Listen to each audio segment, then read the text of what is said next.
Well, I call the November 21st, 2022 City Council regular meeting to order. City Clerk Ben Lane, please conduct the roll call. Thank you, Mayor. Mayor David Ortega. Present. Vice Mayor Tom Durham. Present. Council members Tammy Caputi. Here. Betty Janik. Here. Kathy Littlefield. Here. Linda Milhaven. Here. And Solange Whitehead. Here. City Manager Jim Thompson. Here. City Attorney Sherry Scott. Here.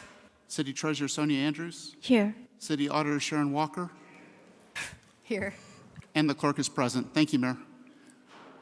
Thank you.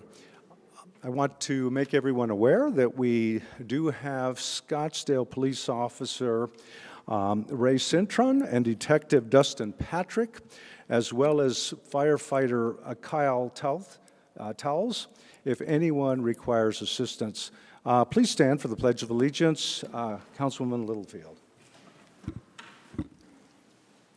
I pledge allegiance to the flag of the United States of America and to the republic for which it stands, one nation, under God, indivisible, with liberty and justice for all.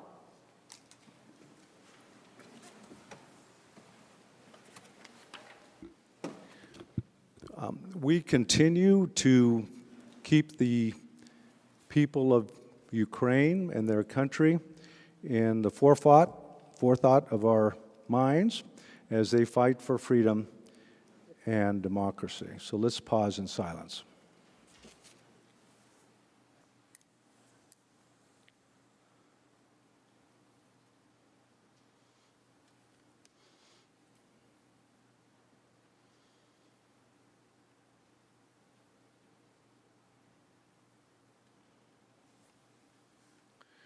Thank you. Two announcements. One is Scottsdale opens at the Scottsdale waterfront this Saturday. Starts at 6 o'clock. There's a sing-along, and we'll have a tree lighting. So I think all family and friends will be really enjoy that. So I invite you to that. Also, the Saturday after Thanksgiving is Shop Small, where we encourage one another to remember our family businesses, small businesses. Over 90% of the businesses are small businesses, and encourage everyone to shop Saturday and shop the rest of the year. Now, during tonight's meeting, the council may make a motion to recess into executive session to obtain legal advice on any applicable item on the agenda. If authorized by the council, the executive session will be held immediately and will not be open to the public. The public meeting will resume following the executive session. So I mention that every meeting as a point of information. Next, we will have the call to the public. As a public body, we open the floor for residents, business owners, or property owners to comment on non-agendized items which are within the council's jurisdiction. For instance, advocacy for or against a candidate or a ballot measure during a council meeting is not allowed pursuant to state law and is therefore not deemed to be within the council's jurisdiction. So when someone brings some matter up, no official council action can be taken on those items, and the speakers are limited to 3 minutes to address the council. We are also asking for people to refrain from clapping or cheering and things that would slow down the meeting. So I'll make that admonition. We had one non-agendized public comment coming from Paul Mann. If you could please come forward, state your name, your address, and you'll see an indicator for the 3 minutes, sir. Thank you. Yes. As stated, my name is Paul Mann. I reside at 7657 East Davenport Drive here in Scottsdale. And I'm appearing tonight on the behalf of 120 people who have signed a petition requesting that the City Council consider entering into an agreement with EPCOR to provide water for the Rio Verde community. At this point, I'd like to read the heading for the petition. We, the undersigned Scottsdale residents, understand there is a proposal for EPCOR to provide water to our neighbors to the Rio Verde community in cooperation with the City of Scottsdale. EPCOR is a private provider water company regulated by the Arizona Corporation Commission that currently serves portions of Scottsdale. It is proposed that EPCOR provide water to the City of Scottsdale and pay the City of Scottsdale to treat and deliver the water to Rio Verde. It will not cost Scottsdale residents anything. The Arizona Corporation Commission is in the process of considering EPCOR's request for service to the area and approval of their rates and fees. A final decision is expected shortly. If the city does not enter into an agreement with EPCOR, residents of Rio Verde could potentially be held hostage to unregulated wildcat water haulers who have uncertain access to water. There's a great urgency to this agreement in place to get this agreement in place before the end of the year, since the city plans to discontinue water service to the area at the end of the year. Therefore, we request the City Council be good neighbors and, pending approval from the Arizona Corporation Commission, place this matter on a City Council agenda to authorize the staff to work quickly in connection with EPCOR to work out the details of the plan to provide water to the Rio Verde at no cost to the Scottsdale taxpayers, and enter into an agreement to adopt the plan as soon as possible and preferably before the year end. Thank you. Thank you. And for the record, the clerk has received the petition and duly clocked it in, and we will be discussing the options later in the meeting. Thank you, Mr. Mann. At this point, I would close public comment, and we will get to the agendized items. There are two forms of agendized items. One is the consent agenda. In particular, items 1 through 20. These are all posted and all have all the backup material available online and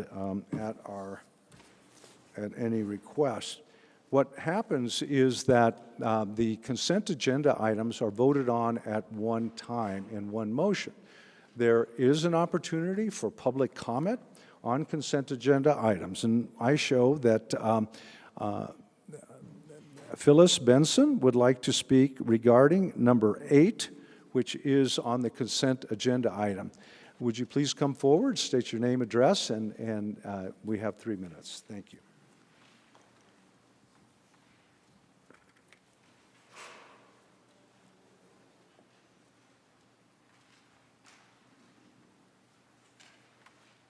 Hello, I didn't prepare a speech. I live on Via del Lago off of Eastwood and Via del Lago, and I was walking with neighbors and had noticed some of the lights in the area were looking quite shabby and some had fallen.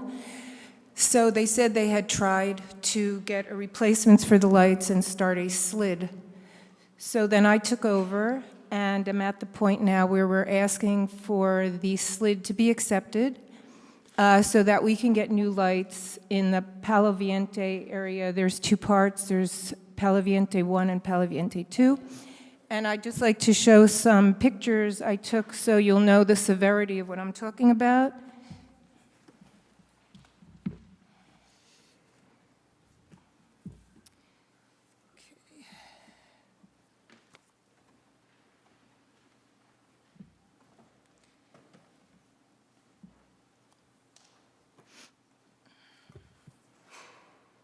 Sorry. Okay.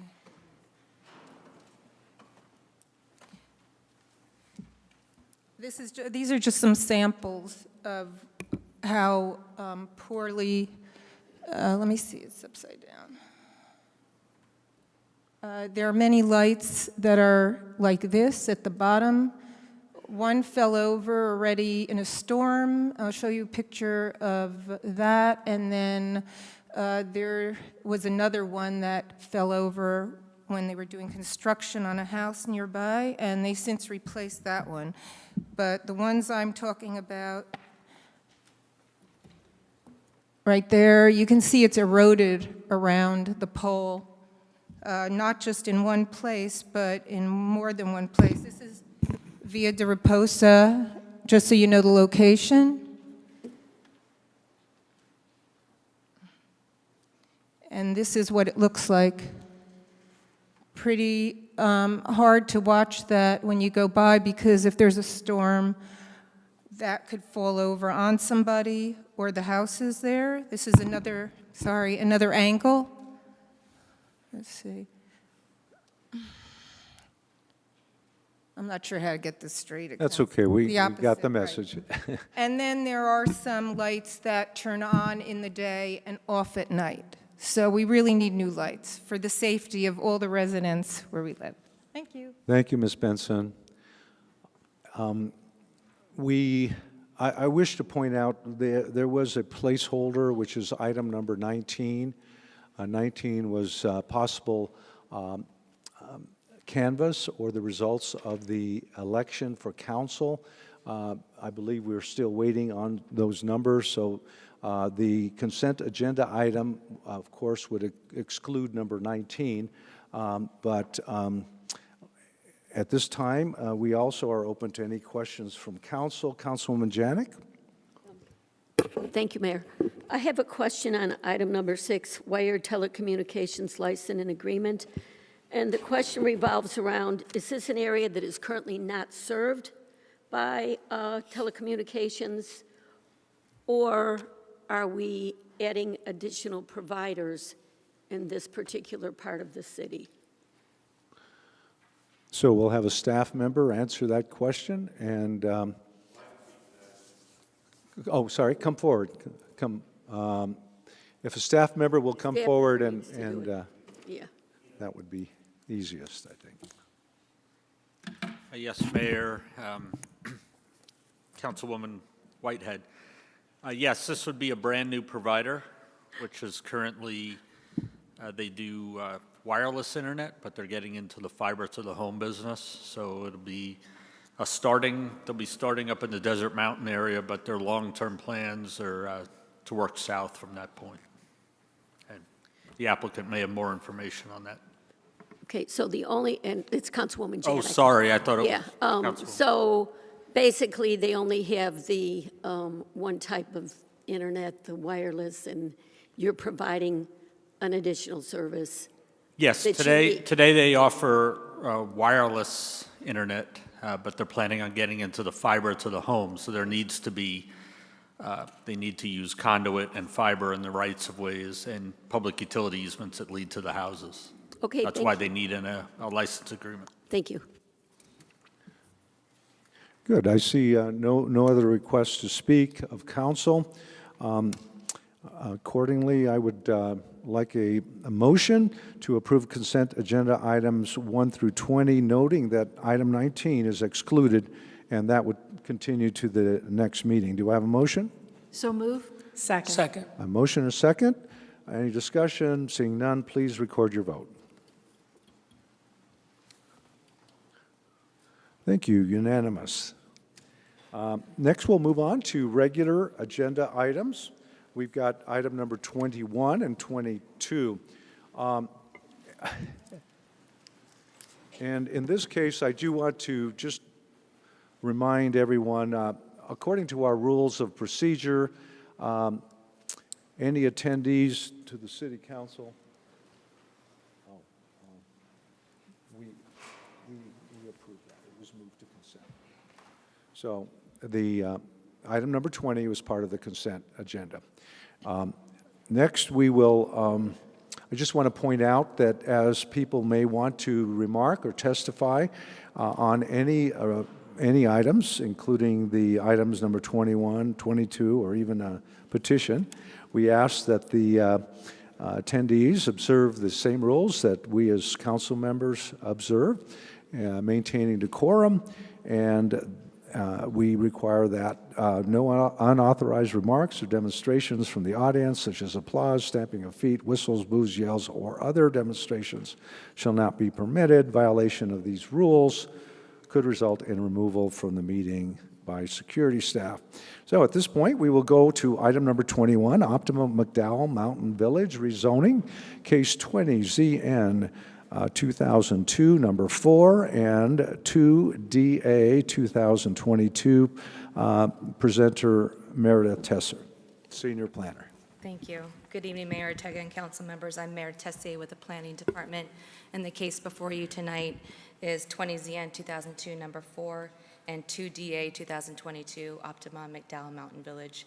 Please note on your council packet, there is an amendment that was sent to you November 18th, memorandum that summarizes revisions to the applicant's development plan, which includes a reduction in building height, floor ratio, density, and some water credits. So please make note of that. And also make note that there were some additional correspondence from citizens within the last 24 hours, so that should be included in your packets tonight as well.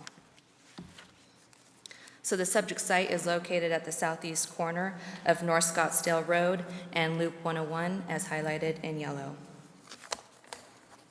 Before you is a close-up aerial of the subject site with existing uses that include the Dial Henkel building to the north, City of Phoenix to the west, which is an existing commercial shopping center, an existing Lexus dealership to the south, and state land to the east and southeast.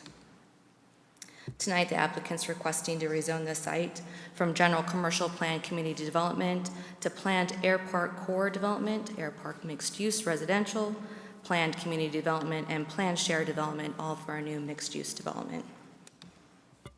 So the general plan designates this site as mixed-use neighborhoods, which does support high-density residential type uses with complementary commercial uses such as retail and office and restaurant. The site is also located in the Greater Air Park Character Area Plan, which also supports higher density type development with complementary commercial type uses. So today, the applicant's requesting to amend the One Scottsdale Development Plan with the associated land use budget, as well as a zoning district map amendment with a development plan that includes amended development standards for a new mixed-use development comprised of 118-foot tall buildings, 1,330 units, and 36,000 square feet of commercial area. And those are the most recent deviations or changes that were just made here on November 18th. So access to the site. Vehicular access is provided along both street frontages, both along North Scottsdale Road and 2 driveways with a roundabout along East Mayo Boulevard. Pedestrian circulation is also provided both street frontages, internal to the site, along the perimeter, and of the future property to the east. There's going to be 2 future pedestrian connections there as well. So the applicant is proposing to utilize the PCP bonus provisions as well as the PCD amended development standards to increase both their their height from 0.8 to 1.96. I'm sorry, their FAR from 0.8 to 1.96. Their building height from 84 feet to 118 feet, and then their setback plane from 1:1 to 2:1. In exchange, the developer will be contributing approximately $15 million to the Greater Air Park Improvement Trust Fund. Before you is an exhibit of those proposed step backs. One is located at the northwest corner of the site along the Loop 101, and the other is on the southwest portion of the site along Mayo Boulevard. Here are the most recent building elevations where the building's height do not exceed 118 feet. Next are just a series of perspectives. Here's a bird's eye view. Here's a west side perspective that looks into the courtyard. Here's the pedestrian path in relation to the proposed buildings. And then just a general overall building perspective. So some key items of consideration is that the development plan conforms with both the general plan and the Greater Air Park Character Area Plan. They are utilizing amended bonus provisions. In exchange, again, they'll be contributing $15 million to the Greater Air Park Special Improvement Trust Fund. This does increase the density within the One Scottsdale Planning Unit 1 development plan. The developer has demonstrated conformance with the PCD zoning district findings. They are providing pedestrian circulation along the perimeter of the site and again to the eastern future development. This has been heard both by the Airport Advisory Commission as well as the Planning Commission, and both have recommended approval. And once again, we have received public comments, both support and opposition, and you do have the most recent ones on your dais tonight. So I'll conclude my presentation with the action slide. The applicant has prepared a presentation and will do a summary of their most neighborhood outreach efforts as well. Thank you. Thank you. We'll now move on to the applicant. Mr. Hovey, architect.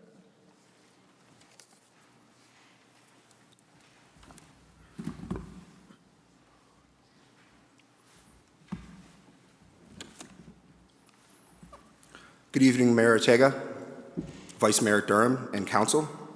It's great to be back here tonight, and we are excited to present our project.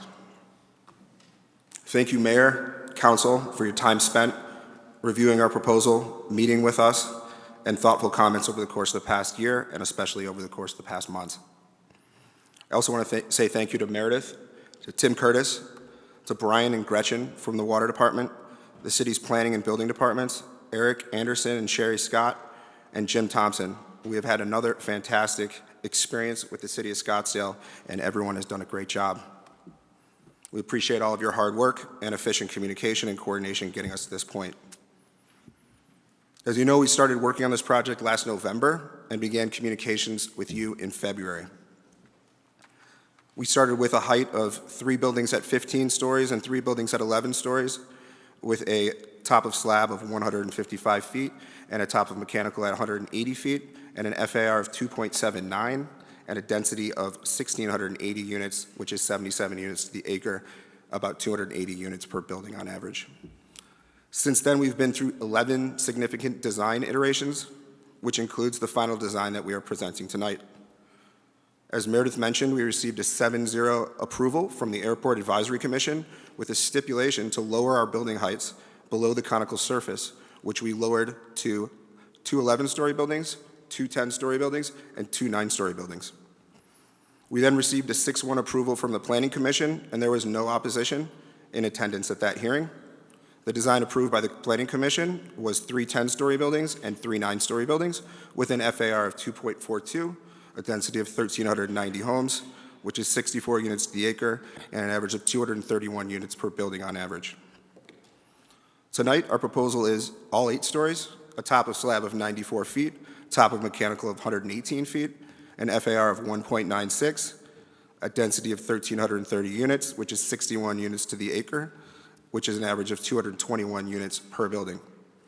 It includes 4 apartment buildings and 2 condominium buildings.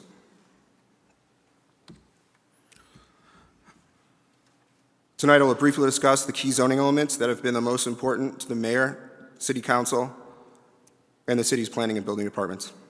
And then I am happy to answer any questions that you may have. Just a little bit about Optima. We were founded in 1978. We're vertically integrated, which means we are the developer, architect, general contractor. We also do all of our asset and property management. We also do our own sales and leasing as well. We have an office in Chicago and an office here in Scottsdale. We typically develop 1 or 2 projects at a time in both cities. We started in Arizona in 2003. We've had a presence here since the 80s when my grandfather bought a townhouse at McCormick Ranch off the Pine Golf Course. Our projects in Arizona, the Optima Biltmore condos, Optima Camel View Village condos, Sonoran Village apartments, and Optima Kierland, which is a mix of condominium apartments. Some pictures of our projects here locally. Some recent architectural awards that we're very proud of. We recently, just a few weeks ago, won the Architecture Master Prize, which is a very prestigious international architectural award held in Bilbao, Spain. We also won the International Architecture Award, and this year we won 2 awards at the American Institute of Chicago for Optima Kierland Center and a prefabricated single-family house.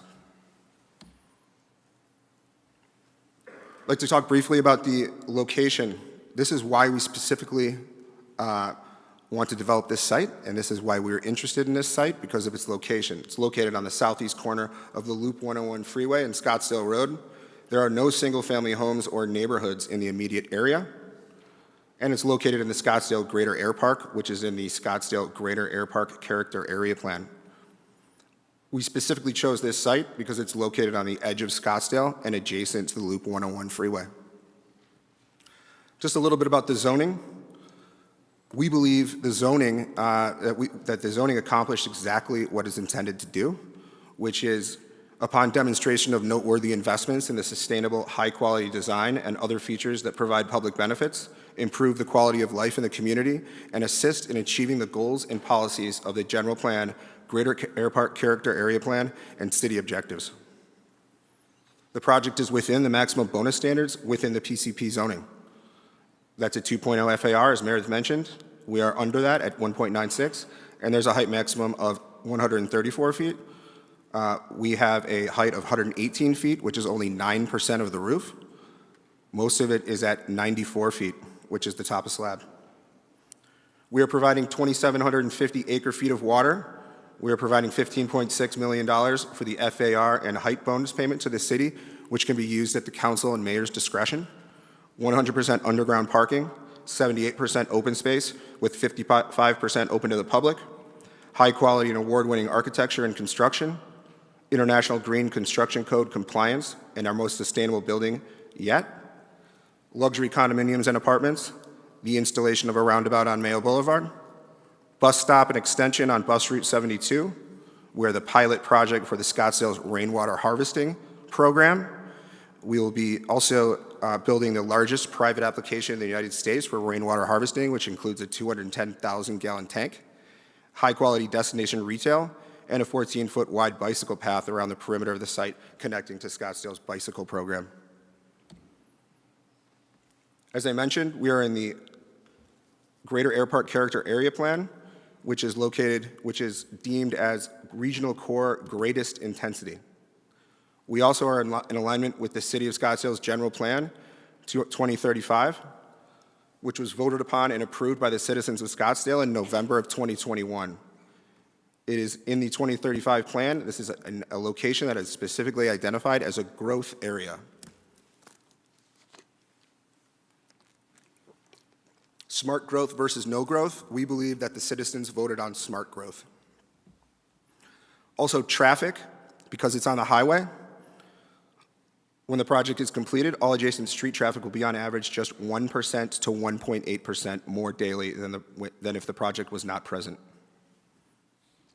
One thing that makes us different, I think, than most apartment developments is our demographics. If you see here, we have 37% of our renters at our Optima Kierland project that are over the age of 60. That is more than our condominium towers at Kierland, which is 32% over the age of 60.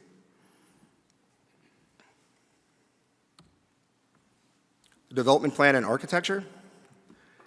We have, as you see here, 3 phases, a total condominiums of 420, total apartments of 910, total homes 1330, as I mentioned before, commercial space of 36,000 square feet.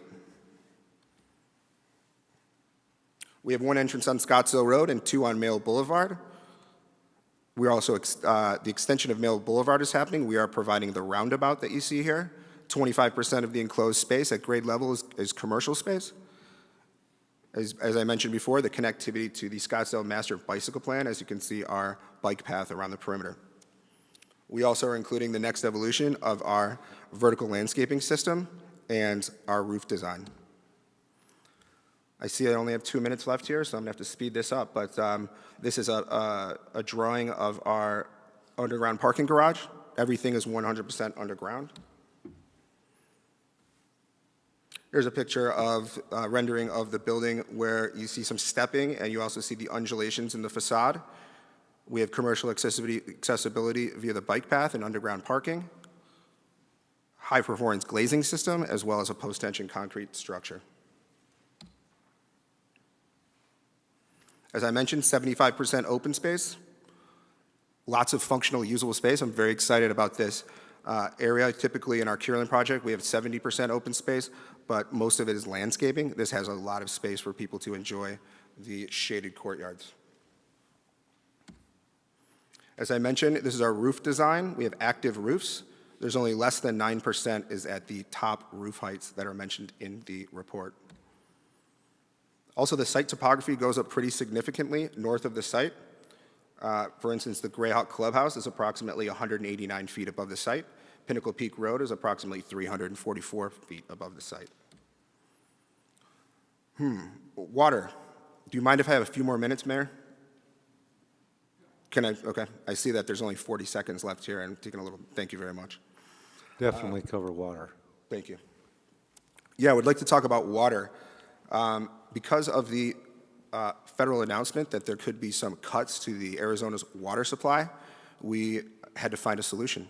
And the solution that we came up with originally was to purchase water in the Haquahala Valley. And we understand from our meetings over the course of the past few weeks that because there was no access to that water, to the city's water supply, that we had to find a different solution, which we did. Typically, our water use in our projects are about half as much water as your average multifamily unit in Scottsdale, and 1/4 as much water as your average single-family home in Scottsdale. This analysis has been coordinated with the City of Scottsdale's Water Department and based on our actual water bills from Optima Kierland and Optima Sonoran Village. We increased the total water last week as well, providing the city from 2,554 acre-feet to 2,750 acre-feet. The water will be deposited directly into the Scottsdale water system, and based on the conservative calculation from the city, this will be 10 years of water use at full build-out using the basis of design that we provided. Using this same calculation and applying it to our reduced home count is probably around 11 years. According to our calculations and using the exact water supply, we believe it is about 32 years of total demand that we'll be providing. As I mentioned, we also will be providing the largest private rainwater harvesting system in the United States, which is 210,000 gallons. You can see that this will be located in a tank on the southeast corner of the site. We will also be using low-flow plumbing fixtures, solar, as well as a combination of artificial turf, drip irrigation, and xeriscape landscaping. Sustainability. 100% underground parking with 75% open space, energy conservation, water conservation, very efficient mechanical and electrical systems, sustainable materials, healthy human environment for the community and residents, as well as recycling and waste reduction during the construction phase. I think everybody's familiar with the economic impacts that we've discussed. Just something I wanted to mention from last Monday's council hearing regarding the market report. It was very interesting to hear that, according to the affordability analysis prepared by Matrix Design Group, that there is a significant deficit right now with luxury housing in the city of Scottsdale. This places an enormous pressure on the housing stock for persons earning 30% and 120% of area median income, which is typically essential workers such as police, firemen, teachers, and nurses. We also have done some extra research because, as the mayor and Councilwoman Janik mentioned, the data was slightly dated. And so our research has included that with taking into account units delivered since 2020, the entire luxury deficit remains and the market rate deficit is reduced by just 13.7%. A little bit about neighborhood outreach real quick, and I know I'm going over here, so thank you for the extra time. We've had 4 open houses. The first one on March 24th, only 10 people showed up. Another one on July 28th, only 3 people showed up. Another one on August 4th, only 2 people showed up. Another one on October 20th, prior to our Planning Commission hearing, we had 11 people show up. And this was also with extending the radius 3 times from 750 feet to 2,250 feet. We also have had a project website that we created, which has been great to communicate to the public with, and we have sent that out to as many people as we can. As far as our support and opposition, at our 1026 Planning Commission hearing that was approved 6-1, we had no opposition in attendance. And as of Thursday, November 17th, the city received only 4 opposition letters and no opposition letters post 6-1 Planning Commission vote, and that's since February. As of 3 p.m. today, the city has received approximately 300 letters of support for the project. Some of the letters of support, I think, were very interesting. This particular gentleman has been a native Arizonan for 64 years. Mr. and is Hovey, we appreciate that, and we'll read through that Okay. ourselves.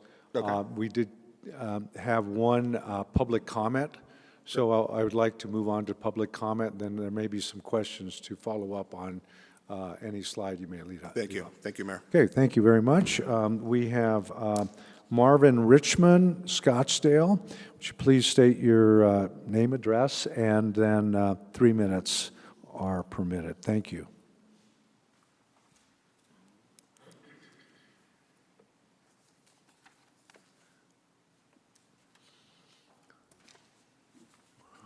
Thank you.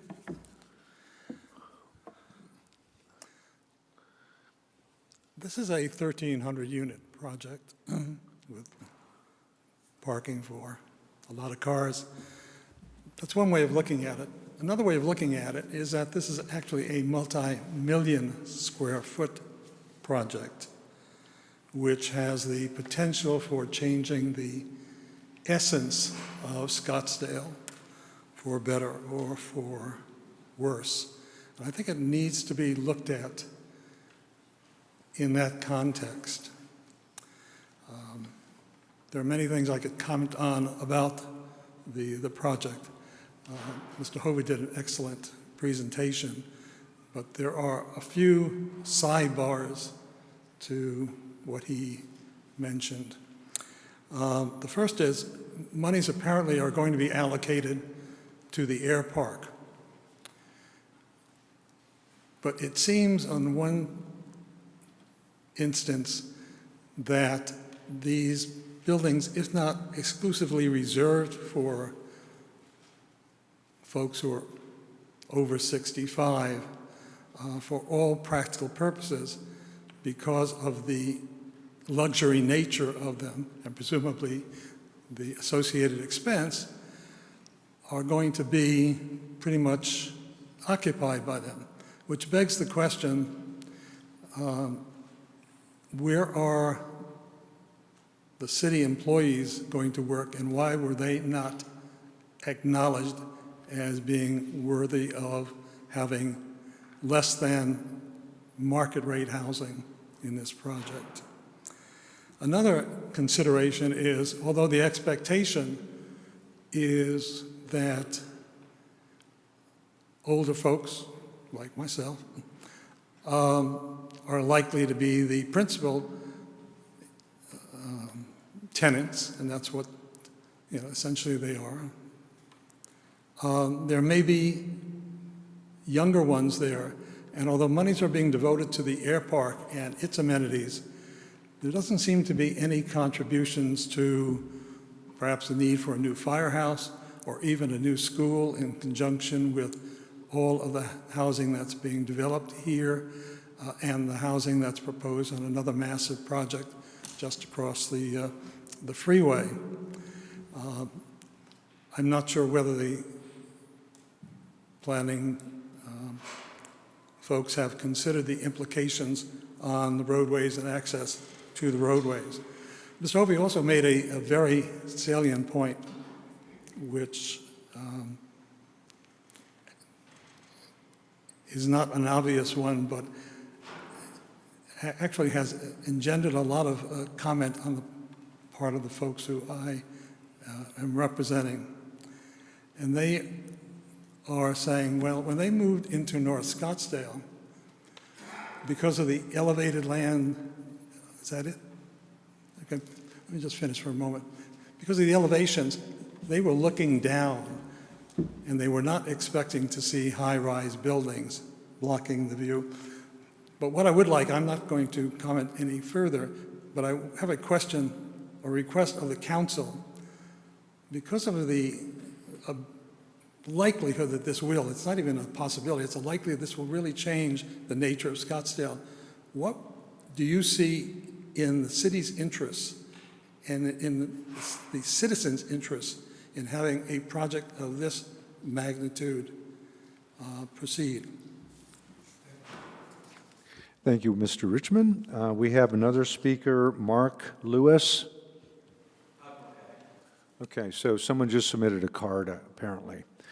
At this point, I would close public comment for item number 21. If there are any questions the council may have, Councilwoman Caputi, and then Vice Mayor Durham. I just have a couple of questions for the applicant.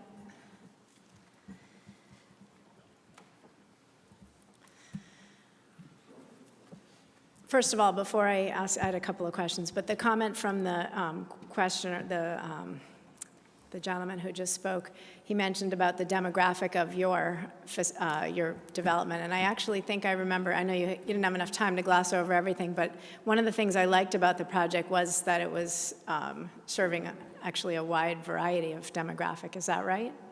Not just old folks. Can we turn this on?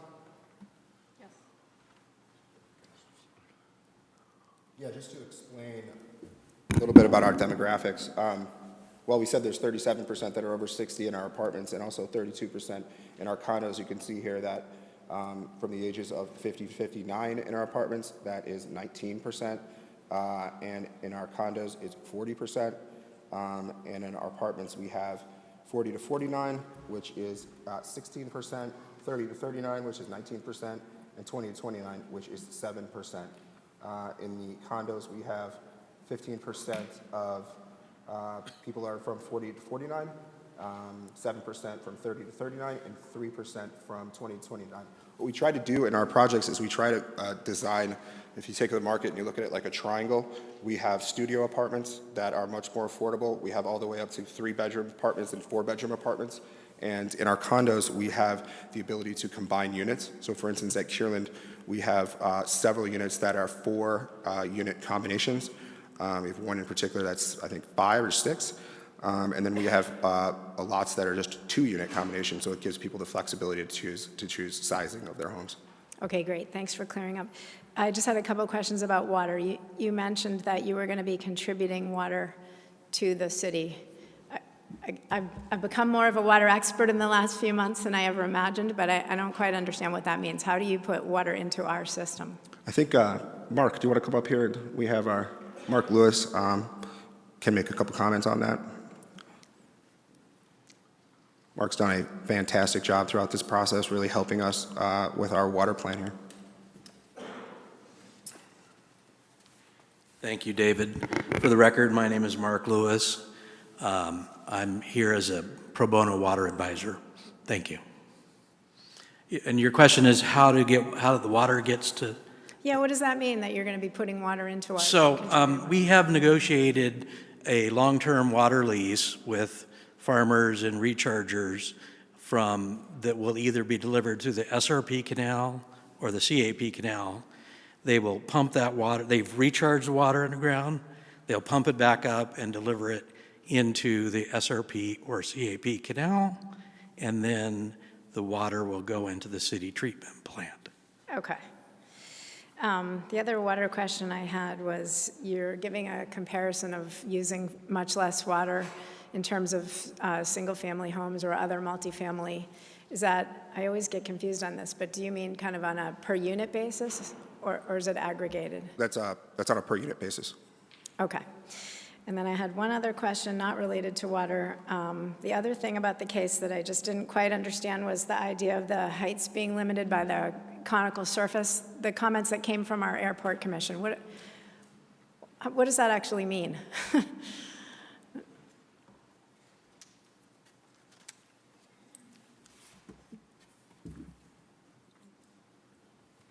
So this is a diagram of the Greater Scottsdale Character Area Plan with the conical surface overlaid. So the conical surface is a ring that goes around the airport, and it is an advisory ring which notifies the FAA if there's any buildings that are in the zoning process that would pierce this horizontal surface, and then it goes into an angle. And as you can see here, with this overlay that you see here, the dots that you see are the greatest intensity use areas right there, and the heights are limited. So because of, actually it was based on blinking lights, was their mindset on this was that they didn't want any blinking lights, and so those blinking lights come above that conical surface.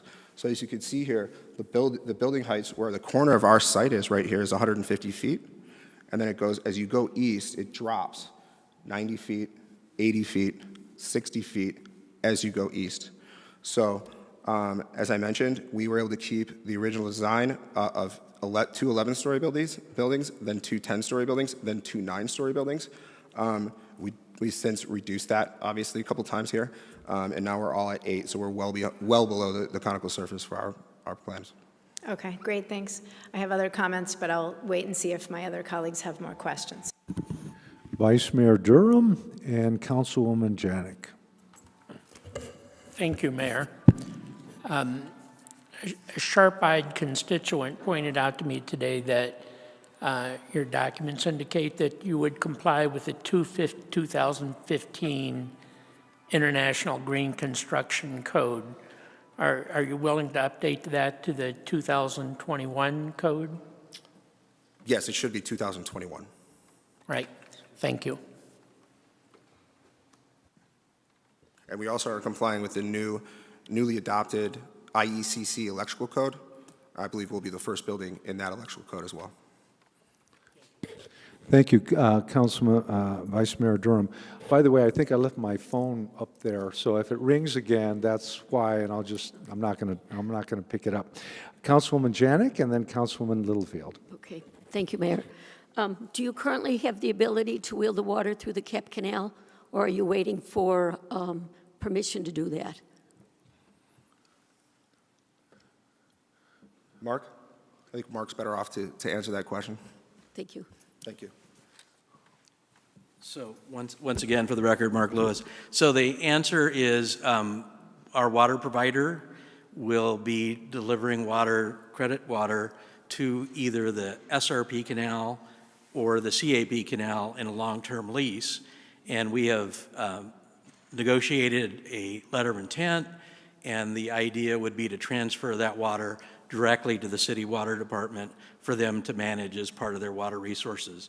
Essentially, what we're looking for is an insulation from the drought here to make this project a drought-neutral project. Did that answer your question? Not quite. I know that Desert Mountain has been working the golf course for several years to get the water that they have purchased from Harquahala through the Cap Canal, and they've been waiting, and there's still no decision. And what I want to know is, are you restrained by those same guidelines that other communities are as far as getting water from the Harquahala Basin? So the answer is no, we are not constrained by those guidelines because we are not using Harquahala water as part of the water source. And We have a lease with either Yuma or with the Gila River Indian Community through an SRP partnership. One of those two vehicles will get wet water into the city system. And it will be through SRP then, and rather than It will CAP? be either SRP or a lease through the CAP canal from the Yuma water providers. Okay. And then I do have another comment. And I know that you showed us the demographics Yes. of what the age spread would be. More important to me would be, what are the demographics of the people who can afford these apartments? I think that Mr. Richmond alluded to that, and I think it's great that, you know, you've considered all the different age groups, but how many people will actually be able to afford these units? The research that we've done, that we've included in our packet, is that within a 50-mile radius in Scottsdale, 75% of the people in the existing 50-mile radius will be able to afford our units. This is designed for people of Scottsdale. When you look at our demographics, a lot of our people in our Optima Curelean, which we think is the same market, are people that are coming from North Scottsdale that are getting older or they want to be around, they don't want to be in a 55 and over per se. They want to be around young people also, so they really like living there. And also they want to be able to lock and leave, and they don't want the pool anymore, and they don't want the yard. And so we have most of our residents at Kierland are people from North Scottsdale that are downsizing. Have you addressed short-term rentals in your agreement? Yes, yes. Okay, and, We are not allowing any short-term rentals whatsoever. I think, okay. what's our lease minimum? We have a 6-month minimum lease in our condominium documents also. Okay, thank you. And typically, all of our leases are 12 months for our apartments, typically. Okay, thank you. Councilwoman Littlefield? Better turn that on. I'm going to pass out a couple of papers here to my fellow council members. This is a project that has been of great concern to me. This will include 6 residential buildings up to 133 feet tall, which translates to 9 or 10 stories ranging across the entire area, and will include 1,390 residential units. It also includes 36,000 square feet of commercial space, and I believe this is just simply too much and too tall. Also, it is located directly under one of the airport's main flight paths, a major noise abatement departure track, and the map for which is what I just passed to everybody, showing where that track is in alignment with this project. It was told to me by a city official and confirmed to me by my husband, who is a flight instructor and has used the Scottsdale Airport extensively. This is under that departure track. In fact, there's the picture, and this will cause a major noise problem for people who would be living in these apartments. For these airplanes, which are now much larger than ever before, usually biz jets, will be taking off, flying low with their engines on full throttle, trying to gain altitude to get off the air runway and into the air. This will be very noisy. Do we really want to knowingly and willingly create more noise pollution issues for our airport and for our citizens, and receive, as this council, more complaints regarding airplane noise from this development? It's bound to happen because it's right there. Also, another item to consider with this project, as a representative for Scottsdale, and you may not know this yet, this may be news to you guys, I am a member of the State Transportation Board, and recently I learned that during the next few years, they plan on adding lanes, 1 lane each direction, to the 101 from Cactus North, around the bend, and up into Phoenix. The widening of the freeway is necessary and will help traffic flow in the long run. However, the freeway will be torn up and traffic movement much more difficult for many years. It takes a long time these days to build out the freeways. Adding more traffic along the 101 in this area will only add to delays and traffic issues for everyone in Scottsdale who is trying to get to and from work every work day, every week. Even if we just ignore the commercial space of 36,000 square feet, adding 1,390 residential units easily adds up to at least 25,000 more people, and that's at less than 2 people in each apartment. This translates to a great deal more noise, light, traffic, and congestion in all of the surrounding areas as we go forward. It will add to the noise issues of the airport, and we will hear about it, trust me. And the traffic congestion on the 101 and on Scottsdale Road as people try to avoid the freeway snarls. Thank you. Thank you, Councilwoman Littlefield. Just a couple things that I'd like to note. Our heights are actually not 133 feet. They are, it's 118 feet, and that's to the top of Mechanical. I'd also like to show this section that you see here. The 118 feet is under 9% of the roof. So you're talking about right here where it says less than 9% here. less than 9%. That is the top of mechanical. But when you look at our top of slab is at 94 feet, which is actually only 10 feet over the, where the bonus starts. We've taken it down that much. That's not what. When you look at our, which is about 87% of the overall building is between 94 feet and 99 feet. So when you say 130 feet, 33 feet, and the city measures height to that point, because our roofs have these active roofs, it's not quite as high as that. So I just wanted to mention that. Thank you. Well, it must be different from what I have on my report here then, so I must have changed it down, which is better. Thank you. Thank you. But it's still going to be extremely loud and very noisy when you have nose-to-tail jets taken off after our big Barrett-Jackson or Westworld events, and they're flying out in that direction. There's no end to the noise. So I understand from our airport commission hearing that was a big concern, was noise. And we've addressed that with, when you look at our projects, our noise insulation that we have, because we're using a post-tension concrete structure, which is basically a 9-inch slab that we're using, it's much more noise insulated than a typical project. We also have super high efficient glazing, which is also I'm familiar. and insulated from noise. And you know, we have projects that we've done in downtown Chicago using this, and we, as a developer, are also taking a risk for that noise that you're talking about. That's on us. But we don't have, we barely get any noise complaints at any of our, you know, also our most recent project, mostly also where they're at Kierland, right? So the jets are even closer to Kierland than they are actually this project, and there's been no complaints from our Optum Kierland residents regarding noise from the airport. Send them your way. Well, there are, I don't know if there's other questions. I do want to make a couple points here, so perhaps you could sit down. I think when we look at a project, there are at least 4 different levels that I analyze a project from. One is at mixed use.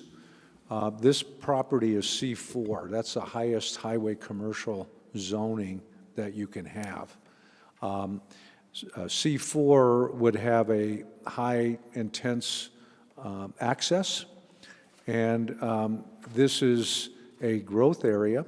By that, and I've stated in the past, I believe that the pressure that keeps occurring to our old town, downtown area with cramming so much within this little area of 1.5 square miles can be relieved at the growth area, which would be along the 101. And so that is an important aspect as I see overcrowding densities in Old Town, and I'm not going to depart too far, but some of these densities are, you know, approaching 130 units an acre, and here we have a much lesser. The other, so mixed use is important, and they retained mixed use. Underground parking is a positive. The connectivity for bikes, trails along that pathway is important to connect both through and along the freeway and crossing the freeway. I took a walk over here at the Sonora Optima, and I saw, I think, 7 and 11 story buildings. Is it 11 or 12 there at Camelback? Yes, 3, 7, and the other was, I think I counted 11. It was a large one. And you know what happens is these guys design their buildings on stilts. You know, so obviously, if they didn't have those stilts, it would be lower, right? But that's the way they designed Brasilia, because then you can walk through that area. You have a breezeway, you have some shading. So I don't fault them for that in terms of saying, well, you know, chop off the legs and everything's down, but that doesn't really accomplish anything in terms of the covered areas that I think would be well used. The question about the height, again, they went to 3 8-story buildings versus whatever they started. I don't know if it was 15 or 14, and then have sharpened the pencil to make it right. It's very important, you'll hear later, again, the other issue of water. When a project doesn't bring water and brings additional density, it's a problem. It's a big problem for our city. This is unrestricted water, and I could speak a little bit more about that. 21 years ago, we did a deal for Harquahala water. I was on council then, and it would provide on development for 8,000 acres. It became known as Desert Mountain, and 2,600 lots. There might be about 50 left to be built. And the promise was that they'd give Scottsdale 3,000 acre-feet of water, but it's from Harquahala. It may as well be in Antarctica, right? You can't get it. It's not accessible. So here we are 20 years later. Harquahala, as I guided them, it wouldn't fly with me. And that is still, it requires an act of Congress and then 2 acts of state law changes to make Harquahala work. So what they've done is there are water credits. The water credits are actually CAP water generally. And we did a deal with the BOR where they asked us to hold back up to 5,000 acre-feet and gave us a check for 2-point-something million. And then we turned around and secured 5,000 with the Gila River, real water, because they had that. So we took that check for $420 per acre foot. That was pretty expensive, but we spent that and they can deliver it. So I'm confident. The other thing that I see, item J in the development agreement, says that they shall, at pulling a permit, which could be excavation or any kind of permit on this project, they have to pay for the water and deliver the water to us. That's real water that's in our portfolio. I think that's a weakness for every other project of housing that's increasing it without looking at our water insecurity, and I call it insecurity because it could lead that way. So what was different from the publication of the agenda was that it was, I think, 3 11s and 3 9-story buildings, and then it's now all 8-story buildings with more water that we need. Accordingly, for that reason, I'm going to, and so the drawings that were in the original packet are not the ones that we referred.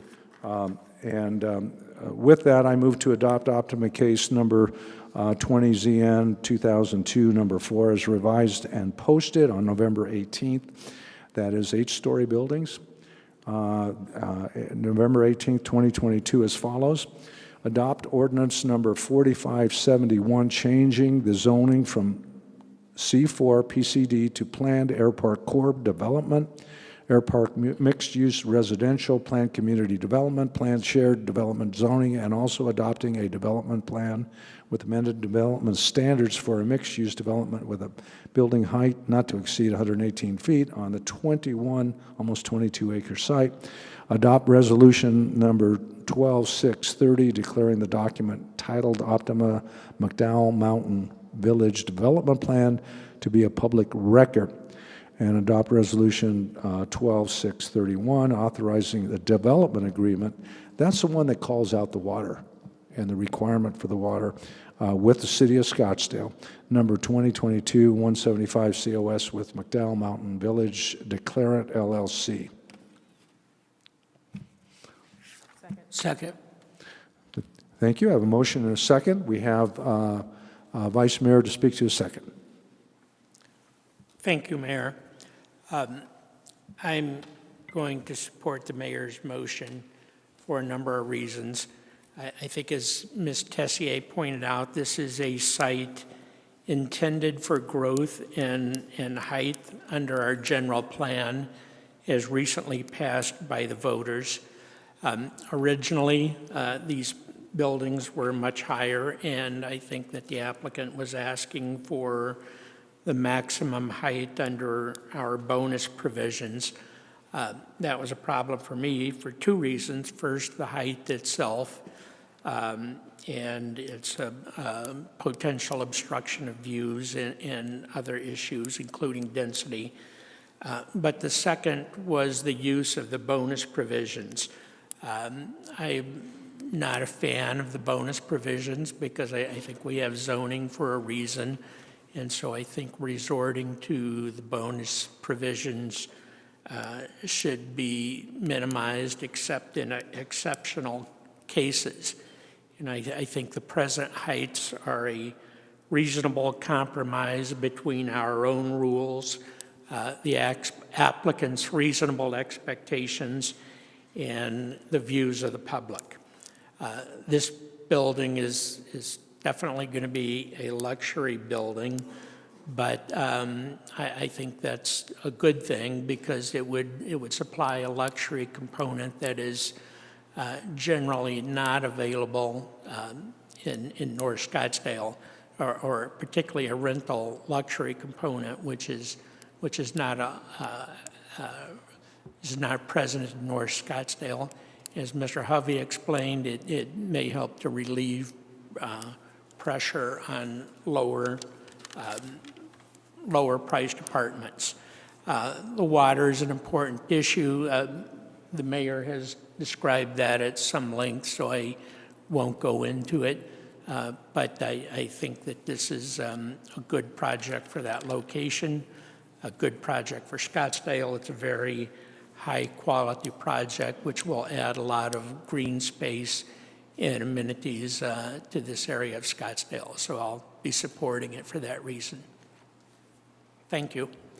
Thank you. Next, we have Councilmember Millhaven and then Councilwoman Littlefield. I'm excited. I think that this is a great project, and I'm especially excited about the precedent you set to show how multifamily housing can acquire its own water, so thank you for doing that. I just want to point out to folks, right in the last week, this project went from 9 to 8 feet. So, we've talked about in the past to say, Scottsdale sets high standards, and anybody who comes to do business in Scottsdale has to know that. We've codified those in our zoning, and we've codified those in our design guidelines, and then we have an extensive public outreach process, and planning commission, and development review board, and I don't know how many times each of us have met with the applicant to share our concerns, and I think Mr. Hovey showed us sort of how those changes went. I think this is a really good example of how the process works to give us a really quality project. In terms of bonus, just a little bit of, I think the bonuses are a good way to do this, right? We have the original zoning. We can't, when we identify in the general plan, gee, we think these are great growth areas, we want to encourage people to invest in these areas, we can't go and change the zoning without the property owner's permission. So we say, okay, these are places we'd like to consider some additional height and density, but you're going to pay for it. And so I just want to remind folks, too, to say they're putting $15 million into community amenities, which I think is huge. And I'd also point out that, council prevailed on them to go, in the last week, to go from 9 to 8 stories. And so that cost the city another $4 million of improvements. And so there's certainly a lot of community benefit and trade-off when we look at height and where we do. But I think this is a great, great project, and it's my pleasure to support it. Councilwoman Littlefield and then Councilwoman Caputi. Thank you, Mayor. Once again, I'd just like to, I apologize. I was using the papers that they sent to me before, so I was obviously a little below on the, behind on the update, and I'm glad it's been reduced to 8 stories. That's wonderful. But I am concerned about a couple of things with this. We are going around telling our neighbors and telling our citizens, cut back on water, don't water your lawns, don't do this, don't do that. And yet this project has pools on every rooftop, it has green grass, it has trailing vines. I love green, okay, I'm a native here, so green is very special to me. And I love plants, and I think it's beautiful, but it's not consistent with the message that we're trying to send to our citizens. And that's a problem for me. Also, residents told us loud and clear for anyone who was listening in the last election that they wanted to slow down the development in Scottsdale. And it seems to me that all we've done now is to try to find the ways that we can manage to grow more and grow higher. Higher, denser, bigger is not what our citizens voted for. And I think that's something that everyone needs to be considerate of. They're the ones who run this city through us, and we need to be responsible to them. I won't be supporting this project tonight. I know that's not a big surprise, but and I do think it's a beautiful project, but it is exactly what the citizens in the last election told us loud and clear that they do not want. It's our job to listen to them and to act accordingly. Thank you. Thank you. Councilwoman Caputi. I don't want to belabor this hearing. I just want to put out a couple things that hadn't been mentioned. We actually received almost no opposition on this project, which is something no one here has brought up, and I think it's very important. I think there were 4 letters of opposition, and we have all been looking at this project for almost a year, as was mentioned, and it has gotten better and better.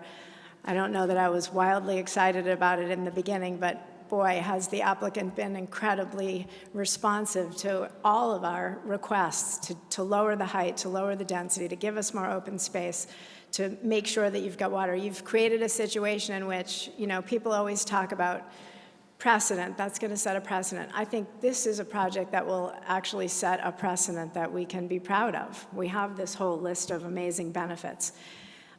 It's along a freeway. It is not near any single-family homes, which I think is why we didn't get much neighborhood opposition. And I just want to put out one last point, which is that it's incredibly contextually appropriate. You're talking about an 8-story building, but you're along a freeway in which there are major employers all the way along. So we're providing residencies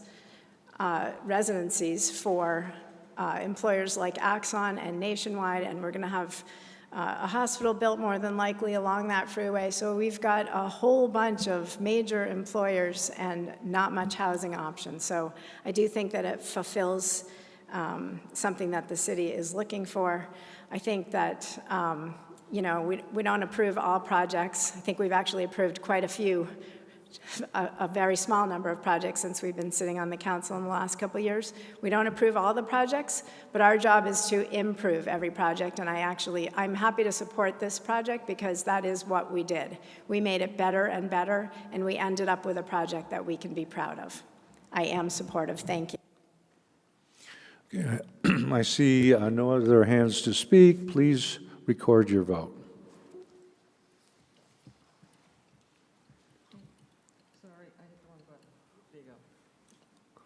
Okay, it did pass 4-3.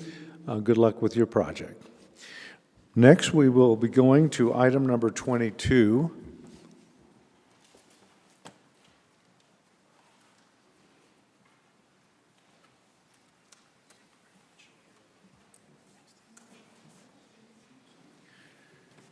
Item number 22, High Street Residential Rezoning, case number 2, GP 2022, number 4, ZN 2022, and 3, DA 2022. Presenter is Tim Curtis, Planning Director. Good evening, Mayor, members of the City Council. I'm Tim Curtis with the city's Planning Department. I'm pinch hitting tonight for Brian Clough. He's the principal planner that spent a lot of time on this project. Unfortunately, he's feeling under the weather tonight, so I'll do the presentation. Yes, item 22. So the request before you tonight is a 4-part request. This slide pretty much just reiterates what's on your agenda. The first request is a minor general plan amendment for a certain piece of property to change the land use plan from commercial to mixed use. The second is adoption of an ordinance to approve a zoning district map amendment for a certain piece of property to implement that proposed general plan amendment. The current zoning is central business, a C2 commercial district, and the request is to implement the new general plan amendment proposal with a planned unit development PUD zoning district. Includes a development plan with amended development standards. The third item is to adopt a resolution regarding the development plan.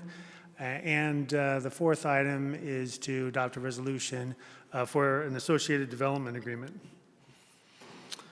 The site is outlined in yellow. This is a 4.6 acre site located along Scottsdale Road and Gold Dust, almost at the intersection south of Shea Boulevard. You can see it's surrounded by multifamily residential directly to the south and west. Further to the west is Coronado High School.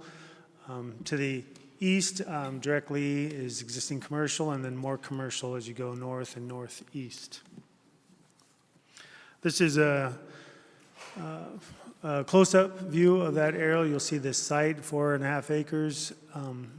Again, it has some frontage on Gold Dust as well as some shared access frontage on Scottsdale Road. The current property is used as the Acacia Village shopping, directly facing and abutting the CVS pharmacy and the restaurant to the west, to the east, but it does not include those parcels. So this pertains to the first part of the request. This map shows the existing general plan designation from a land use perspective, and that red there is the existing commercial designation. And the proposal would be just changing the color to that pink, which would designate this and propose to designate this as mixed-use neighborhoods. So that's the first part of the four-part request. Getting to the second part, which would implement that first part, would be changing the zoning from C2 commercial to planned unit district for that property. Getting to the development plan, which was that third part of the request, which really implements the zoning now. You're shown on this 4.6 acre site, 215 units, 3-story building, as well as approximately 11,000 square foot of commercial being proposed. This is just another graphic of the same site plan. One thing that this shows a little bit better is along the east side of the building, between the building and the existing commercial to the east, is a pedestrian connection that would be publicly accessible, that would connect Scottsdale Road up through the project on the east side up to Gold Dust. Part of the development plan is this, again, this 3-story building. These elevations show a 39-foot building height with some architectural rooftop projections for another 10 feet, up to 49 feet. And this is just some more exhibits of the elevations. These are exhibits that the applicant provided showing the 3-story perspective drawings. The applicant will get in more on this with their presentation. Part of the development plan included some amended development standards. As you probably remember with the PUD, the zoning code really supports pushing the buildings closer to the street than farther from the street. But oftentimes we see amended development standards looking for greater setbacks along the streets. So this is doing that as well, basically allowing a greater setback along Gold Dust, about 5-foot setback more than what would be normally required. Another amended development standard here is shown regarding the building envelope, 3-story building. There is a requirement to step back the building, and if you look at the exhibit here, the red line would be the required step back, but you see the hatched out area, kind of the shaded area between the green and the red, is the proposed amended standard, and that would be along the west boundary, and that cross section is the southwest corner of that building. And then there's another amended development standards, fairly minor, but this is for some encroachment within the setback area for some patios. Very slight, just a few feet. The last part of that 4-part request was a development agreement associated with this case. Workforce housing units is being proposed, a construction mitigation plan, and construction timing, making sure that the project commences within 5 years, or there could be a zoning reversion discussed. As with all projects, public outreach had occurred. Applicant did theirs. The city did more notification. And there was other public hearings, which I'll get to in a minute. And we did receive public comments. You all have seen those both in support and opposition. So other boards and commissions, the Development Review Board saw this in October. They saw the development plan. That's part of their purview to make a recommendation to the Planning Commission, and they unanimously approved the development plan in terms of a recommendation. The Planning Commission also saw this in October. They did recommend approval unanimously. They did make sure that the building height was limited to 3 stories. At the time, they did see a 4-story project, but that had been reduced by the applicant. So they did make sure that there's a stipulation that would be 3 stories and 36 feet in height. Just to note that the applicant is requesting 39 feet in height, but still 3 stories. The applicant will get into that. The Planning Commission also wanted to make sure that there was suggestions that water conservation be incorporated in the project, that there be the Chaparral Learning Garden, which the applicant is coordinating with high school. And they also talked about how when you get to the Development Review Board, to increase the number of mature trees. The applicant did propose since then a stipulation for water conservation measures to coordinate that with our water department. That updated stipulation was provided to the City Council in a supplemental memo. So the action requested, again, this is just a repeat of what's on your in your agenda. Approve or adopt the resolution approving the minor general plan amendment so that the land use would allow mixed-use neighborhoods. The second one, again, adopt the ordinance that would rezone the property to plan unit development, which would then implement that, number 1. And then item 3, adopt that development plan to implement the zoning, and then item 4, which is the associated development agreement. Staff is here for questions. We do have transportation staff and some other staff here, but I know the applicant wants to give a presentation. Thank you. Thank you. Let's move on to the applicant, John Barry Riddell.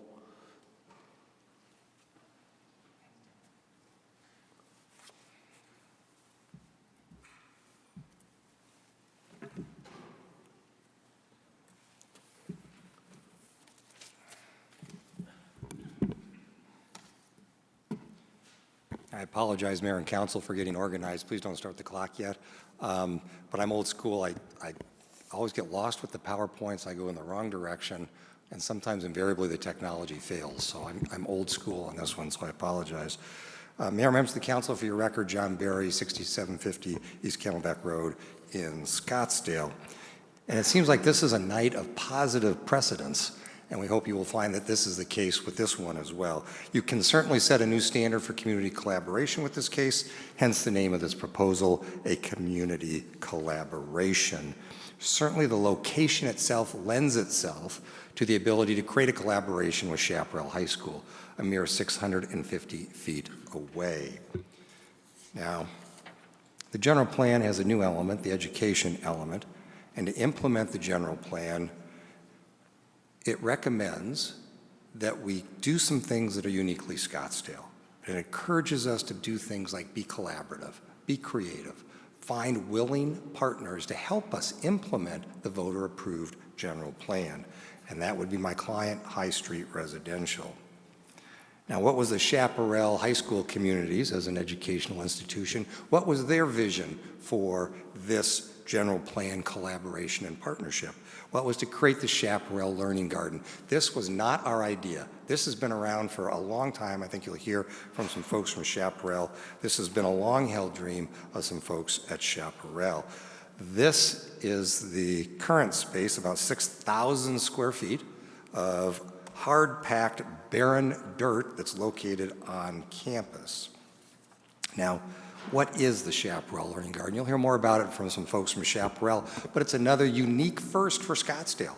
It's a partnership, as the general plan talked about, a partnership with students, teachers, and the parent-student-teacher organization to create an outdoor living laboratory to leverage classroom teaching with our students and create a student oasis close to the cafeteria. Now, very importantly, this is not a love them and leave them proposition. This is providing funds for the long-term maintenance and preservation of this area and provide materials for students and teachers. Now, I love this stuff because it will actually be designed by the students. Now, this is just one of many versions of this. Now, it's great because they're going to be working with our landscape architects who will provide those services gratis to work with the school district. Now, the housing element, unfortunately, it's a well-known fact that many of our teachers cannot afford to live in our city. We ask them to teach our children, but there's no place for them to live. Now, the new general plan recognizes this lack of workforce housing. So how are we responding? How are we implementing the voter-approved general plan? What are we doing? Well, 10% of these residences will be discounted for teachers, staff, first responders, and workforce housing in general. Now, I want to point out that there is no taxpayer money involved in this, no taxpayer incentive, no tax incentives in general. The builder absorbs 100% of the cost of this workforce housing. Again, with this collaboration with Chaparral and their community, we will be providing 1 month of free rent for a family that lives in this residential project as long as they have a student enrolled at Chaparral High School. That could be a teacher, could be a staff member who also can take advantage of the workforce housing component of this as well. One of the other things that we're collaborated with the community on is enhancing pedestrian safety for students going up and down Gold Dust. On the left is the current condition with Gold Dust, and 2 wide asphalt driveways, a narrow sidewalk abutting right up against Gold Dust. When we are finished, we hope that we will do something that's much better, which is eliminate one of those driveways. We'll plant 48-inch box trees along that area. We're going to widen the sidewalk to 10 feet and detach it from Gold Dust and landscape that area where it's detached from Gold Dust. Again, in terms of collaboration with the community and recognizing that a lot of students ride their bikes, but not all students may have access to the ability to maintain those bikes or make minor repairs, we'll be putting in what we call a bike oasis on Gold Dust on our property for students and, of course, the public in general. Now, that bike oasis will have shade, seating, and the ability to maintain and make minor repairs to your bicycle. Now, as certainly was evident in your prior case, water is top of mind for all of us. Like the prior case, we want to be part of the solution as well. So this is another first with this case for Scottsdale. In collaboration with Scottsdale Water, we will be creating, and this was their idea. I got to tell you, your staff, this was brilliant. It wouldn't have come from a lawyer, I can tell you that. We're going to create this data innovation platform, which is a data-driven test platform integrating multiple conservation tools, including sub-metering of these 215 individual residences. Then, this is the part where everybody got really excited about. We also are going to share these analytics. Remember, it's data-driven. We're going to share these analytics with your staff to allow the staff and you eventually to make even better decisions about water conservation in our community, because we'll be data-driven. Then another brilliant idea, and the staff person asked that I not identify her by name, but she had the brilliant idea, why don't you share these analytics and data with the STEM program at Chaparral and use it as a pedagogical opportunity? Brilliant. Speaking of great ideas, staff had an even better idea than when we appeared in front of the Development Review Board and the Planning Commission with a prior innovative proposal for an on-site gray water reuse system, which we expected would generate about 1 million gallons a year in savings on site. This data innovation program that staff came up with, was it better? Look at the results. 310% increase in water conservation on this site. from 1 million gallons a year to a little over 4 million gallons a year. A great idea. I tip my hat to your staff. Now let's keep in mind that unlike the case you just saw, which was vacant land and has been vacant land, this has an existing building on it. And this building has the right to use water. You have to serve them water in this building. So when you compare the historic consumption and the potential consumption on this existing building that already has water hookups into the building, we will achieve a 58% reduction in the existing use of water on this site. So this isn't blank vacant land. This is an existing consumer of water where we're going to improve the conservation compared to what is happening on that site today. So if we go away and this case isn't approved, we actually have an increase in the reduction of water use on this site. So in conclusion, Mayor, members of the council, we have 3 firsts for this case. The first is this education element, encourage collaboration with Chaparral High School. Secondly, is 10% of these residences will be workforce. What's first about that? You say, well, Mr. Barry, you've been here before with workforce housing. True, very proud to be here with workforce housing, working with some leaders on the council on this idea. But what we made a commitment to do in the past was to come back with 10% of these units as workforce housing. And that's the first time any project has come forward saying we will do 10% of those units. Our third first is this innovation collaboration with the Scottsdale Water Department. We have eliminated, as staff noted, the entire 4th floor and reduced density accordingly. There is no shortage of retail in this area. The 28,000 square feet of existing retail is barely, no pun intended, a drop in the bucket. There's about 1,800,000 square feet of existing commercial in the area of Scottsdale Road in Shea. Now, we have support from those area small businesses, and I note the mayor pointed out that it's shop local or shop small this coming weekend. And these businesses need your help up here because many of them are suffering. And bringing year-round residents to their front doors will assist those small businesses, and we have letters of support that recognize that. Item number 7, again, I'm proud to say that with the leadership of Councilor Vice Mayor Durham, when we did the original Kimsey case, that was the first time that the development agreement had a provision that no short-term rentals could be provided at that project. And that has continued on with all of our projects since then. And I'm delighted to see that the precedent has been set that the Optima project will include that as well. It's a $100 million reinvestment in the area, again, all underground parking. We will reduce traffic compared to what the existing zoning would allow. We know you love open space. We love open space too. We are going to be providing a 219% increase in the amount of open space on the site. Sustainability, also a very critical component of what this council is committed to. I've just chosen a couple here. One, we are doing cool roofs, which I know is something you all have talked about, and we're very proud of a collaboration with the Stardust Foundation to recycle the building materials on site, and we plan to do that on all of our projects. Great organization.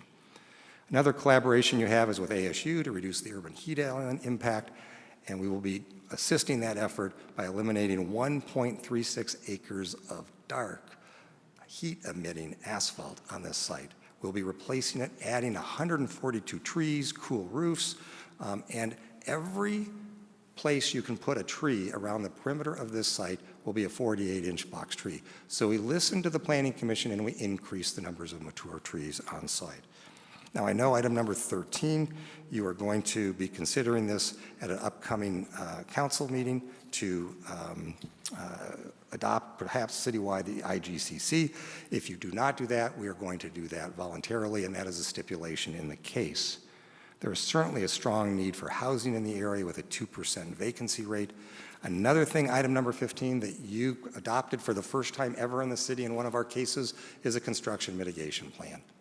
And it was a suggestion from Commissioner Serena that we do this. Great suggestion, again, in the development agreement. Finally, we come before you with unanimous recommendation for approval, unanimous from the DRB and the Planning Commission, 7-0 at the Planning Commission. As I've said, as the staff report says, as our application says, we implement the general plan goals with this case. Check the boxes. I want to gain a little altitude on the education element for a second. A healthy community and competitive economy are directly based on high-quality education. And we get caught up in the heights and the densities and the setbacks and the step back. Sometimes we forget that part of what we're doing with these projects is absolutely doing this type of thing that the voters have suggested to us. So tonight, we would respectfully ask you that we implement this provision of the general plan and help us set a new standard for community collaboration in the community and take another step to keep our community healthy and competitive. Happy to answer any questions. I know there are speakers. I'd be happy to answer questions after public comment. Just let me know. Thank you. Okay, we do have, we'll go to public comment. And let's see, then we have question from Councilwoman Whitehead. Let me announce these. Alana Alexander, Genevieve Alexander, I think, giving their time to Jason Alexander. Jason, are they here, or are they here? No, they are not here right now. Well, it's, people should, when they give time, be here, not just fill out, something and depart. So I'll keep it to 3 minutes. You'll get 4 minutes, and appreciate that. Okay, thank you. As you noted, Mayor, I am speaking on behalf of my 2 daughters in 8th grade and in 11th grade because the education element of this plan was so moving to me. But I want to backtrack for 1 second. Last week, I attended the ASU Economic Forecast Luncheon, which has been running for 59 years in the city. It's one of the most prestigious forecasting events in the Valley. And I got to hear these professors speak, and I was hoping staff could give me a quick overhead here, if possible. A couple outstanding professors from the ASU W.P. Carey School. And they talked, as you can see their requirements here, but this was one of the graphs in their presentation showing that the housing affordability in Scottsdale and in Arizona, but Scottsdale as well, reflected in that, has declined by nearly 50% in 5 years. Dr. Hoffman was asked further what he felt the biggest risks to Arizona's economy were. And he said the number 1 risk, in his opinion, was no longer being able to attract talented young people to provide an influx of talent to our economy moving forward. And he coupled that with the number 2 risk of education opportunities. So again, coming from the folks speaking at this economic forecasting conference, essentially echoing what Dr. Elliott Pollack said to the council back in July about the risks to the economy and the housing market. Which brings me around the notion of education and talent to this project and why I'm so excited about it and why my family is so excited about it. The education aspect here is really unprecedented. It is a completely private agreement between the builder and Chaparral High School. No taxpayer dollars involved. Again, completely private agreement. It fulfills the education element of the general plan for the city to coordinate better with our school system. It represents some of the goals of the education subcommittee for better coordination between the cities and schools, and I think that's just absolutely incredible and unprecedented again. Costing the taxpayers nothing. Nearly 3,000 kids go to Chaparral High School. These are 3,000 residents, mostly, who will benefit from this project. Those 3,000 residents have 6,000 parents, also mostly residents, who will benefit from this. Now, as I mentioned, I have 2 teenage daughters. One is in 8th grade, and she's considering Chaparral next year. Her school, where she went to elementary, had a community garden. Some of the other schools that have community gardens, like Sonoran Sky, will tell you over and over about the benefits these types of implementations provide to their student body. As a parent of 2 teenage daughters specifically, I can tell you how hard it is to help them grow and understand the balance between diet and nutrition and how that translates to your performance as an athlete, how that translates to your own body image and taking control of your body image. And it's like a life skill when they finally get it and when they finally can take control of their own future through health and nutrition. It's like driving a car, balancing your checkbook. It's just an incredible feeling as a parent for them to accomplish that. So I'm so proud to see that this is going in at Chaparral. Again, no cost to the taxpayers, 6,000 parents, 3,000 students, all will derive a benefit from this. And I just want to point out how great it was to see so many local businesses sign their names behind this, give their names, their addresses, specifically identifying who they are. It's been disappointing to see so much of the opposition as essentially clickbait, loaded surveys, people not saying where they're from. Well, I'm here to speak for my family, for my children, and say how much I think this project would benefit the school and the community. Thank you so much. Thank you. Kelly McCone and Jen McCall.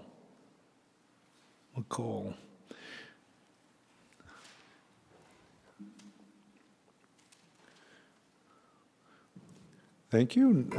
Name and address is appreciated, and then Jen McCall after. Good evening. My name is Kelly McCone. We are the owners of the storage facility, life storage facility at 7245 East Gold Dust Avenue, right on the southeast corner of Scottsdale Road and Gold Dust. To the mayor and council, thank you for giving me the opportunity to speak in support of this project. As I stated, we're directly east of the proposed development. The current site, as you know, is very vacant, and the element that vacant strip malls bring is a little concerning to us.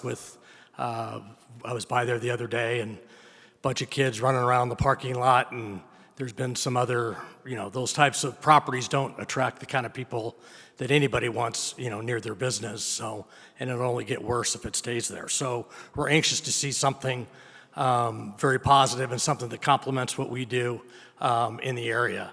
There hasn't been, to my knowledge, a new multi-family development built in the area in almost 20 years. So we are very much in favor of the development and hope you will give it the consideration it deserves. Thank you.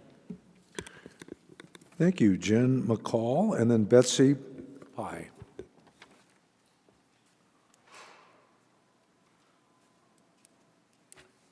Hello, everyone. You'll have to pardon my voice. I lost it this weekend. My name is Jen McCall. My address is 6150 East Surrey Avenue in Scottsdale. But for more than half of my life, I've worked at Chaparral High School. I am currently a zoology botany teacher there. This is going to be my 24th year.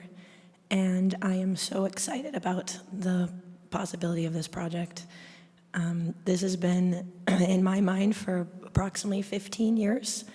Currently, you saw the space we have right now. We are very fortunate to have those 3 garden beds that were provided by an Eagle Scout project 15 years ago. But I've always wanted to go bigger because the community deserves it. My students deserve it, the faculty deserve it, the staff deserve it, and the parents deserve it. So what my students would like to see that space turned into is a learning garden. Multiple garden beds, about a dozen, shaded trees, meandering paths, shaded trees, plants that'll attract butterflies, benches, shaded structures, a place where students can learn how to garden, how they can harvest and learn what that food is providing them, not just my students, but the students in the culinary department, the special ed, and the special needs students as well. It's also an opportunity for my students to start seed libraries and pass those seeds on to the faculty. It will also be a really nice space for the kids to go during lunchtime. They're kind of confined in an area, and there's really not that much place for them to go. But knowing that there will be benches and shaded structures and trees, it'd be really inviting and welcome for them.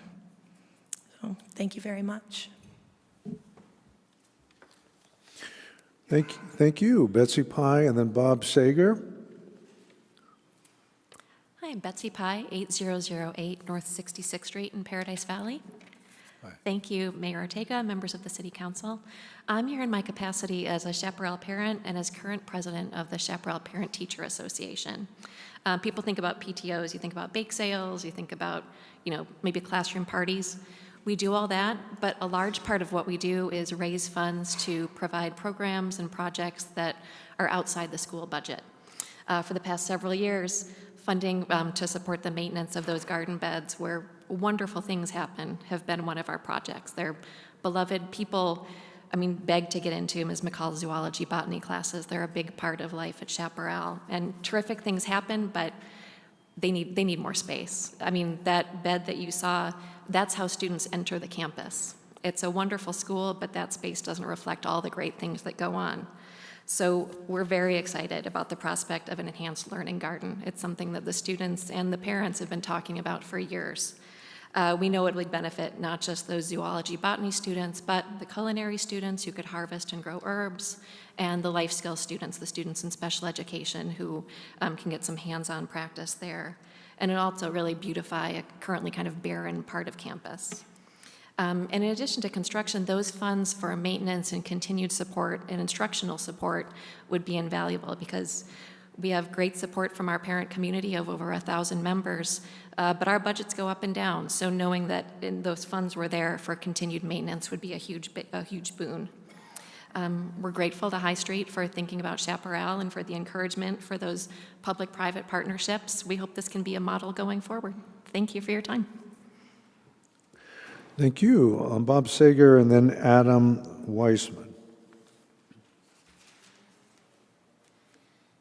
Good evening, Mayor Ortega and council members. Dr. Bob Sager, 7336 East Ironwood Court. My wife and I live in a gated community 1.5 blocks from this named property. And I represent hundreds of people in the area between 70th Street and Hayden, Shea, and Mountain View.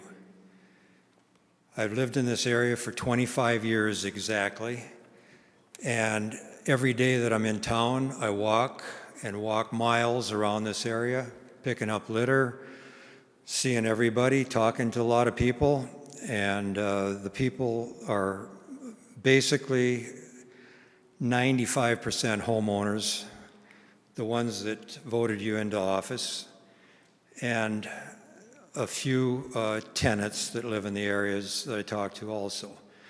We are 100%. You would think there would be an exception, but everybody I've talked to is 100% against more apartments. So we oppose this project from that standpoint. We would like to see condos, 1 or 2 story, or patio homes where you've got owners that got skin in the game. And we, you see all the reports on how well this project looks and how interwoven it is with Chaparral and so forth. And that's all said and good, but the traffic is persistently dense in that area. And there's been a lot of changes in that area. It started off with the illegal detention center at Scottsdale and Mountain View. Then the what I call the wedding cake right across from Butterfields at 74th Street and Shea, which was supposed to be 4 stories, which technically you might call it 4 stories, but right now it's looking at 5 stories with the appurtenances, and the first story is extra high. This one over here, 3 stories, that's too much. And I asked the council to delay decision, get this reworked to 2 stories, because with 3 stories, it's actually going to be 4 stories with everything up above the 3rd story. I think it's common sense for the council to finally recognize enough's enough with apartments in Scottsdale. I can't compete with John Barry and schmoozing all of you, but I got to give him credit. He's very polished. He's like silk. And are you going to continue to let him come up here and proselytize all these apartments? We've had enough. I see all the Optima people have left, so they can't hear my comments, but all the people that I talked to were sick and tired of more apartments. And Optima, I'm done with Optima as well as all my fellow people that I talk to. So I hope that this is the last Optima project that Scottsdale ever sees. We have enough of it lining Phoenix and now Scottsdale. So I plead with you, if you're going to accept apartments at this Chaparral Commons, that you lower it to 2 stories. And they've talked about, you know, they're going to have a reasonable setback. That's all good, but I just... Thank you, Mr. Sager. Okay. Appreciate it very much.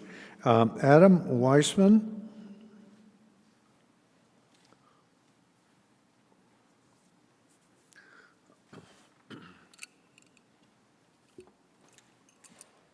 Hello, my name's Adam Wiseman, and I live at 9990 North Scottsdale Road, right next to the proposed building. I have lived there for about 6 years, and I've watched the strip center next to us basically turn into a place for people to come and sleep in their cars at night. I walk my dog around there. Other tenants that I know that or other owners that are in the complex also walk around the area, and they've noticed that that area has become less safe over time. I know that I've had a few of the people that I know in there write into you guys about this and everything, but we definitely would rather see this there, or see this apartment complex go up than what's been going on there right now.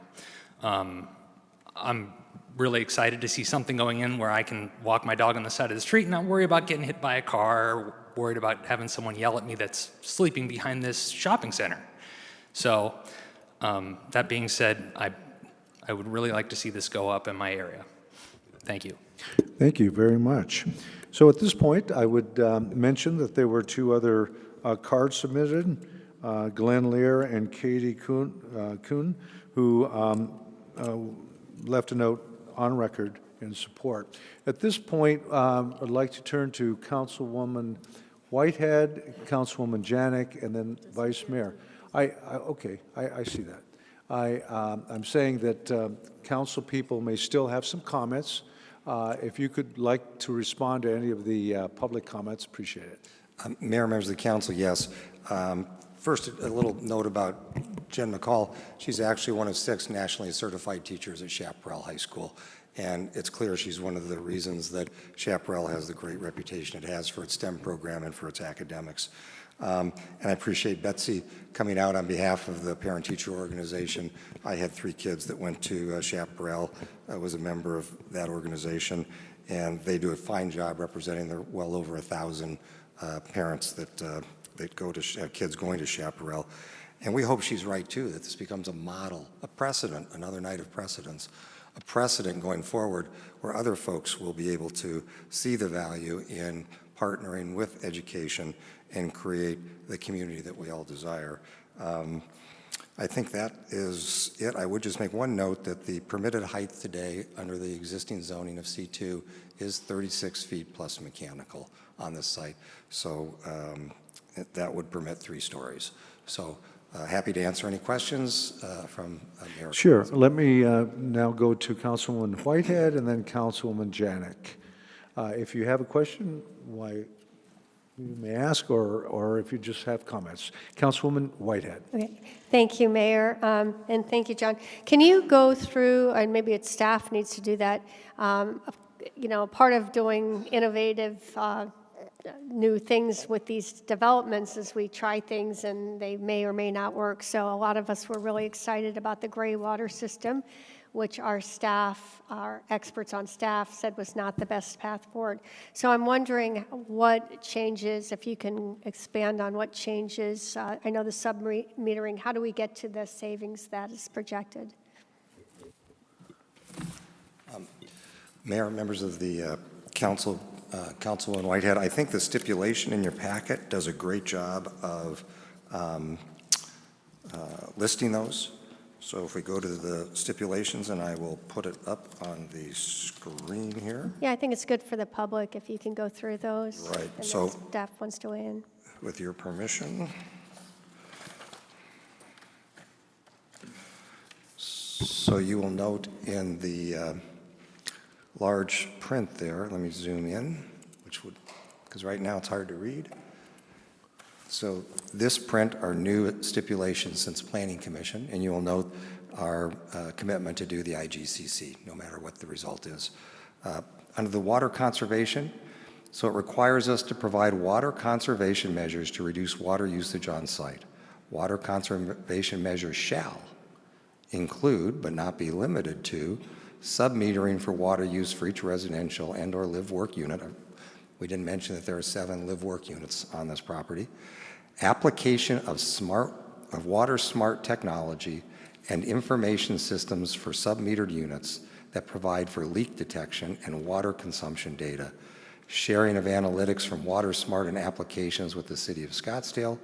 No real grass. Drip irrigation with water smart controller systems. Low flow fixtures and xeriscape landscaping. The developer may include rainwater harvesting as a conservation measure subject to approval by the Water Department. And we've committed to do rainwater harvesting if it's something that is feasible. Okay, thanks. Just one more question, and this was really a question I had for the last project too. The IGCC, our current code is 2015. Is it written, perhaps this is a question for staff, do we have a commitment for the 2021, which is what we're considering in the stipulations for this project? I think I saw that.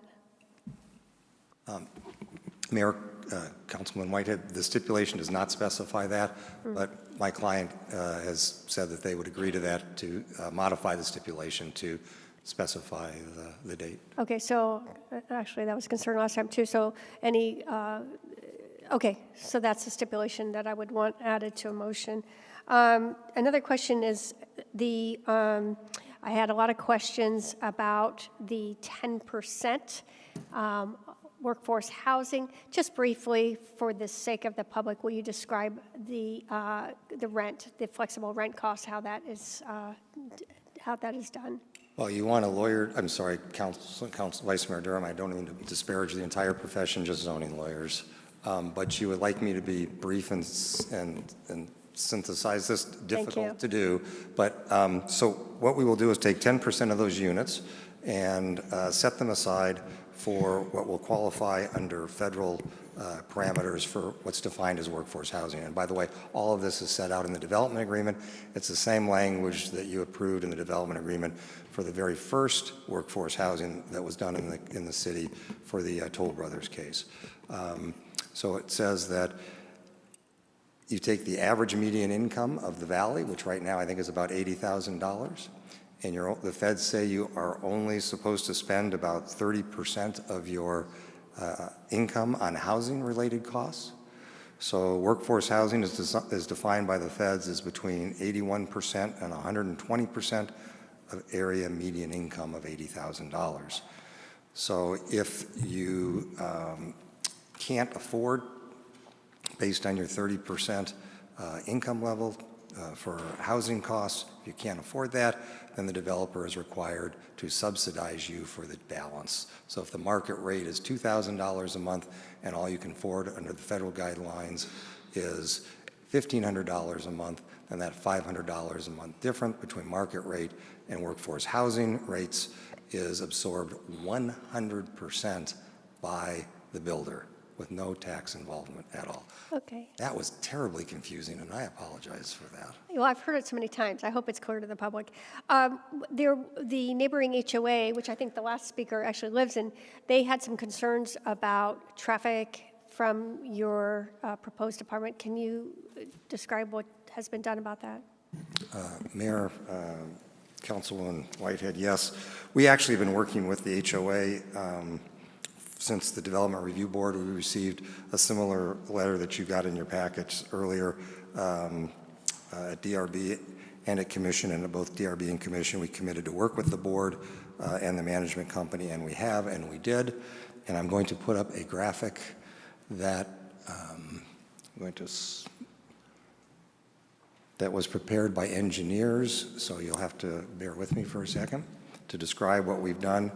The Verona condominiums are down here at this location, and Mr. Wiseman lives in the Verona condominiums, and I will note that we have 9 to 11 signatures of support out of the Verona condominiums.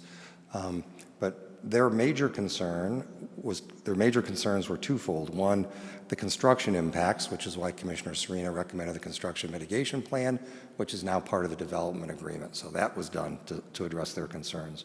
Secondly was the use of this access way right here. This is the CVS, this is Scottsdale Road. So right now, the existing Mosaic apartments, the existing condos all use this access, and they come out to Scottsdale Road here. So their concern was, we want to find ways to discourage our residences from using this access way right here. So how did we accomplish that? We worked with our traffic engineer, and this is the access to the underground parking right here. This is Gold Dust. This is our access out to Gold Dust. Gold Dust has a traffic signal. So with all of the traffic, 100% of the residential traffic has to come in and out of the underground parking at this location. The rational driver has a couple choices to make. They can turn right and go over the newly installed speed table right here. Keep going this direction, go over the second newly installed speed table and crosswalk, then hit a stop sign that's newly installed, then keep going to the third newly installed speed table, and then hit the stop sign at Scottsdale Road, and then turn right or left, as the case may be. The rational driver, we hope, is more likely to turn left, come out here, very short distance with no obstructions, and go to the traffic signal. Or they will turn right here and take this direct access out to Scottsdale Road here. So those were the two things. So all of these are things we've agreed to do with the HOA. It's a long answer, I apologize, but it's been extensive conversations with the board and the management company to come up with these. Okay, thanks. And then I actually had a meeting last night, and I heard some concerns that I hadn't heard previously. I had been focused on the traffic on the west side of Scottsdale Road, but there are some concerns on that that a new apartment complex will impact Gold Dust, Mountain View, 78th on the east side of the road. I wonder if our transportation folks, or is someone here that can give us some information on, there he is.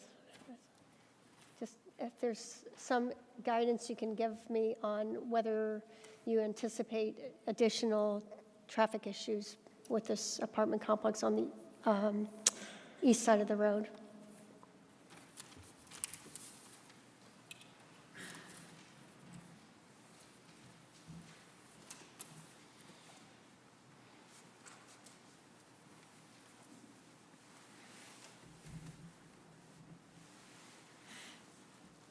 Mayor and city council members and Councilwoman Whitehead, regarding your concerns, I know there was an email sent to me today regarding the concerns from the community regarding additional traffic and speed in some of these adjoining streets. As we know, a lot of those concerns are dealt with from PD and traffic enforcement.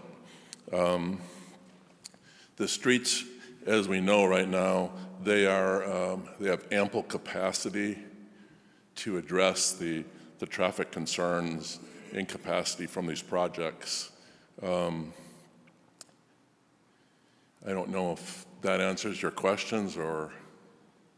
I just wonder if you're thinking, knowing what you know about how traffic flows and where generally are people residences or which directions they're taking, I'm wondering if you're anticipating traffic from the new apartment complex flowing east through that couplet. And I think as Mr. Berry brought up, we've been working very closely and have accepted the traffic report prepared by the consultant.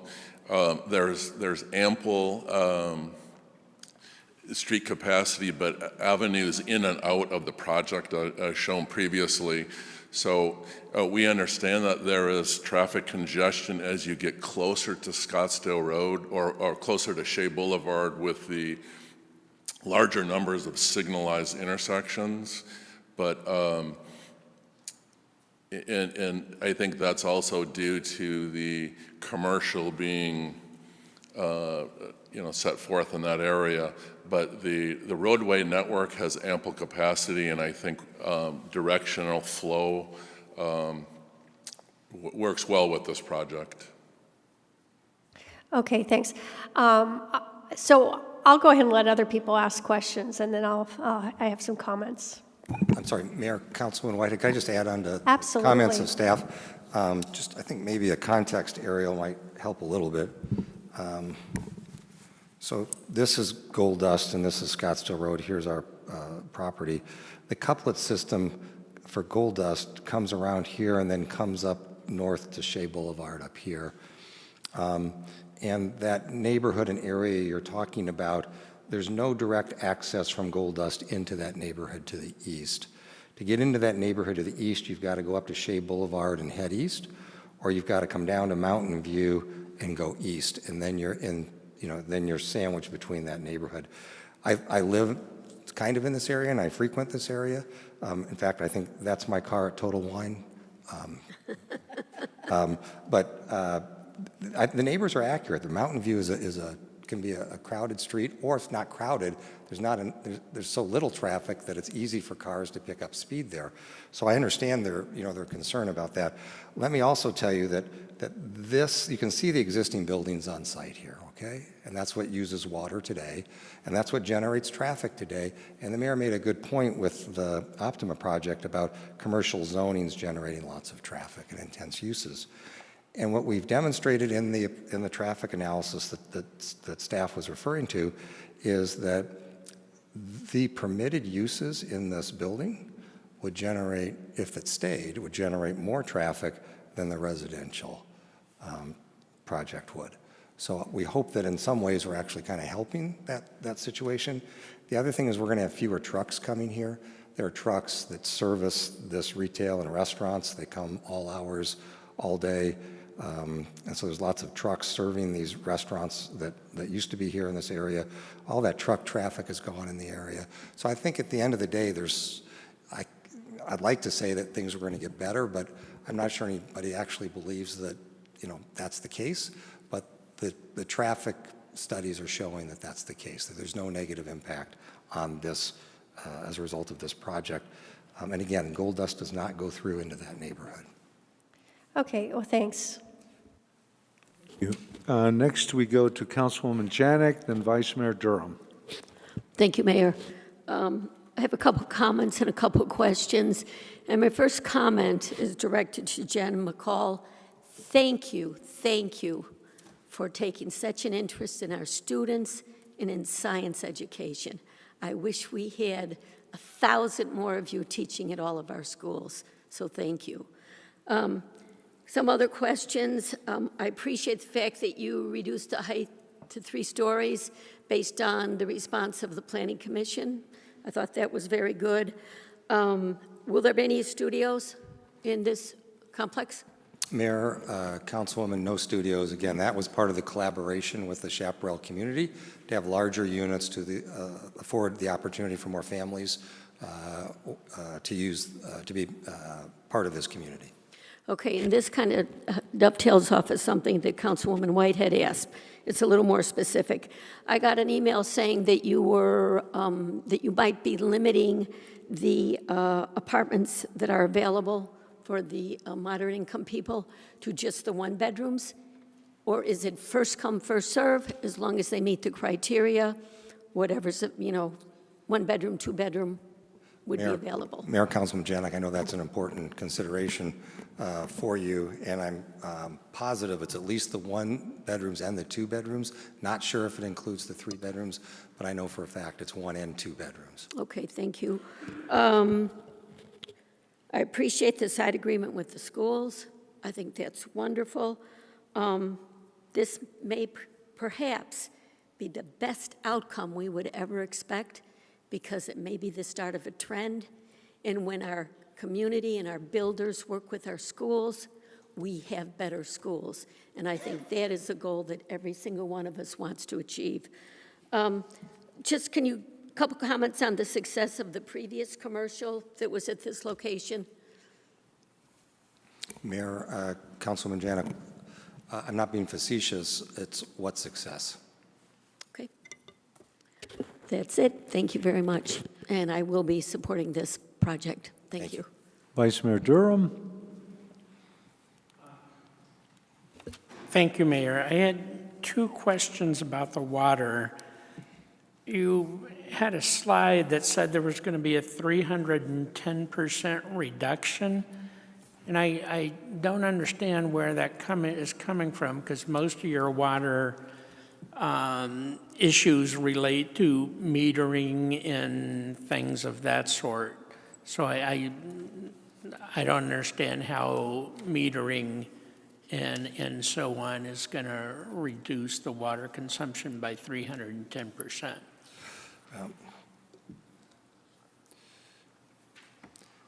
Mayor, Vice Mayor, I knew I was limited to 10 minutes, so I went fast, and I apologize. So I didn't spend the time probably that I should have on several of these slides. So let me back up for a second. Sure. So when we first came forward with our proposal at Development Review Board and at Planning Commission, our water solution, recognizing that water is a critical issue for our community, our water idea without the benefit of city involvement. So that was without the benefit of the city weighing in on it. But our engineers came up with some proven technology to use gray water, capture and reuse gray water on site and use that on site. Their estimates were that would save about 1 million gallons a year if we use this on-site gray water system to capture, treat it, and use it on site instead of sending it up to the to your water treatment plant. This new program, which was with collaboration, we're talking about a community collaboration. An important part of the community is staff. We failed to collaborate with staff with this idea. And when we communicated and collaborated with staff on this new program, which is sub-metering, that all those things that were in that stipulation that I read, right, all of those little things put together weave this tapestry of incremental, relatively small changes when all aggregated had a huge impact on the water savings. So compared to 1 million gallons a year saved using what we were previously proposing, we would save, our estimate is over 4 million gallons a year, which is a 310% increase from our prior idea that staff did not have involvement in. We met with, if we could meet with staff every time and come up with these kinds of great things, wow, that would be amazing, it would be great. So we're thrilled with this, and I don't want to speak for staff, but water staff was thrilled back there. Gretchen's either smiling because she's hoping I'll be done soon, or because she agrees with me. So the 4 million number comes from our staff? No, those were numbers that we used staff's analysis. I will tell you that a big piece of this is the sub-metering savings, and your water staff did provide us with studies that demonstrate the savings that are associated with sub-metering when you do that in these projects. So a portion of the data is staff data, but not all of it is. We used staff assumptions that we've seen in other analysis, but they've not reviewed those savings. I still don't understand how the sub-metering is going to lead to a savings of that amount. There again, I'm agreeing, and we don't use the staff's name in vain, so Gretchen will be here. In general, we don't want you to keep gray water. Gray water is intended, we process and recycle. So the term gray water wasn't in your stipulation, and I noticed that. You can do a gray suit or a blue suit, but I don't think this is your, I think the terminology is incorrect. And I'm asking staff to answer this because we depend on recycling water. There's other complications with cosmetics, other things that are inside gray water that complicate it, make it not usable for even sprinklering. But go ahead and fill us in on that one. Yeah, Mayor and Councilor Gretchen Baumgartner, the Water Policy Manager here at Scottsdale. We did talk to John Barry and the developers and had a good conversation about the gray water, and our recommendation and our preference on how to manage that water resource. And then we came up with a couple other concepts that I vetted fairly thoroughly with my staff, and we did come up with a couple concepts, and one of those was the submetering. And Councilmember Durham, to your question, when we have a big multifamily or mixed use or commercial, and we go out and talk to those folks and we talk about water savings, when you have a meter on it, it's an aggregated water use to be able to pull apart the processes or the individual use that is happening, whether it's a leak or how to manage overuse and efficiency. You need that finer resolution. And so when you have a bigger commercial entity, it's harder to dive down into maybe inefficient use or leak detection. One thing that we offer our single-family resident is our Water Smart portal that we've come here several times to talk to you about. And that's something we offer those single-family residents. That's not something we can offer a multifamily or necessarily commercial property because it just doesn't show that finer resolution. So something like a sub-metering, and there was a study, and I shared that with John Berry and their developers. There was a study done that looked at Southern Nevada Water Authority as well as Denver Water, and collectively found that there was anywhere between 15 and 25% reduction in a multi-use complex that used sub-metering. So it gives the power to the commercial entity in a mixed use and the residential in a mixed use to be able to manage their own water use and to be able to detect leaks. Leaks can be a big component of water wasting. Did that answer your question, Councilmember Durham? Yeah, I think so. I heard the reduction, but he multiplied by 4 instead of, so anyway, let's, did you want to continue? Any other questions? Yes, there has been a lot of opposition to this project in emails, although none of the many emails I've gotten have shown up tonight. The one gentleman did explain his reasons, and because there has been a lot of opposition and questions, I did want to address this in a little bit more detail. I think we do have a shortage of apartments in Scottsdale. We've mentioned that time and time again up here. And in particular in this area, as I understand it, there haven't been new apartments in many years. So I think we do need some more in that neighborhood. Mr. Fishman, I think his name spoke earlier on the Opta and was asking where city employees could live, and they're probably not going to live in the Optima. But this is the type of place, I think, where they could live. And so when we do these new apartments, I think we need to do them in a smart way, which preserves our character, which is something I've often made the point. I always begin by thinking about the location of a project, and someone on Facebook today described this as a once vibrant property. If that were true, it's certainly not the case now. It's largely abandoned, and I think that's because it's landlocked and not visible from the street. It's not a good retail location. And when I was making my notes this morning, I wrote down the possibility of crime and vandalism, and we've had 2 people here today confirm that. Seems like an obvious place where that might happen. I think apartments are a good use for this location. It's surrounded by other apartments and condos, and there aren't any single-family homes close by that I can see. But I have received many generic emails opposed to this project, and so I think it's worth discussing those. I take these seriously, but I also evaluate these types of emails based on facts and logic. I think our job here is to exercise judgment and not simply to add up yays and nays against a project. It was said in a similar context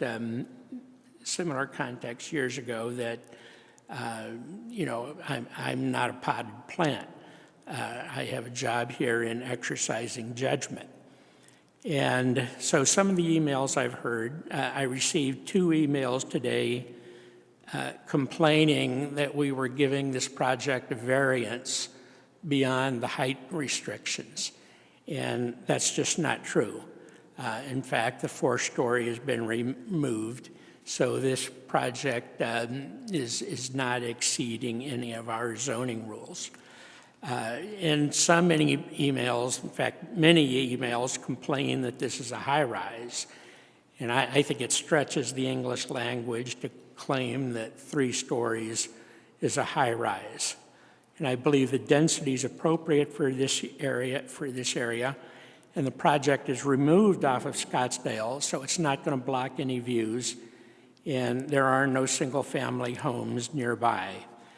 The benefits to Chaparral and Gold Dust are an added bonus, and I've received some comments that are complaining about the garden, but I'm going to take the word of landscape architects and teachers rather than random people on Facebook. But I think there are 2 issues which deserve more comment, and these are traffic and water. As for traffic, I received one email today which basically said, we need to force people to commute. We shouldn't let them live here. We need to force them to commute. Now, think about that.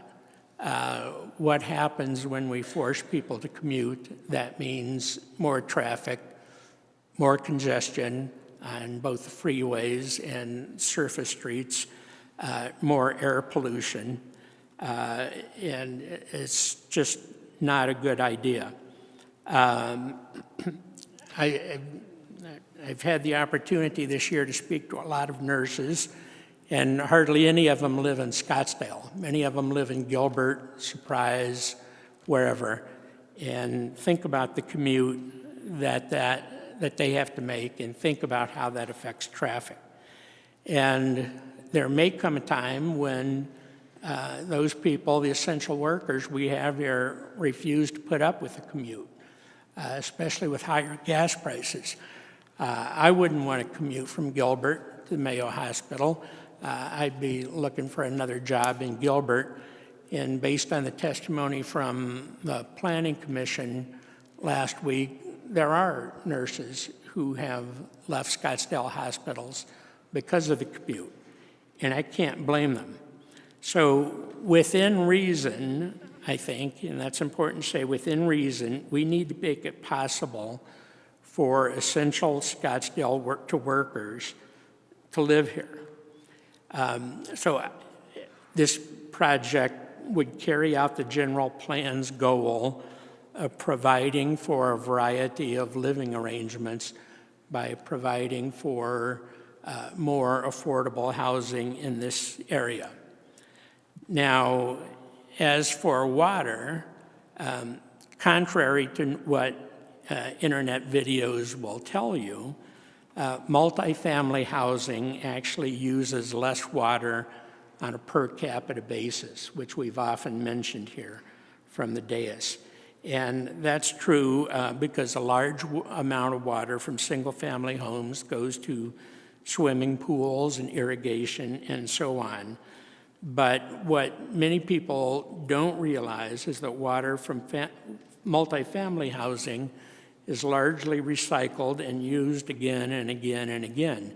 And that was the reason gray water is not the best solution here, because gray water removes that water from our system, and so instead of getting used again and again and again, it takes it permanently out of circulation. So the water supply is an issue. We need to take steps to conserve water, and that includes, it's sort of an all-of-the-above strategy, which is the 5% reduction. Some of the measures that Mr. Berry or this project has undertaken, low water utility, low water fixtures, and so forth and so on. But we can't shut the city down while we plan for the future and try to solve the water problem. And I trust the expertise of our excellent water department above that of online critics who say we've got to stop all construction while we wait for more water. So for all those reasons, I'm going to be supporting this project. Thank you, Councilwoman Caputi. Did you have a question for? I have some comments. Oh, good, thank you. And I know it's a really long night, and we're probably tired at this point, and I'll try very hard not to repeat any of what Vice Mayor Durham said, but I do feel very passionately about this project, and so I do want to make a few comments.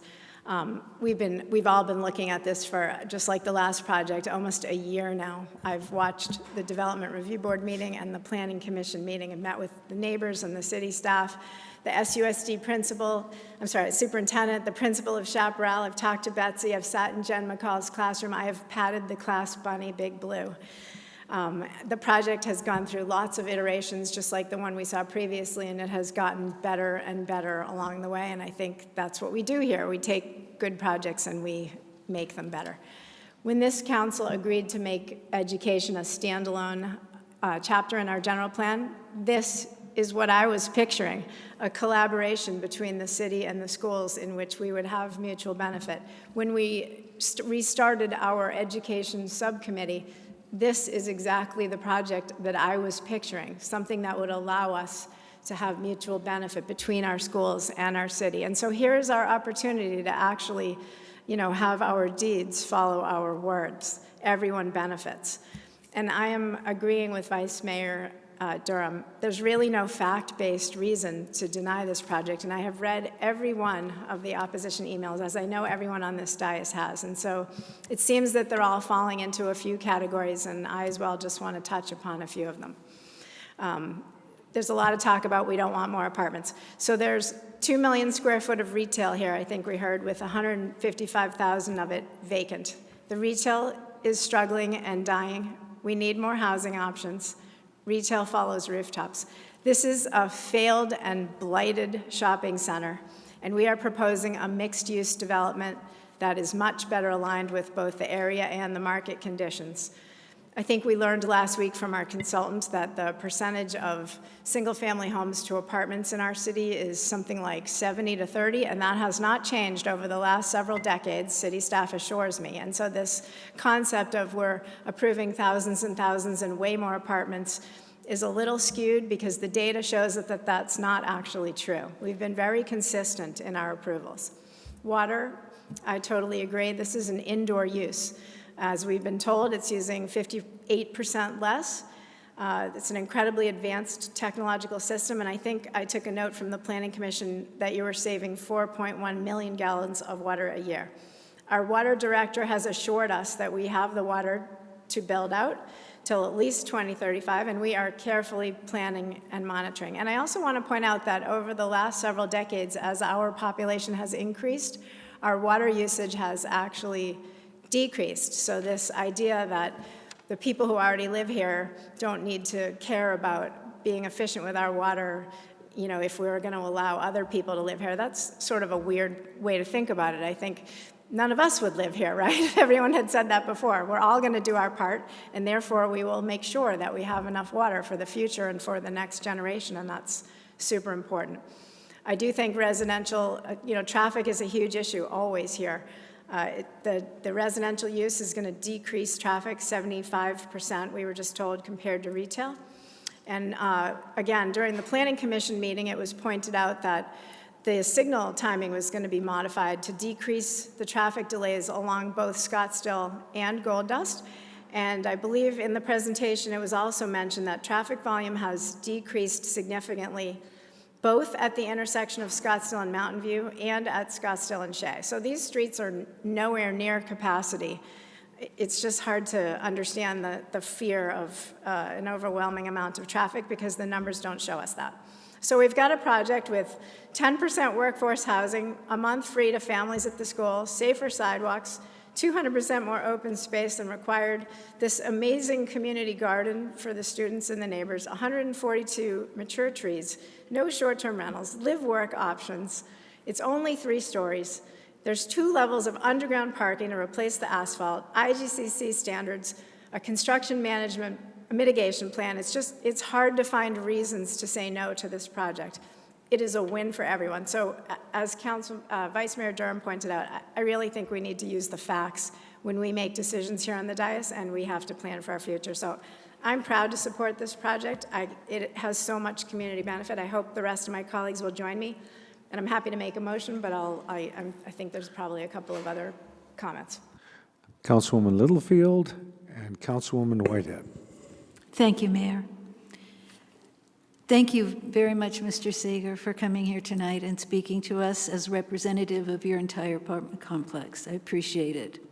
100% of the people are against this, and there has to be some pretty compelling reasons why. I also received a letter from, and I will probably mispronounce his name, so please forgive me if you're listening, Mr. Madhu Hayer, who is the president of the HOA at Verona Homeowners Association, which has 108 units and which is one of the 3 existing apartment complexes in this small area. He listed several grave concerns regarding this proposed development, and they basically centered around traffic congestion, not only for the Verona complex, but also for the neighboring Mosaic Apartments, which has 304 units. And he did not give me the name of the residents of the 3rd apartment complex, but there is a 3rd apartment complex in this area who would also be affected by this. His major concern is the use of the road East Acacia Drive at the south end of the proposed development that is being used today as an exit road from his community by Mosaic residents and by Mosaic residents. These are residents who walk along this road to get to the strip mall, and he made it very clear that he and his neighbors do not support this project. He also has concerns about the level of dust and noise and truck traffic, of the existing residents that they will have to endure during the construction period. And my impression is that this is an older community, but is still active and very vibrant. I do not see a compelling reason to inconvenience all of our current residents in the area and cause a further demand on the small, narrow streets in this area and cause safety concerns from the people who are using those streets, walking on those streets, and driving on those streets. I'll be the first to admit, our residents told us loud and clear in the last election what they wanted and what they did not want. They want to slow down development in Scottsdale. This was their primary objective in the election from everybody I heard, and it didn't matter what party they belonged to or if they didn't belong to a party. This is what they all said, slow it down. And all we do up here is listen to more and more and more. I think we need to listen to the people we represent. And I'm sorry, but I cannot support this project because the residents in the area do not support it. Next, Councilwoman Whitehead. Well, it is a long night, and we're long from being done. We have a long ways to go still. So I will not repeat what Vice Mayor Durham and other colleagues of mine have said up here, but I agree with much of what's been said. I just want to state that the residents that write to us, they are real people, and there has been a dramatic increase in apartment approvals.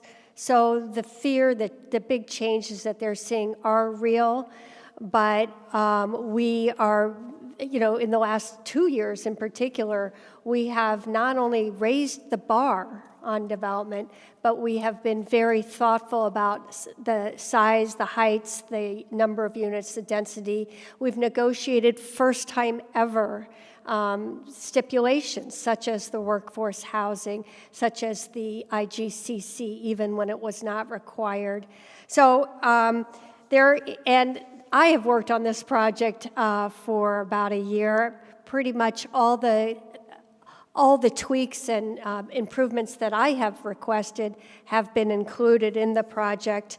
I'm particularly glad that we went ahead with the 3 stories. I wasn't even sure if that was a stipulation of mine, but I think that was a good decision because what we want is we want projects that enhance the existing character of an area.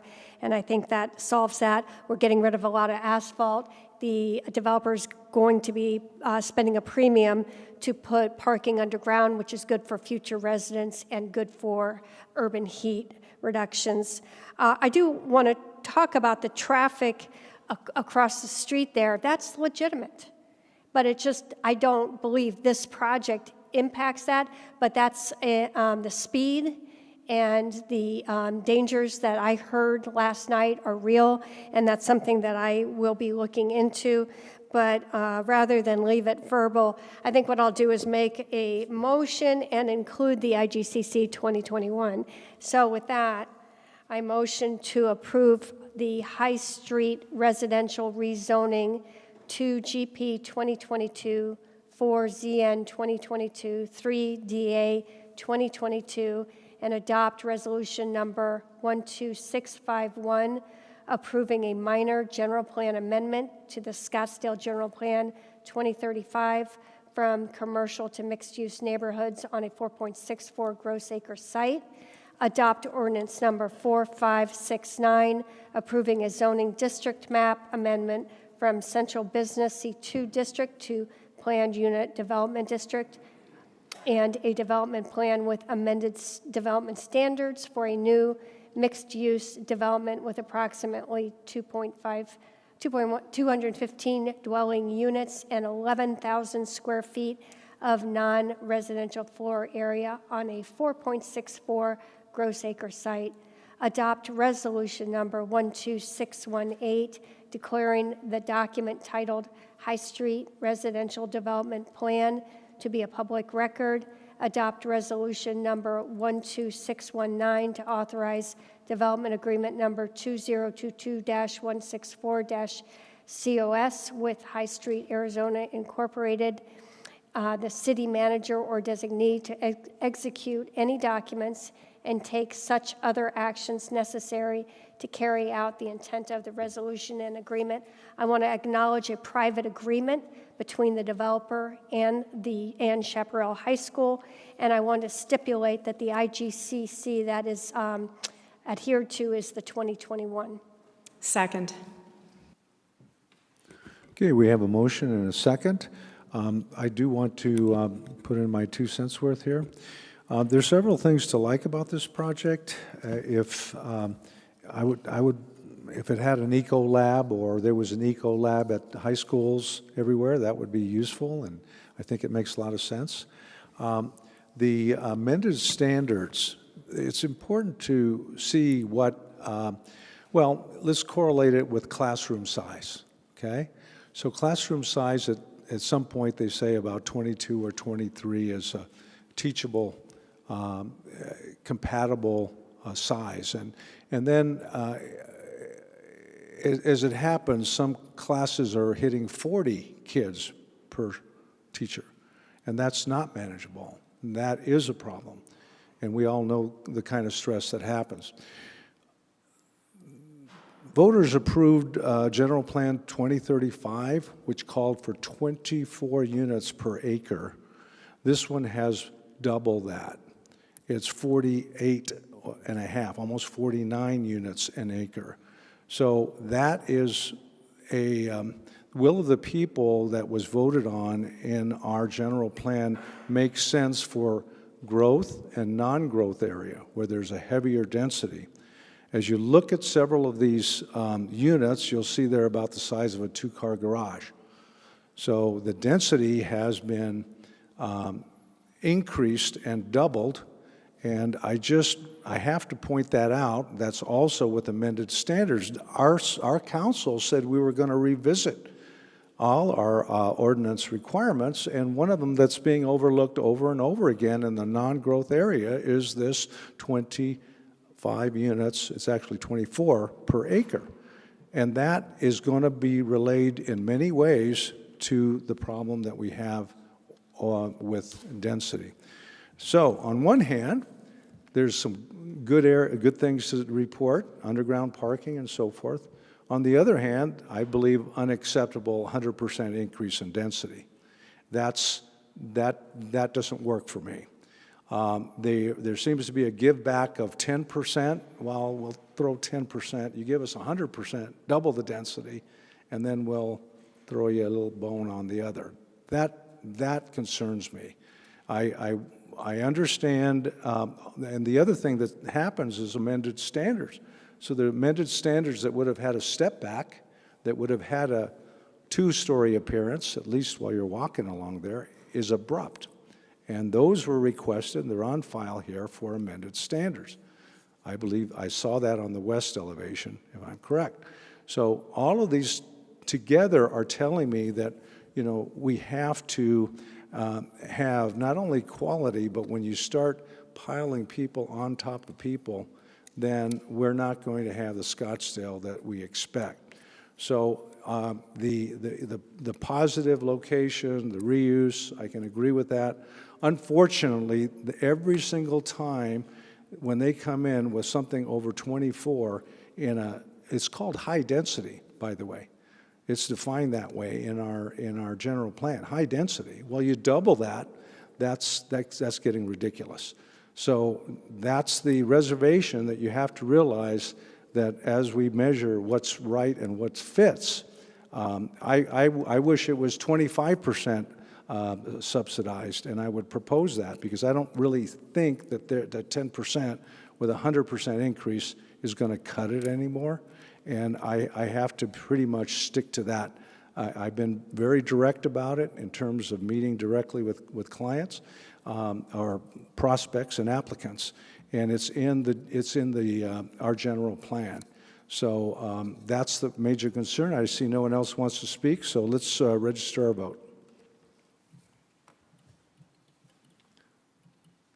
Okay, carries 5-2. Congratulations and good luck with the project.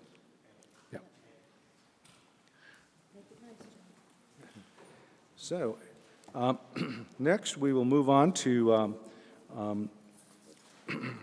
public comment. Public comment is an opportunity for anyone in the audience to come forward and speak on a non-agendized item that would be within the council's jurisdictions. No official council action can be taken on these items, and the speakers are limited to 3 minutes. We have no takers, so therefore I will close public comment. Moving on to item number 23. In our charter, it states that any citizen, even one person, can provide a petition which would be recorded at the clerk.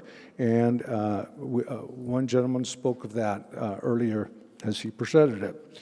The request specifically asks for us to write well, if it can be reread as far as to be more precise, it appears to be demanding or asking that the council proceed with an EPCOR agreement, which is certainly, we are, if someone can read what they believe the petition to say, I think it is a request that this body act on a petition.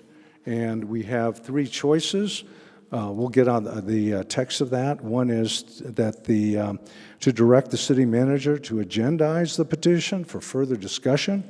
The other is direct the city manager to investigate the matter and prepare a written response to the council, and to take no action. I'm just going to ad lib here until you can get it as to form. This is a request for the city to enter in a contract with Rio Verde on their water situation. And it seems like a very strong request in terms of whether or not that matter would meet the deadlines that we have. So as far as clarifying the petition, can you do that in some way? I saw several copies. Many of them were, saying we are unaware or we just made aware. And then another specifically, let me get what it may have said. There were several statements, and this one's marked petition. I will read it, so it'll be, as far as, this is the only one that's marked petition. I am a resident of Scottsdale. I've recently become aware of a proposal for EPCOR to provide water to our neighbors and Rio Verde community in cooperation with City of Scottsdale. EPCOR is a private company regulated by the Arizona Corporation Commission that currently serves portions of Scottsdale. It's proposed that EPCOR provide water to the City of Scottsdale and pay the City of Scottsdale to treat and deliver the water to Rio Verde until EPCOR builds the infrastructure to treat and deliver the water themselves. The petition goes on. This proposal will not use any water allocated to the City of Scottsdale and would reimburse the city for all costs incurred. In short, it will not cost Scottsdale residents anything to help. The Arizona Corporation Commission is in the process of considering EPCOR's request for the service area and approval of their rates and fees.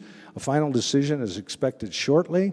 Again, I'm just reading what the petition says. If the City of Scottsdale does not enter into the agreement with EPCOR, residents of Rio Verde will be held hostage to unregulated wildcat water haulers who have uncertain access to water. There's great urgency to get this agreement in place before the end of the year, since the city plans to discontinue water to Rio Verde at year end.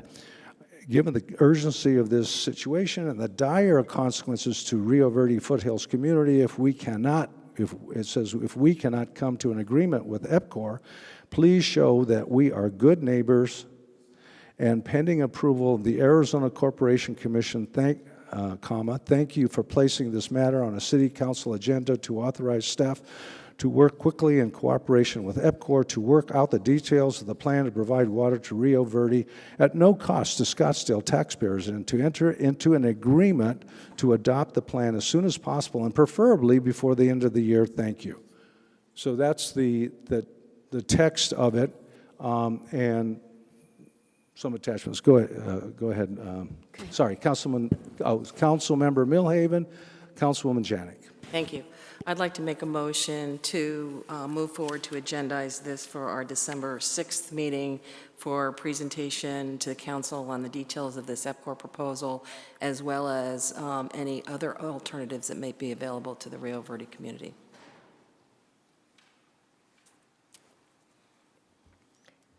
Thank you. I hear no second.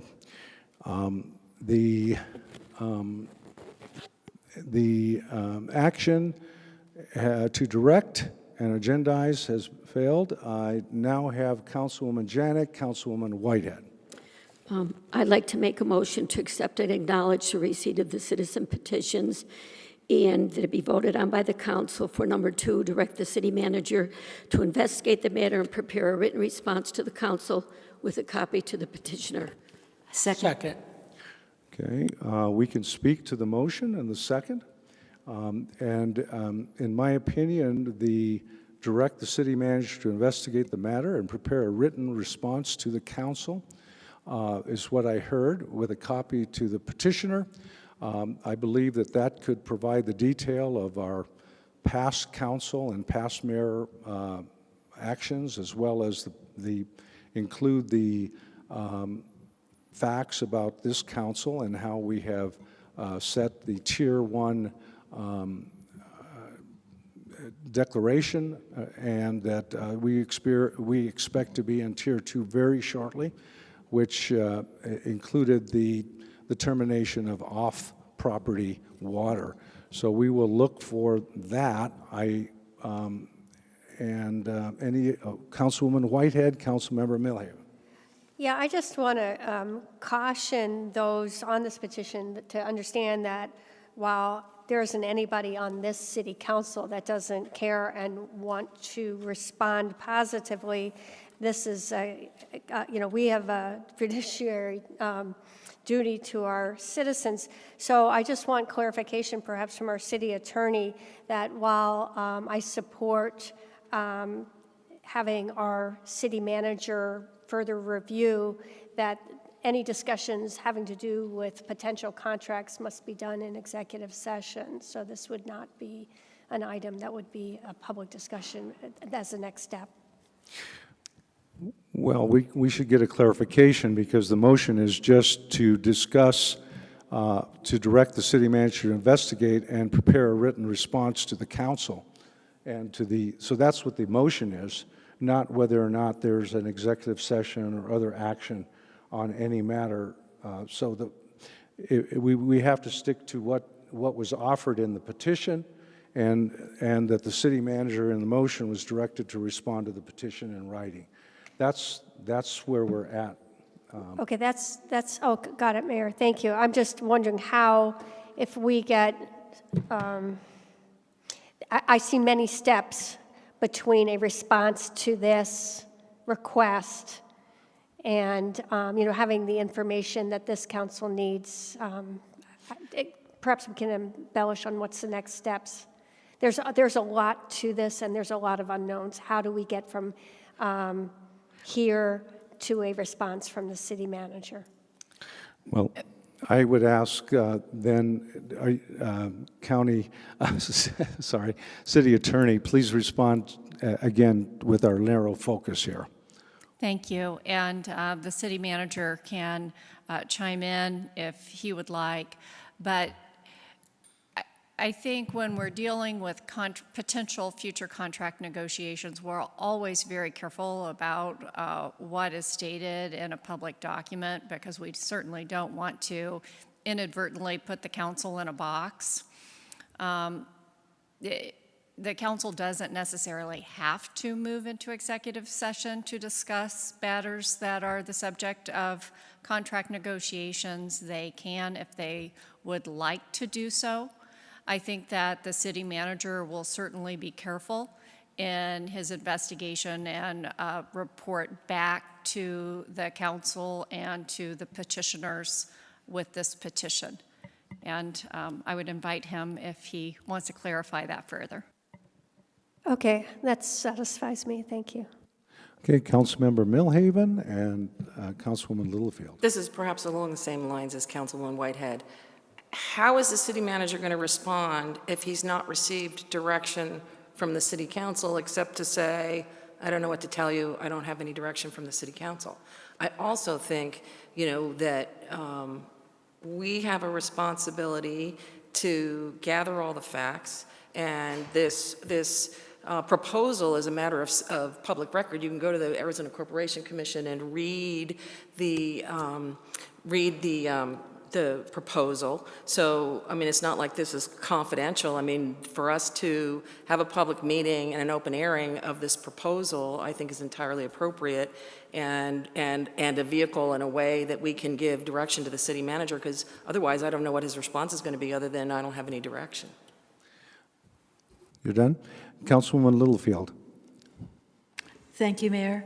I agree that this is the proper course of action to take at this time, and depending on what is determined and what is discovered in all of these kinds of negotiations, I think it's best that it be done by one person, a focused person, and that would be the city manager. So I agree with this, and having prepare, after you do all your discovery, a petition or a response with what your findings are, so that we can analyze those and take a look at what our options would be at that time. And I would also ask that you do this as soon as possible. Thank you. Well, I cannot support the motion. The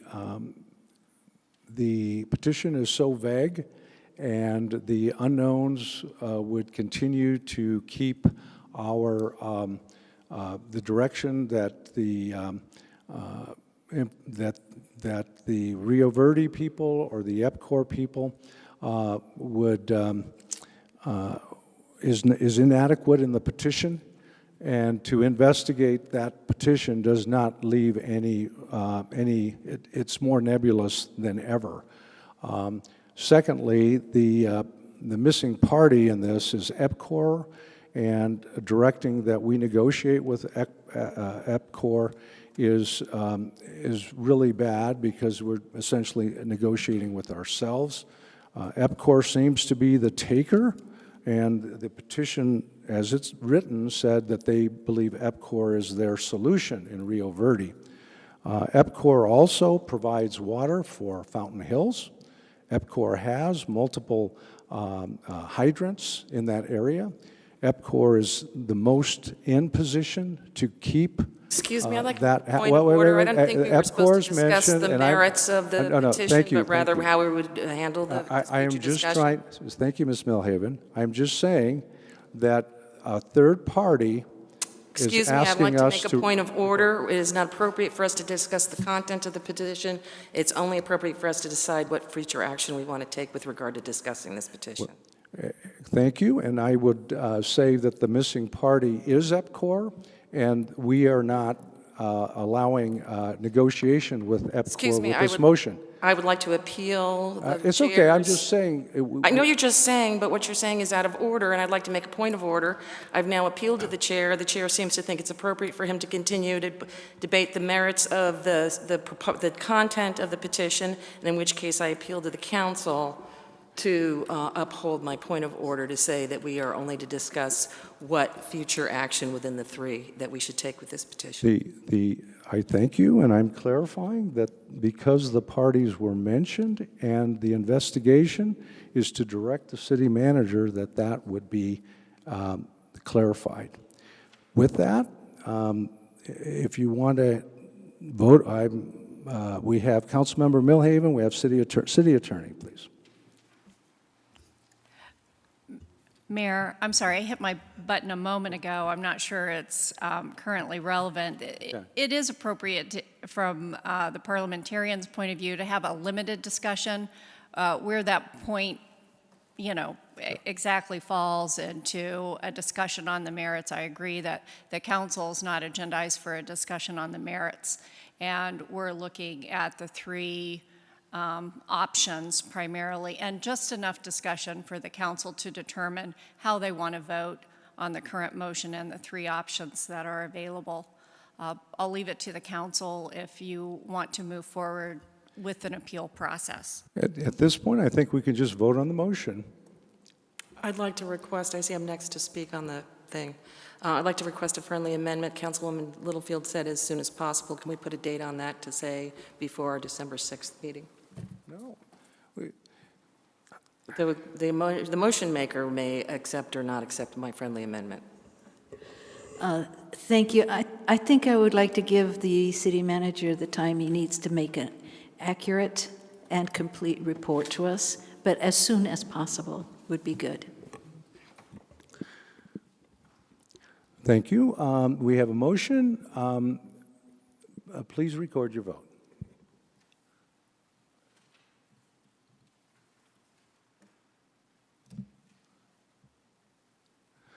Thank you, and the motion carries.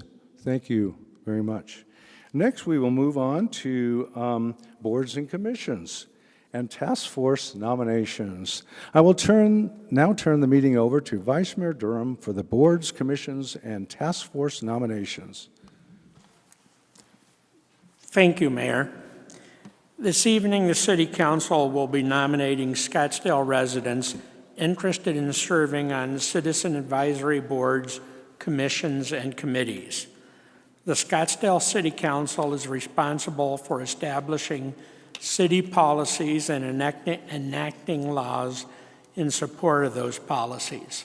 The council relies on volunteer, citizen-based boards and commissions to research issues and make recommendations in support of the council's mission and goals. The information and recommendations provided by council-appointed advisory boards is a valuable tool in helping council members in their deliberations. Appointments for these positions will be made at a special city council meeting on Wednesday, December 7th, 2022. Let's get started. The Board of Adjustments, there's one opening. The Board of Adjustments is a quasi-judicial body that hears variance requests, appeals of the zoning administrator's interpretations, decisions, and decides on administrative decisions or zoning requirements which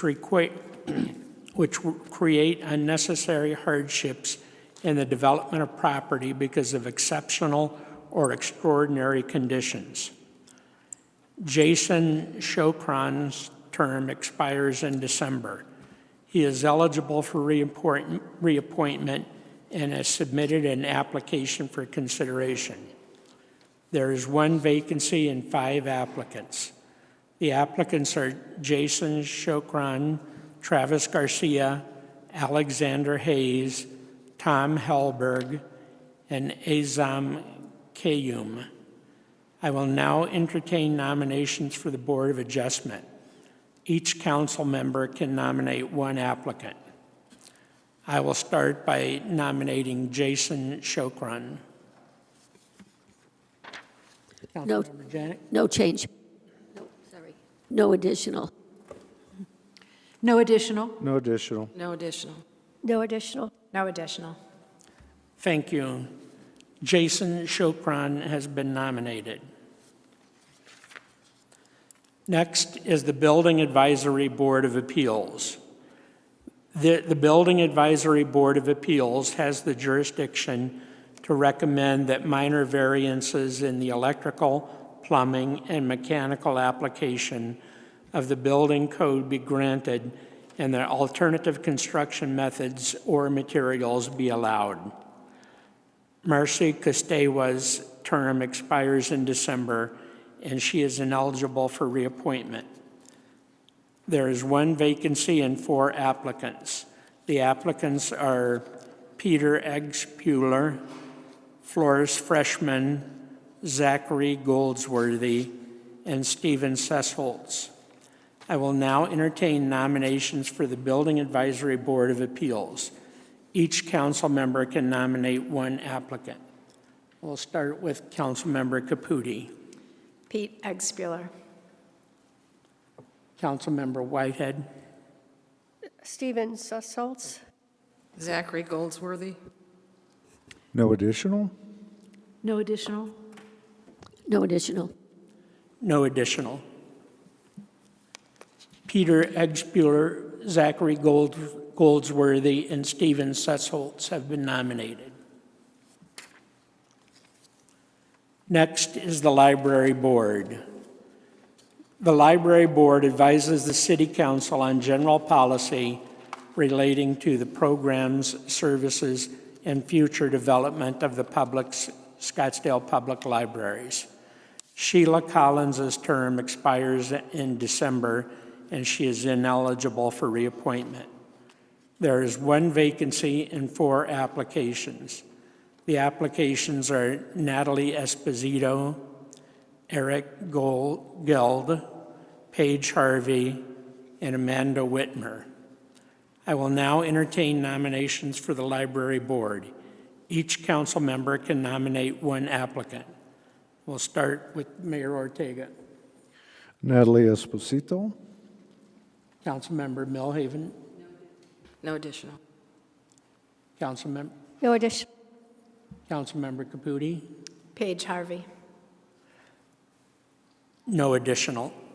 Councilmember Janik. Paige Harvey. Councilmember Littlefield. Paige Harvey. Thank you. Natalie Esposito and Paige Harvey have been nominated. Next is the Lost Trust Fund Board. The Lost Trust Fund Board is responsible for recommendations to the City Council regarding the administration of the Lost Trust Fund. This board has special qualifications. As specified in the Scottsdale City Code, the City Council shall appoint 5 joint trustees, of whom no more than 1 shall be a member of the City Council, and no more than 1 trustee may be a city employee. Terms for Richard O'Connor and Alan Smith expire in December. Mr. O'Connor is ineligible for reappointment. Mr. Smith is eligible for reappointment and has submitted an application for consideration. There are 2 vacancies and 2 applicants.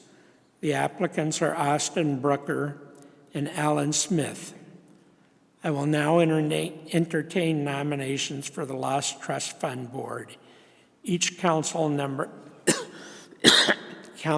can nominate 2 applicants.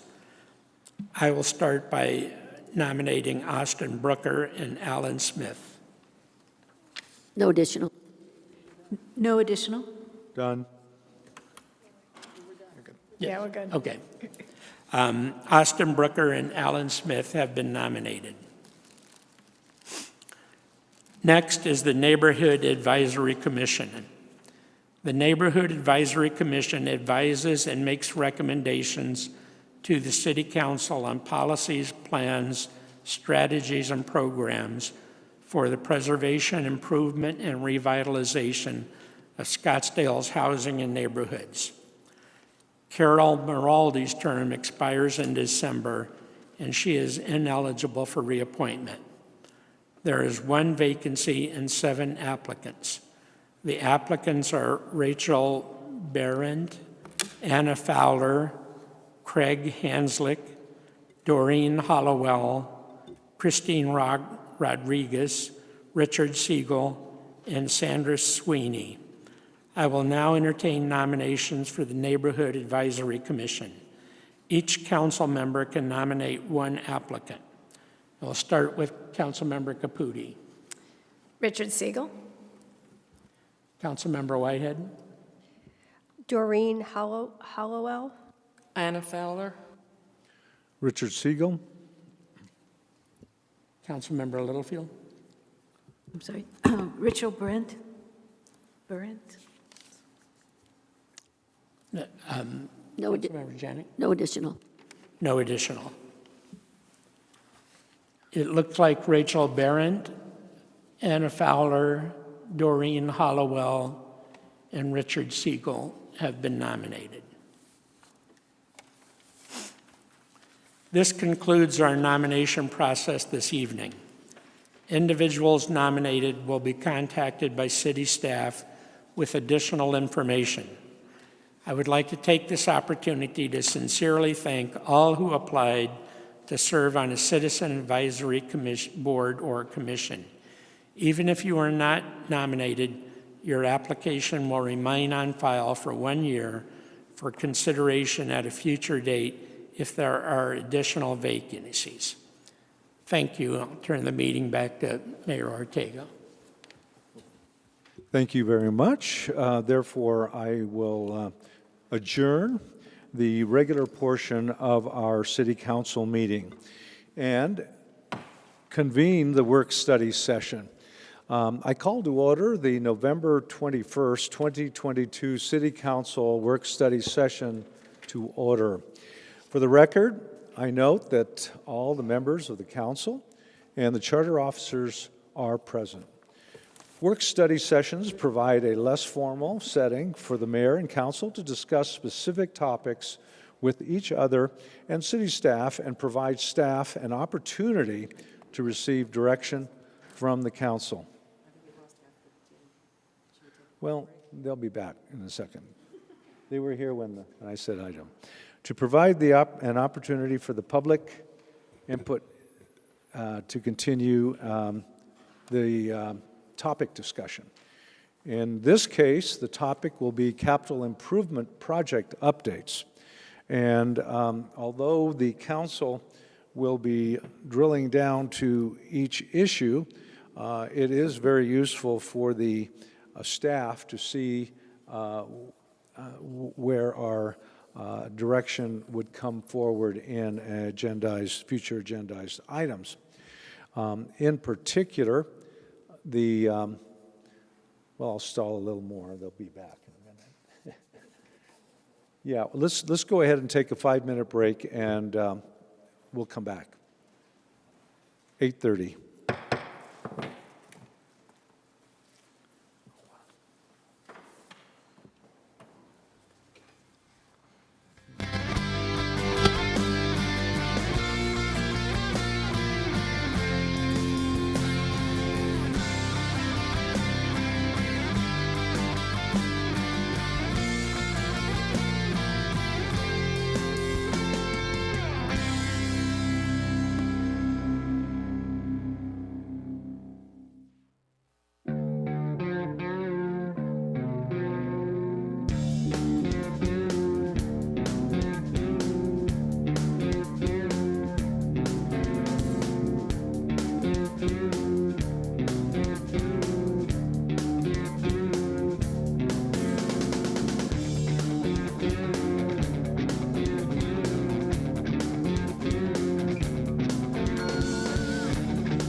So recess is over. We are back to our work study of November 21st, 2022.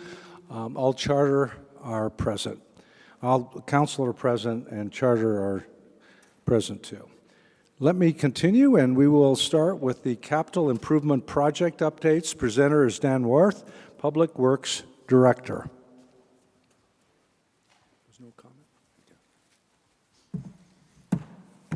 Good evening, Mayor and Council. I am Dan Worth, Public Works Director. I am here to engage you in a stimulating conversation about our, who's laughing? About our capital improvement project process. Good. I am going to hit 3 different topics, and I'd like to start at the bottom of this slide, short range. There's one item that I'm going to need your specific direction on tonight. That is an item that concerns the use of the land sale proceeds from the sale of the 40 acres on Bell Road that we closed on in July. City netted $42.7 million of revenue from that sale. There are some rules associated with what we do with that money, and I need to get your direction on some of the specific uses that we're going to put that money to. That's going to be the last item. The item in the middle bullet, Bond 2019, I know that there has been some concern about bond projects and bond project budgets, specifically concerned about the feasibility of some of the projects. We estimated these projects 4 to 5 years ago. We've since gone through an unprecedented period of inflation, and there's some concern about what that means for our ability to finish the program. I want to talk about that. And then in order to give some context for those 2 items, I'm going to spend some time talking about our general capital improvement planning process that we go through every year and that we're in the middle of this year. I'm going to start with that, our long-range CIP development process. This is a process that we go through every year. I'm going to talk about each of the topics that you see on the slide.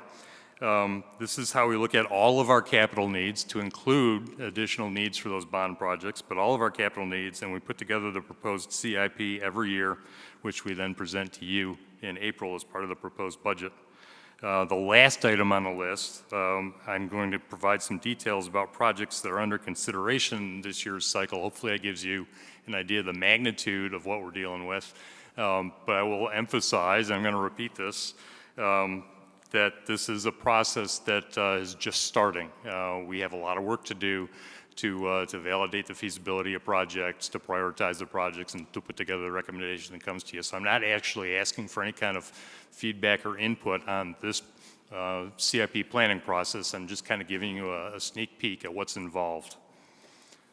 We do have established project criteria, and you can read through those.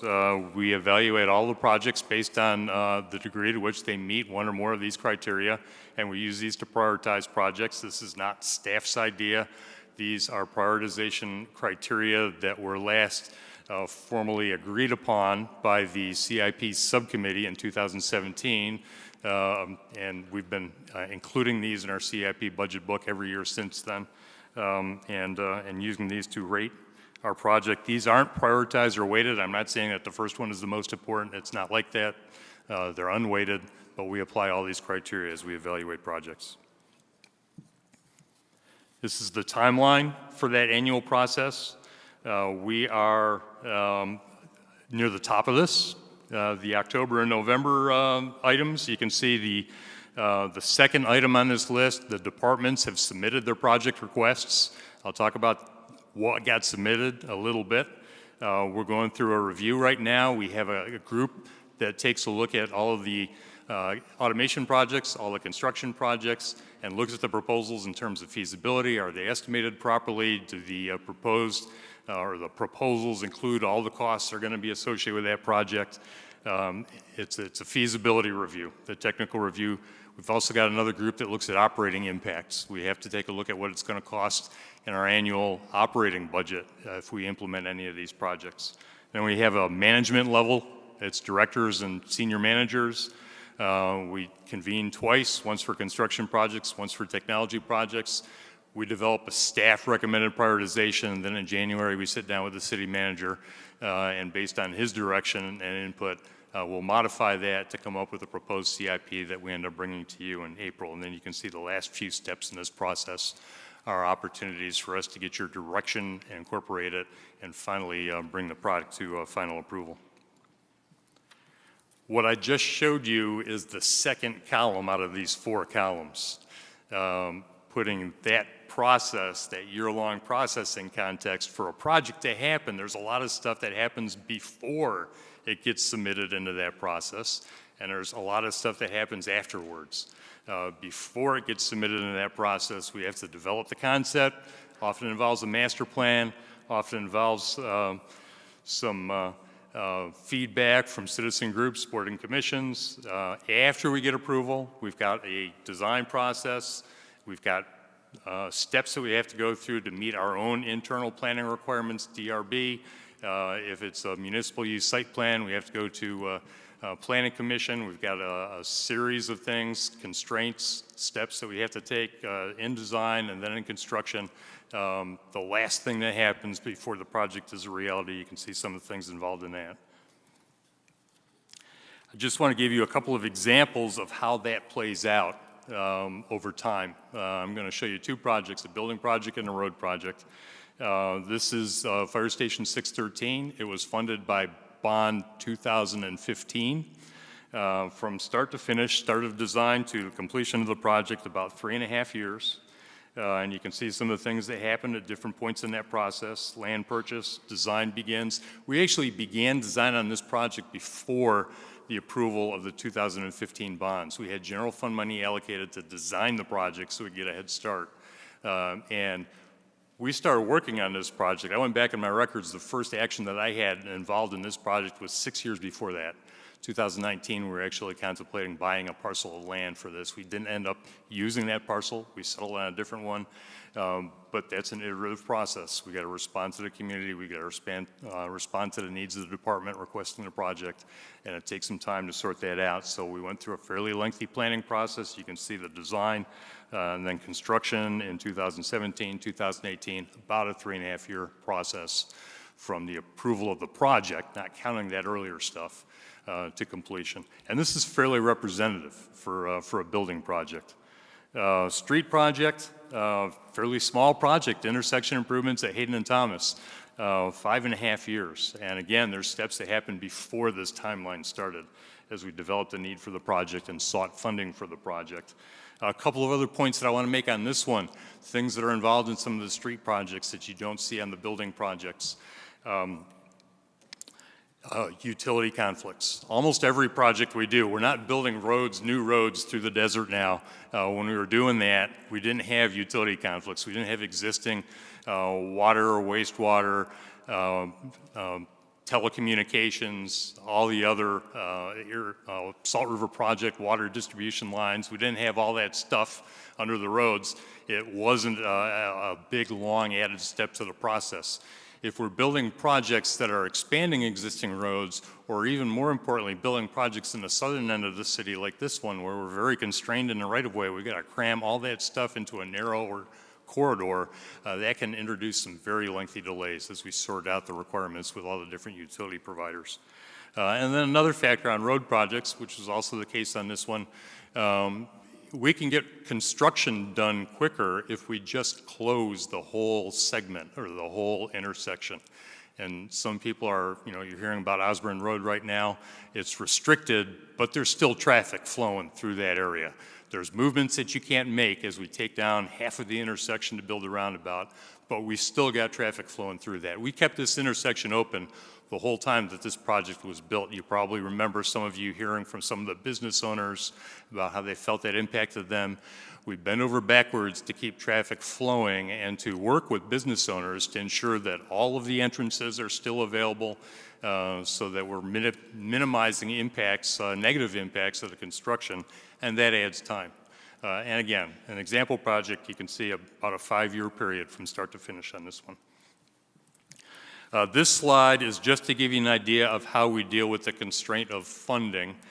This is not this year's numbers. We haven't gotten this far in this year's numbers. This is last year's numbers.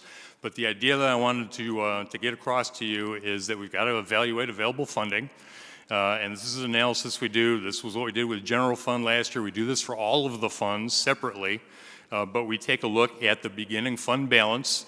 At the end of a particular year, we know what we've got left after last year's expenditures, what we've got left in the general fund CIP. We have revenues that come in, and in particular, we've got a policy that says that 50% of our construction sales tax revenue and any interest earnings above $1 million come into the CIP, so that's a revenue that comes in. You can see there's other transfers in that result from decisions that you approve as we go through each year's process. But we take a look at the revenues, starting revenue, additional revenues, anticipated expenses based on the projects that are approved in the CIP now, and based on our timeline for getting those projects completed, and we go through a 5-year analysis. We end up the first year, that's the starting point for the next year, and then we repeat that for 5 years, the planning horizon for the CIP. We're considering projects that want to spend money in each of those 5 years. It's not all requests for next year. There's money spread throughout that 5-year period. In fact, year 5 is one of the bigger years in this program because we have recurring projects that are asking for year 5 funding. But you can see the 2 boxes in red, that starting balance at the end of the previous year, and then the lower right, the ending balance. That gives us an idea of what we feel is available to allocate to projects. And again, these are just representative numbers. We've got to go through the cash flow analysis before we do our prioritization. That's a process that we're going through now.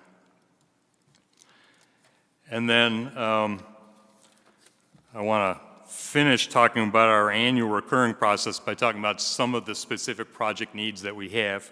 And this slide shows some different categories of projects. I'm going to go over each of those in turn and give you some details and show you in some cases some examples of what they include. The first one is our annual funding projects. I just mentioned how year 5 is a big year as we develop this plan. We have projects that are geared towards maintaining and rejuvenating the existing infrastructure that we have. It's automation projects and construction projects. We take existing assets. You don't see it on here, but the transportation fund, we're resurfacing roads as part of the capital program, recurring 5-year program. What you see on here is a couple of projects that are geared towards buildings. We have an assessment program where we're looking at building condition, anticipated replacements that are going to be needed over future years, and we're budgeting for those. And every year, we've got funding that we ask for to handle these recurring requests, basically to keep what we've got functioning properly and rejuvenated. And that's a big part of our capital program request every year. You can see these are numbers from this year's request, $17.7 million that we're asking for, and this is largely in year 5 of that 5-year plan. Obviously, we have citizens that come and petition you, ask you to support projects. We do take those projects, and you see some examples of what we've seen in the past year, and we turn those around and put them into the program. We're going to put them up against all the other known project requirements. We're going to prioritize them using our prioritization criteria, and we're going to come back to you with some proposals that include how we stack these projects up against all the other known requirements. And then the departments make submissions. This is what we got from departments this year. 83 project submissions, 51 of those are new projects, 32 are looking for additional funding for existing projects. $400 million is the total price tag. Seems like a big number, it is, but I'll point out that there's a couple of things that make up a big chunk of that $400 million. We have 4 undergrounding projects, 69 kV undergrounding projects along Scottsdale Road that total about $89 million, so about a quarter of that ask. And I'm going to come back to those later. I'm going to show you some details about those. Another big ask that's in that $400 million is a land purchase that I submitted, but I don't have any intention of the general fund paying for it. It's for enterprise funds, or actually internal service funds, solid waste, and it's for transportation. But I had to plug in money. It's state land, and if we're going to go forward with that purchase, I have to have budget authority. So those things are going to morph. They're going to change, but they're part of that $400 million request. Part of the department request, a subset of the department submissions, is projects that are left over from the Bond 2019 planning effort. And you can see the numbers at the bottom. This is what we looked at when we developed the Bond 2019 program. We started with $730 million worth of project proposals from the departments. We whittled that down to $436 million that we brought forward to you. We brought through the public process, and then we whittled that down further to the $319 million that got supported by the voters and that we're in the process of executing right now. Well, that leaves $730 million minus $319, you know, somewhere in the neighborhood of $400 million worth of projects that didn't make the list. And I've got two slides to show you what those projects are. This is all stormwater projects. We decided to pull the stormwater projects out of consideration because we were implementing a separate funding source, a separate fee for stormwater projects at that time. The thought was we'd have that separate fee. We didn't need to go to the voters to ask for bonding to meet those projects. But we've got that.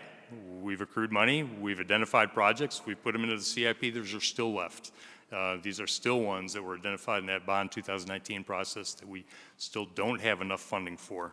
There's still identified needs. A lot of these come out of studies, in particular the Southern Indian Bend Wash Drainage Master Study that the Flood Control District did in partnership with us to identify areas at risk of structural flooding.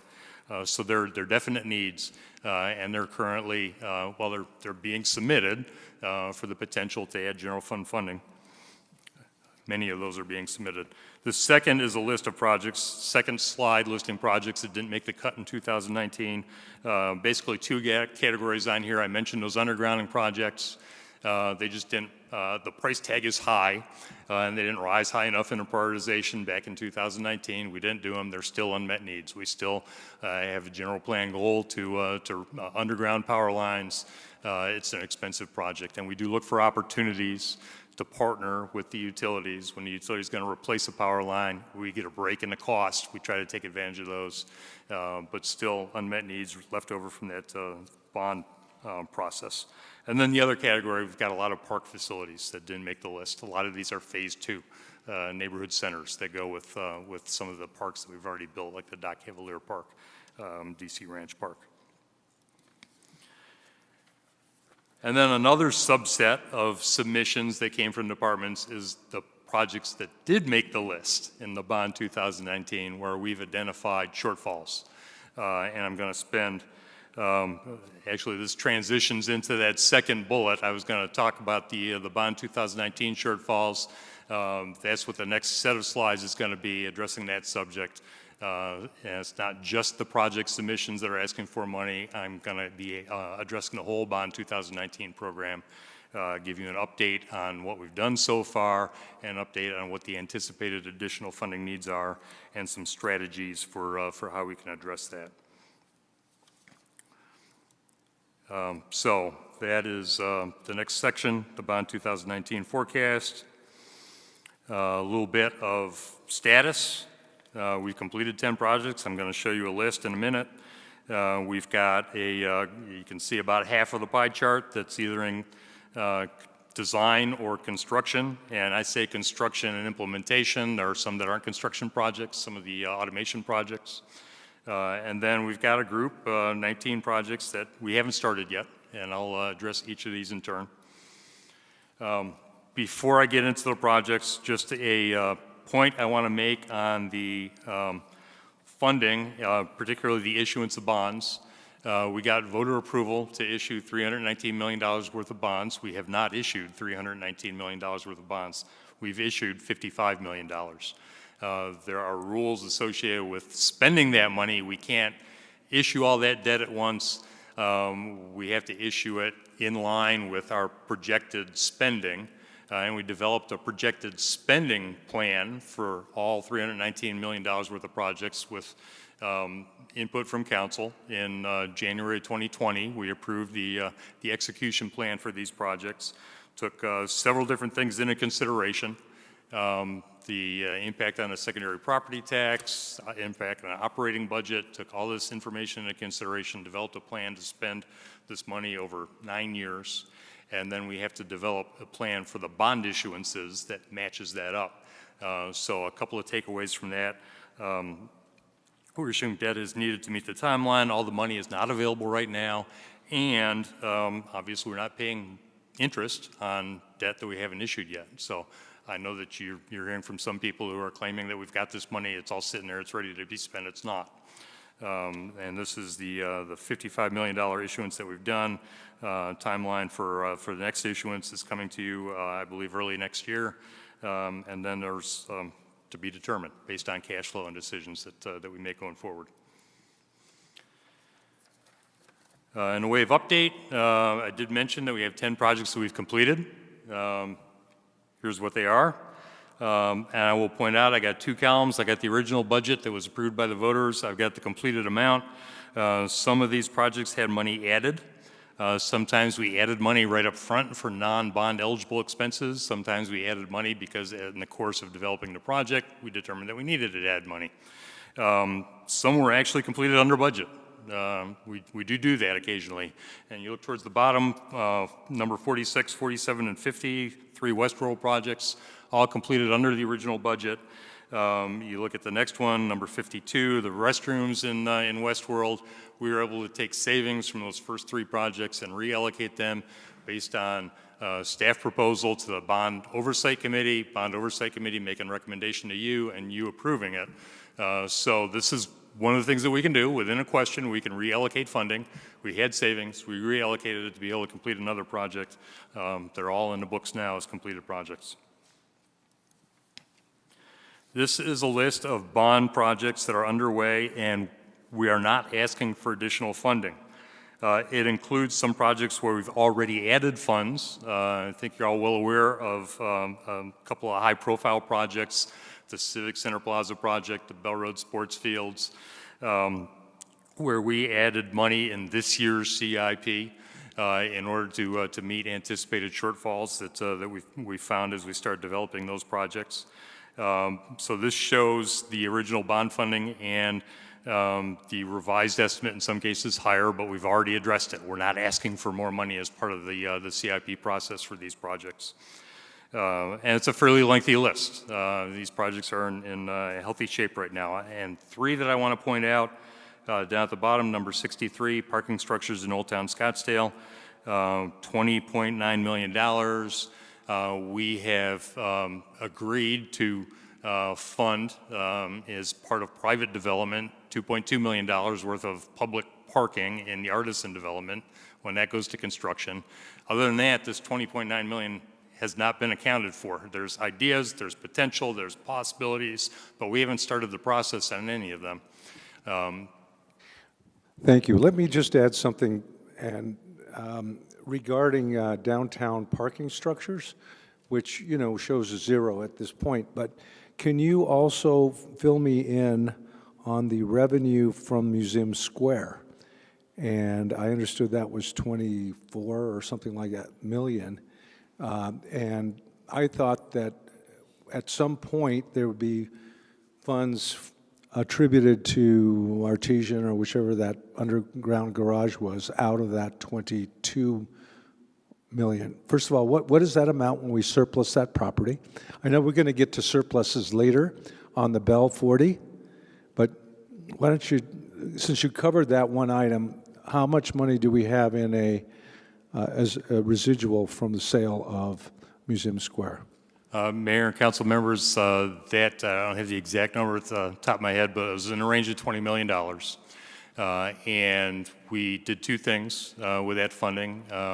Part of the development agreement with Museum Square was to make modifications to the parking in the building for the Stagebrush Theater, and we allocated some funding for that. And we have a bond project you'll see on one of the later slides, 2nd Street Streetscape. It's funded in the bond program for, I think, $1.8 million, which is enough to get a design started. But we've come to you and presented to you some of the potential concepts for that project. The project's going to cost way more than $1.8 million. We took $16.7 million, I think, from the proceeds from the Museum Square and allocated that to a project that's in the CIP. It's called Connectivity Initiatives. And that is the kind of thing that we anticipated using that connectivity initiative funding for. It's in the- However, do you have direction from us on that allocation? We did discuss that as part of the proposed CIP last year, and that, as I said, is in the current CIP, that connectivity initiative. Haven't spent it. You know, So and that's why I'm it's looking open. at the awareness for the Yeah. downtown parking garages when it's, you know, a shortfall. There's a shortfall, and it shows as a zero spend or a zero project. And then at the same time, we may have 16 million net proceeds for downtown improvements, which connectivity, obviously, parking is part of that too. So we'll just leave that one item open in terms of saying that we're still out, the jury's out on whether or not we'll be able to build some with the proceeds from Museum Square. Think about that one. And I know the other direction you wanted was on the Bell 40, and we haven't even reached that one yet. Correct. I just thought I'd mention this one because it came in on the slide with a zero allocation. Yeah, and just to be clear, Mayor, the point I'm trying to make is that because there's no specific project attached to it, we don't have an overage. We may need more, we may need less to meet parking needs. But we just don't have a request in place now. Okay. And there's a couple of other similar ones. 26, the vehicle training track, that was a bond project. We've added money to it already. Well, as of last week, it appears that as a result of an Arizona state land sale, we've got a new location that's going to be much better. It gives us more space to meet the needs for this training track up near the solid waste transfer station and the water campus. So we're going to have to relook this project and determine what it's really going to cost us. And then 61 Pinnacle Peak Park, that's waiting for an Arizona State Land Department sale. Until we know what that sale price is and what it's going to cost us to acquire the land, we don't know what we might need to add to make this project whole. So no project requests now, but things can change. Before I get into the ones where we are requesting additional money, or where departments are requesting additional money, we're not asking you for it now, but before I get into those, I want to talk about estimates in general. What I show up here is just an example estimate of one of the projects that's on the bond list. One of the points I want to make, construction costs, and I'm going to talk to you in some detail about construction inflation that's been going on and the impact it has. Construction is just a part of these budgets. It's usually the construction costs, you add about 40% to account for design, contingency, utilities, city fees, and our management of the project. So you can see how that plays out for this project. And the estimate includes contingencies. It's another point I want to make. When we estimated these bond projects in 2018, 2019, in preparation for a 2019 election, we had a contingency in every one of these construction budgets of about 20% of what we anticipated construction to be.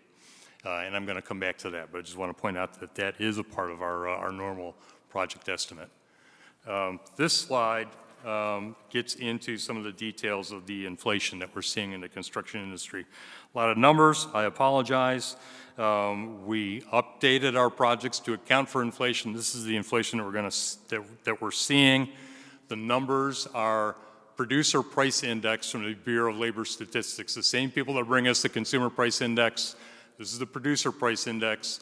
This is not tracking what people are spending to buy stuff. This is tracking what it costs to create stuff. In this case, these are the numbers for final new construction. To try to give you some sense to this, I want to point out two things. The first is the box on the top half of the chart. When we were in 2018 looking at the budgets that we were putting together for these bond projects, if we were looking at recent history to determine what kind of an escalation factor we need to look at, we're looking at those 5 years. The annual inflation rates in those 5 years varied from 1% to 3%. There's even a couple of zeros in there. So if we're going to take our bond 2019 estimates in 2018 and apply an escalation factor to them, an annual escalation factor, it would have been in the 1% to 3% range. If we did that, in 2018, we'd be looking at projects that we estimated then, and there will be a 10 to 15% construction cost increase between 2018 and now. 20% contingency. We'd be within our contingency. So we took a little bit of risk by not adding that escalation factor, thinking as we look back that 20% would be enough to cover it. And it has to this point on those projects that we've completed and some of those projects that are approaching completion that are still healthy. But that was part of the decision process. The other part of the decision process in 2018, if we wished to add an escalation factor to account for inflation, it was difficult because we didn't know when any of them would be built. We didn't develop that schedule for how we were going to build the projects until after the voters approved the election. So some projects got built right away, some got pushed back to 2026, 2027, 2028. We wouldn't have known how much to add for an escalation factor. So those are two things that happened as we looked at those 5 years of fairly low inflation. And then the second thing I want to point out, the bottom line where the numbers are highlighted, this is what we've seen in the last year. And to put it in a little bit of context, same organization, Bureau of Labor Statistics, gives our consumer price index the highest year over year the consumer price index has been in this period of high inflation, the highest we've seen in 40 years. The highest CPI has gone up is 9.1% year over year. That was in August. The last 3 months on this slide, we're over 20% year over year on construction costs. A full year of double digit, a full year of cost inflation on the construction of new buildings that exceeds the highest month that we've had for the CPI. So here's the good news. We've got October numbers. They're down to 19.6 is the October PPI for inflation for construction. So, and I say that not trying to be facetious or anything, but we are seeing it turn. We are seeing that maybe there's a light at the end of the tunnel. But I just want to dig in a little bit more to the inflation. This chart shows what's happened over the last 5 years. And I chose 5 years because that's that period of time going back to 2017, 2018 when we estimated these projects. From the time we estimated these projects until today, this is what's happened to the consumer price index. And you'll see in a minute why I have it squeezed down onto the lower portion of a graph that goes up to 140%. But 5-year inflation CPI, less than 20%, 19.7%. That's the CPI with the construction, the chart that I just showed you. 5 years at those rates that I just showed you equals a 40% increase in construction, actually 42%. A couple of specific commodities, again, the producer price index. The one on the left is wood. Wood jumped up early in the COVID period. And there's different explanations. I don't need to go into that, but it jumped up as much as, you can see 60%, I think, on here. 40%, I guess. It has come back down a little bit. It has leveled off. It's leveled off at a higher level than it was at the beginning of the 5 years. It's still up over 20% from where it was. But that was one of the first ones that hit. The one on the right, electrical equipment. You don't think about this, but whenever we build a building, we've got to build a new service entrance for the electrical to come in.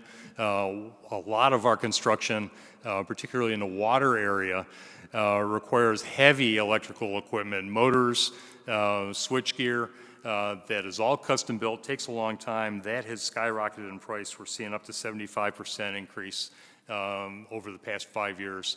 And it's also created some supply chain issues for us.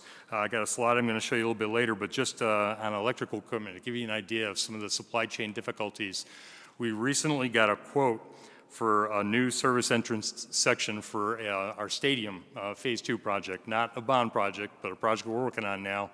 We got a quote for an 80-week lead time on the service entrance that we need for that project. 80 weeks, year and a half. And for a mere $150,000, they agreed to reduce that to 50 weeks. So it's a problem that's hitting a lot of our projects. And then the last two commodities I just want to show to you, the one on the left is asphalt. It was higher in 2018 and then dropped. Asphalt follows the price of oil. Oil went down until 2020. 2020 till now, it's gone up markedly. So has asphalt. So has fuel for construction equipment. So has anything made with a petroleum derivative like PVC pipe. A lot of our construction materials are affected by fuel. Asphalt is just an indicator of that. And you can see from 2018, 122%. Asphalt is 122% higher now than it was in January 2018. The one on the right is steel, structural steel. It has seen similar increases up to 120% over the 5-year period. I mentioned to you that the overall index has come down a little bit. Steel has too. We feel that that's another indicator. Some of the commodities are starting to turn, and maybe the worst is over. But again, just like wood, it's not come down anywhere near where it was before. This is just to go back to that supply chain issue. The impact of the supply chain issues is twofold. It adds to the cost of the materials that are involved. We're in an inflationary environment. Industry is having a hard time keeping up with the demand for electrical switchgear, for shaped steel products. There's only so many concrete suppliers. They can't keep up with the demand. So that's creating supply issues, which are adding time to projects and adding cost to those commodities. But when you add time to projects, because we can't get concrete or shaped steel or electrical equipment, you're adding inflation to everything else. So the whole project cost goes up if the project completion is delayed because of a handful of commodities. So just want to point that out as an impact of these supply chain issues.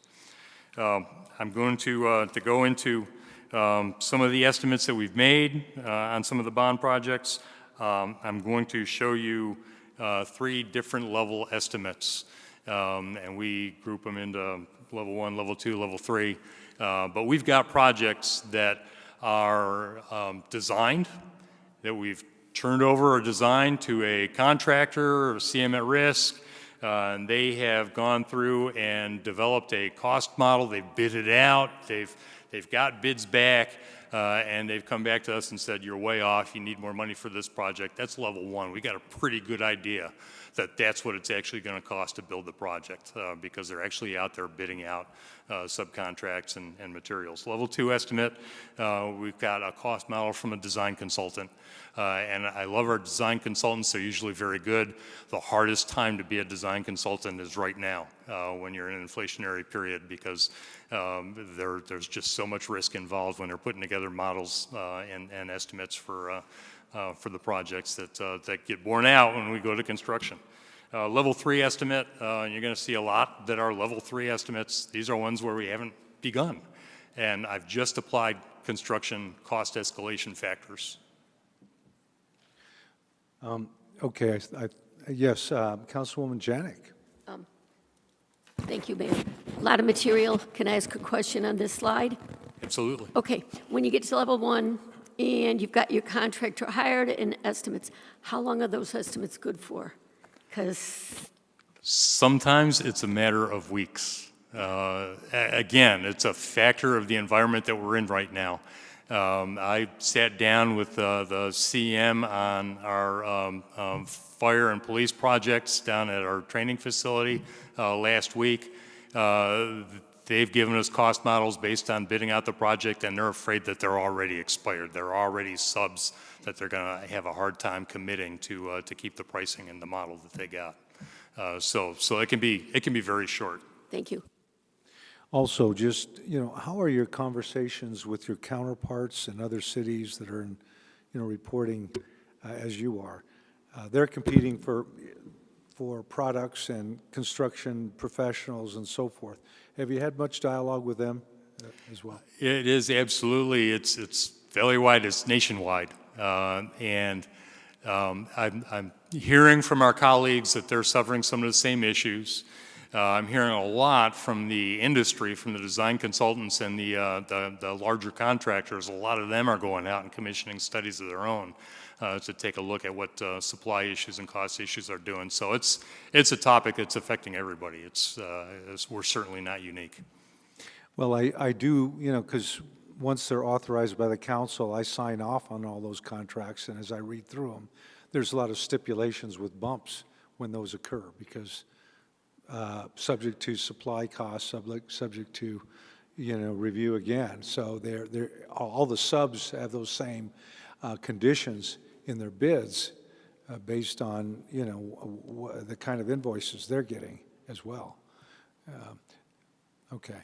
And a lot of the construction manager at risks that are taking a project and bidding it out and giving us a cost proposal, they recognize that they can't hold the bids for a period of time.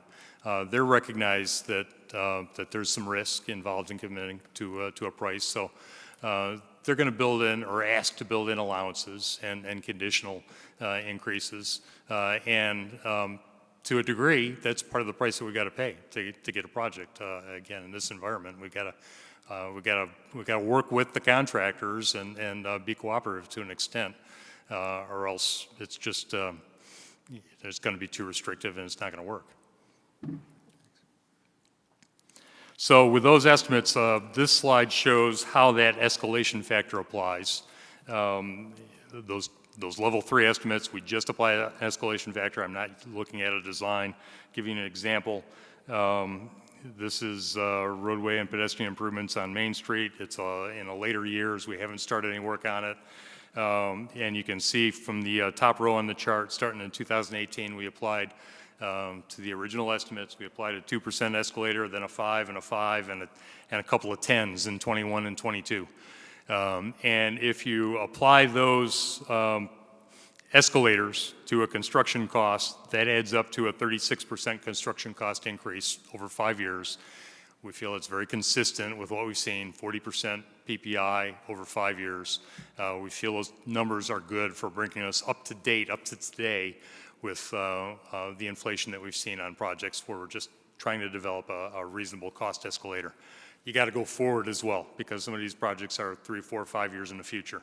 The numbers we chose to go forward, you can see we're counting on it coming down, but we're not counting on it coming down to anything approaching the 2012 to 2017 timeframe.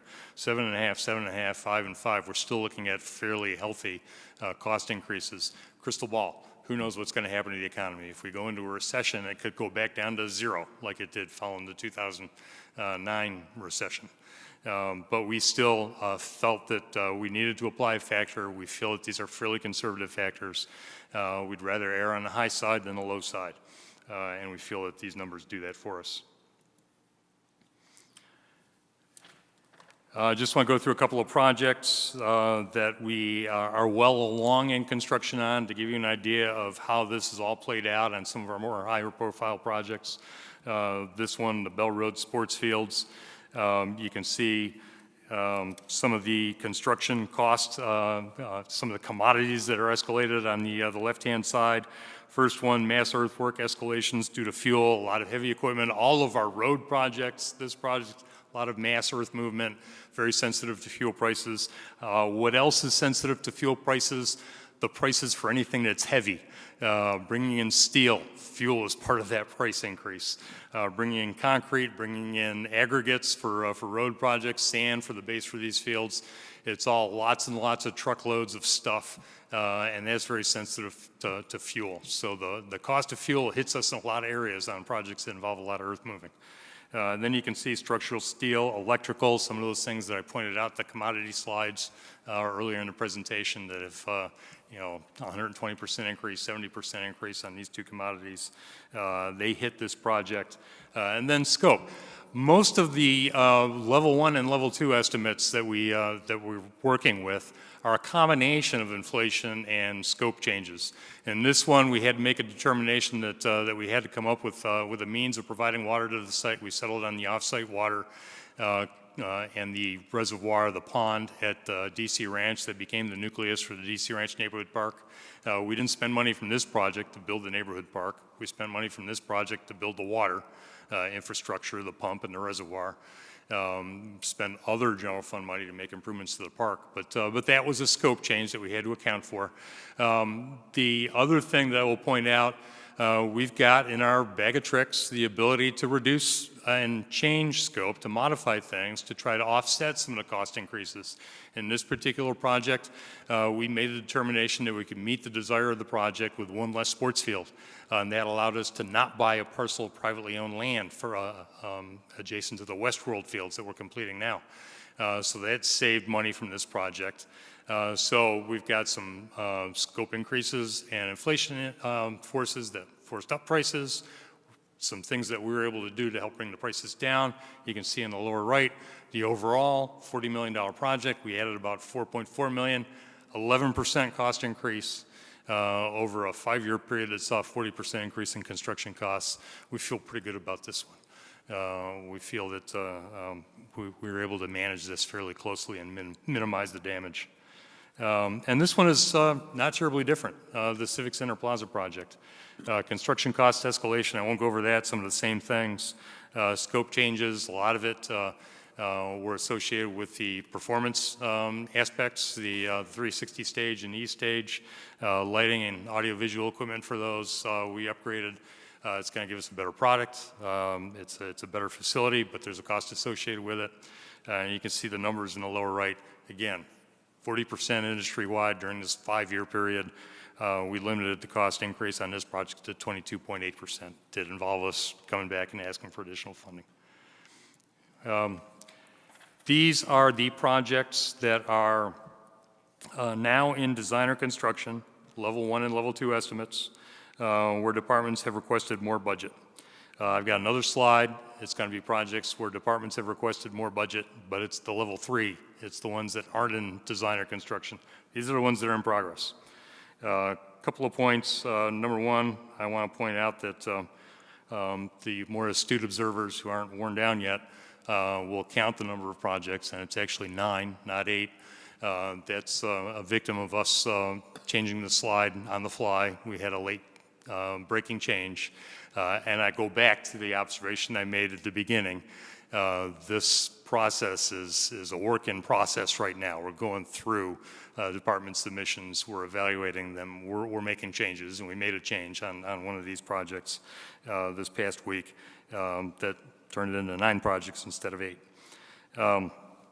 This includes some projects where the additional funds are not requested for fiscal year 23-24, the upcoming fiscal year. They're requested in years 2 through 5 of the CIP.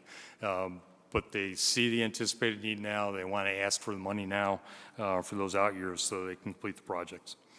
And these are all in our annual CIP process, which I started the presentation going over.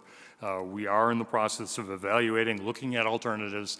I don't know, even with a level 2 estimate, if this is going to be the final ask, because there's some things that we can do, like we did with the Bell Road sports fields, that might offset some of that ask. But we're going through that process, looking at alternatives, prioritizing, and ultimately making recommendations to you on how we address these projects. And this is the second slide, projects that departments have requested additional funding for. These are all level 3 estimates. We haven't done work on them yet. So these estimates of the increased costs are just solely based on those escalation factors that I showed you. I would also point out that if we want to consider at some point deferring projects and pushing them back to a future bond election or finding another means of funding them, that this is probably where we want to start looking at projects that it makes sense to do that on. These are projects that we haven't invested money in yet, and starting the design process, or in some cases the construction process. So essentially future projects. I'm going to show you 3 other slides with future projects that also fit into that category. If we want to make adjustments, those would be the most likely places to make those adjustments. This is the first of those. The next 3 slides, I'm going to show you the out-year projects. These are projects that are scheduled for future years in most cases. The departments haven't made any requests, and nobody's looking for more money for them. We apply, it's all level 3 estimates. We applied those escalation factors to the year that we're planning construction. The number you see on the chart is how much additional funding we believe if, you know, for instance, on the first one, Project 13, if we go to construction in fiscal year 24-25, we believe we're going to need another $1 million for that particular project. So these are all out year projects, and I arranged them by question. I'm going to show you a slide for each of the 3 questions, because if we decide that we need to resolve a funding shortfall at some point in time before we get there, if we decide we need to do that, we're going to do it within the question. If we're going to eliminate projects from one question and achieve savings, that savings is going to be applied to other projects in that question. We can't use them anywhere else. So we have to look at it question by question. And there's some things that we can do, and some things kind of present themselves as you look at this presentation. I'm not suggesting that we do this. We've got time to look at impacts. We've got time to see if our future year escalation factors bear out. We've got time to work on scopes. But just from what we're showing here, if you add up all the projected shortfalls that I've shown you on question 1 projects, it's about $31 million. You could resolve that by pushing one project out into a future bond election, the Cactus Pool project. Again, there's a constituency for that. I know it's important to a lot of people. I'm not suggesting we do that, but I'm just saying that if we're going to look at deferring projects, we can look at projects that are in this category and in some cases resolve the whole potential shortfall for the project with 1 or 2 projects. If not Cactus Pool, the other one that presents itself as the Paiute Community Center doesn't resolve the whole thing for question 1, but goes a long way towards it. Question 2, similar analysis. You can see the projects that we haven't requested additional funding for. And I would point out 2 of these. We've already talked about both of these. Question project 18, 2nd Street and Drinkwater. We had the $1.8 million that's gotten us a good ways down the road as far as design, developing concepts. We have at this point in the CIP, haven't spent the money yet as we talked about earlier, but we have designated $16 million and change from the Museum Square sale proceeds to connectivity initiatives, which could be applied towards construction of this project. Because we have that alternative funding source potentially, we haven't identified this as a shortfall. The other one I'll point out, again, we had the same discussion. Project 63 is not on the chart, but because we haven't allocated any of that to any particular projects other than the Artisan, there's about $18 million in that project that could be reallocated if we decided we need to, or deferred. And then question 3,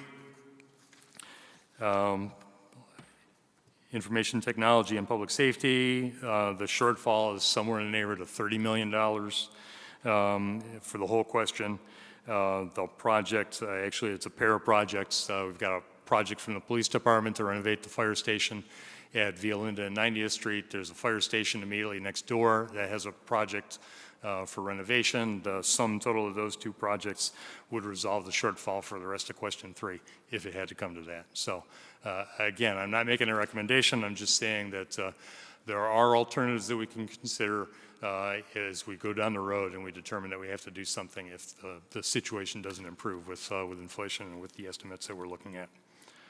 So in summary, on the bond 2019, you can see that different bubbles. This all adds up to about $94 million. Again, that's a work in progress. Some of that has changed as recently as this past week, but somewhere in that magnitude. That doesn't account for decisions that you've already made that are in the current year CIP, the money that we allocated to Civic Center Plaza, Bell Road Sports Fields, and a couple of other projects. But that's the potential shortfall, and you can see it categorized: projects in design or construction, projects that haven't begun yet, but we're asking for more money, and then those future projects. Let me call on Councilwoman Whitehead. So this is the shortfall of the projects to date. Explain this slide one more time. This is, give or take a couple of million, because things are fluid. This is the shortfall that we have not yet accounted for with a funding from another source. We've accounted with general fund funding for the shortfall in the Bell Road Sports Fields. That's not included in this. We've accounted for the Civic Center Plaza, not included in this. We've accounted for part of the shortfall on the Westworld Horse Barns. There's still a remaining part of that project that's above and beyond what we've accounted for with general fund money that's in here. Okay, so I think just generally speaking, I think what we need is a chart that shows all general fund money. So past general overruns that were paid for by the general fund, just so that we have an accurate picture of how much these bond projects ended up costing the general fund. Yeah, we could certainly provide that. The number is somewhere in the neighborhood of 25 million. That's not exact. So anyway, that would be good to have. Thank you. Councilmember Millhaven. Yeah, we have a Citizen Bond Oversight Committee, and I had always imagined that their role would be to make sure that we kept our promise to the voters to say, we're going to complete the projects as described, and we're going to spend the money prudently. So I'm wondering what the Citizen Bond Oversight Committee's role is in prioritizing projects, reviewing expanded scope, and on cost overruns. What role do they play in reviewing those things? Mayor, Councilmember Millhaven, they absolutely are involved in that. That's central to their charter. If we develop any recommendations to defer projects, to move funding, we're going to take it to the Bond Oversight Committee, as we've done with those ones that I pointed out on the Westworld projects we've already completed. Those are fairly small magnitude, but the larger magnitude ones, same process. We're going to go to the Bond Oversight Committee. They're going to talk about it, and they're going to come up with their proposal and their recommendation that we'll ultimately bring to you as part of the appropriate forum. So they've all agreed with and recommended these additional funds? I'm not making recommendations to you right now. They have not looked at all these. It's on the agenda for an upcoming meeting to continue the discussion, and we've had some discussion, but there's no recommendations right now. Well, not like from for them or example, from us. you identified that some of the overruns are already approved in the existing CIP budget that we went through in our last budget year. So I'm assuming then that means that they thought that, for example, the first one here is, the Civic Center Plaza and was over, and that's in the general fund. So I'm assuming then, based on what you said, that they reviewed that $6 million increase for whether it was due to inflation or a change in scope, and they agreed it was in keeping with the original intent of the bond. Okay, I think I may have oversimplified. Their charter is if we're going to make any changes to the bond funding spending, if we're going to move bond funding from a project to another project, if we're not going to complete a bond project, they're going to make a recommendation to you. If we're supplementing it with other funding, they haven't been given oversight over general fund funding. We talk to them about it. As we give them updates on projects, we certainly point out whether we've brought additional funding into the project, and we started that right from day one because some of these projects needed additional funding for non-bond eligible expenses right from the start. So they're aware of that, but we haven't asked them to make recommendations. We didn't ask them to make a recommendation on whether we're going to add $4 million to the of general fund money to the Bell Road Sports Field project. We just went through the CIP prioritization process, included that in the staff and the city manager proposed budget, and then brought that to you for your consideration. Okay, so I don't know how my colleagues feel, but I really think that that's an important role the citizen oversight does. And then the other thing that I would mention is, given the volatility, the market is like nothing we've seen in the recent past, and some of these, increases, clearly some of them are inflation and some of them are expanded scope. I'm thinking we need to have a financial policy that says if a project's going to go X percent over or X dollars over, that it's very specifically reviewed on an individual basis with the council rather than putting it in the big budget book. Just because we're seeing volatility like we've never seen before, I think we need to be a little bit more diligent about expanding the scope of these projects. Thank you. Good. Yeah, I was going to follow along that same line. Could you explain the pay-as-you-go and whether or not general fund could be split from year to year? In other words, if there's a long-term project perhaps there's a carry forward, or how do you handle that with a policy, or, you have a checkbook and you have a payroll or whatever to pay. Can you go into that a little bit, what you do now? Mayor, you're asking on pay-as-you-go projects out of the general fund? Well, I just wonder how you translate a shortage with a general fund cash balance to pay that as it comes forward. Is it moving so fast you don't have time to ask for ask us, or you pretty much are authorized, we're going to complete the Civic Center, we're going to pay whatever it takes to do that, and let's get to the 40 million, I think, and some other discussion, because I am concerned also about how we handle the checkbook for that case, general policy. Councilwoman Janik and Councilwoman Whitehead. Okay. Thank you, Mayor. Councilwoman Milhaven, I had the exact same question and the exact same guidelines. We all understand inflation, and there's nothing we can do about it now. We accept that there's going to be those increases as you outlined. What we need to know is if there's mission creep, if the mission has changed, and if it's more than a certain percent above inflation of what we approved, I think it needs to come back to us for review and see what we can do to kind of get it more in line, or if, like you said, drop some things, change it over, et cetera. I think that would just be prudent of us, especially in this environment. Thank you. So I think we're all in agreement. Sorry, Mayor. Councilwoman Whitehead. I think we're all in agreement that we want to set a policy so that these decisions come back to the council and that they're differentiated between a change in the scope and inflation. And then I would add that just this, tracking where it would be easy for the member of the public or the council to see, pick a project and see total costs. So the cost, the bond estimate, and each year general fund changes. So I think that would be really helpful. And I'm just going to, since everybody keeps talking about Museum Square, I remember that money being spent 10 times over in one of my first whatever it was, meetings. I had asked that the Museum Square money be discussed tonight. I think that needs to be a council decision. I will tell you that since I'll be biking home at 10:30 at night, I'm glad it didn't make the agenda. However, I really want to make sure a future work study or agenda that we discuss Museum Square, because that is the citizens' money. So, but go on. Thank you. Councilwoman Littlefield, chimed in. Great. Thank you. I agree with Betty and Linda. I think that this needs to be reviewed on the part of the council when we have these huge overrides, make decisions on that. Just for one thing, just so we know where we're standing and what we're doing. So I agree with that. Thank you.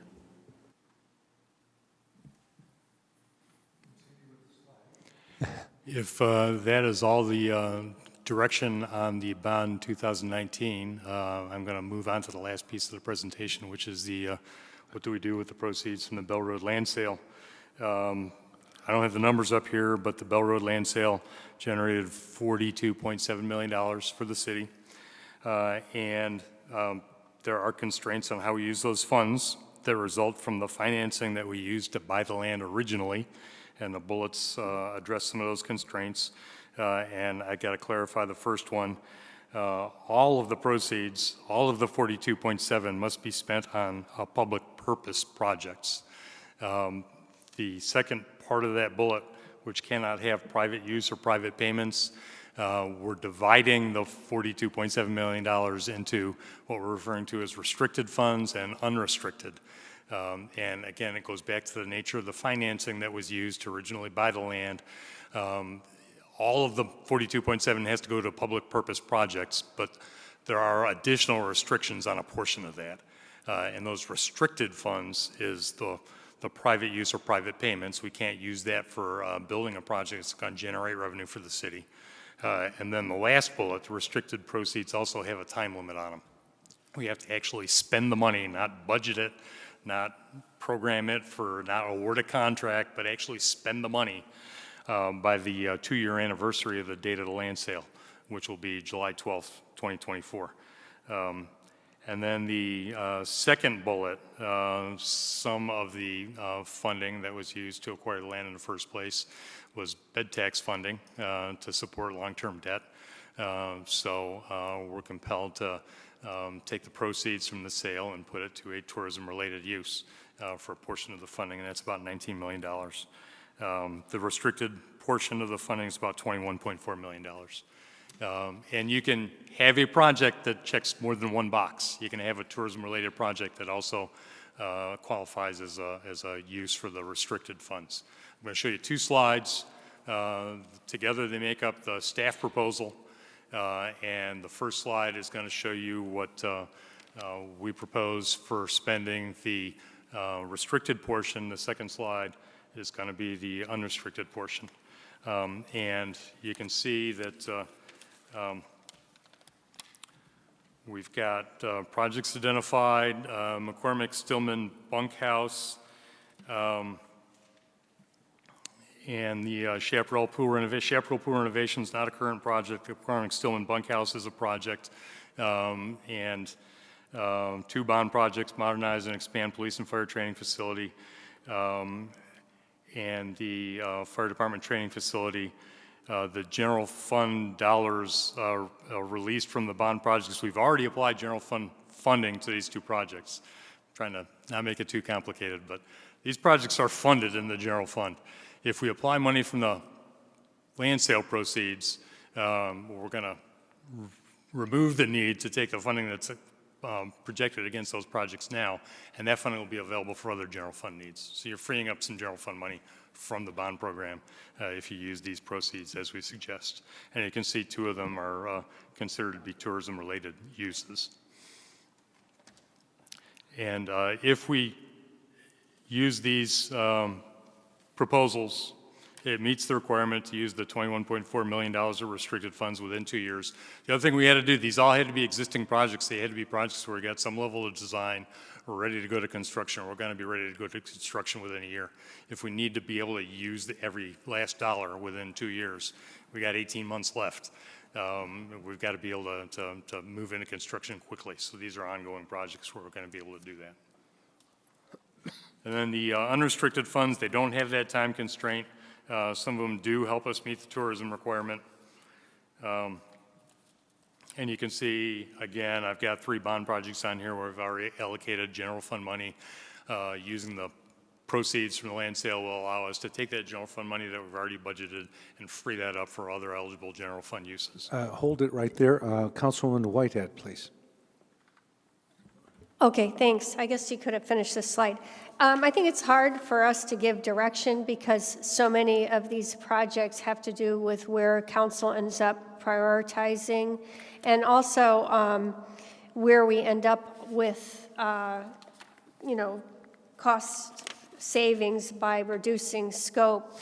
So I just want to point out a few ideas because I think they need to be, we're kind of putting the cart before the horse here. First of all, the sound wall on Pima Road is a transportation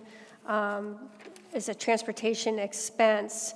And so while I recognize that the cost went up $3.5 million or so from the time that the letters were issued to the residents, I would be looking to have a maximum of that cost overrun in this, but like you did with the land sale mentioned at the beginning of your presentation, I would want to set up a restoration of the general fund. You have to get the transportation dollars to pay back the general fund. But then also some of these projects, like, of course, we need to build a fire department training facility. There's a $5 million increase. What's the total increase of that project? So there was, where are we? I think the city manager prior to the meeting had some suggested ways of reducing the cost. I think we need to look at this chart again after our executive team goes through these projects and looks at ways to reduce scope and then also puts total costs overruns, not just the cost for the amount of money for these dollars. You know, when we sell the land, it's, again, we're selling the inheritance, and we'll never get that money again. And so it's incredibly important that we spend the money in a way that will, you know, forever enrich the community. So I would just like to see these numbers really, these revised estimates really looked at carefully before we make any, before I'm willing to make any commitment on how we spend this money. And perhaps we can have another work study session at the same time when we discuss Museum Square.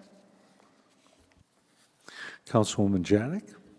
I just wanted to agree with Councilwoman Whitehead. This is a lot of information. It's 10 to 10. They are suggestions, and I would ask again that we could carefully review all of it and analyze it more carefully in another study session. Thank you. I see no other comments on this slide.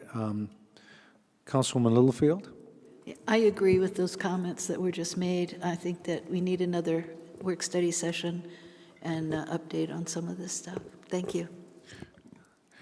As we looked at the schedule initially, you talked about November and December because the process needs direction. So I really believe we need to have a work study in the early December meeting. And secondly, just a general comment, you know, money in the bank from proceeds. I remember that our treasurer put the money in 2 checkbooks with 2 different designations, ones that was related to tourists related, and the other one unrestricted or less restricted.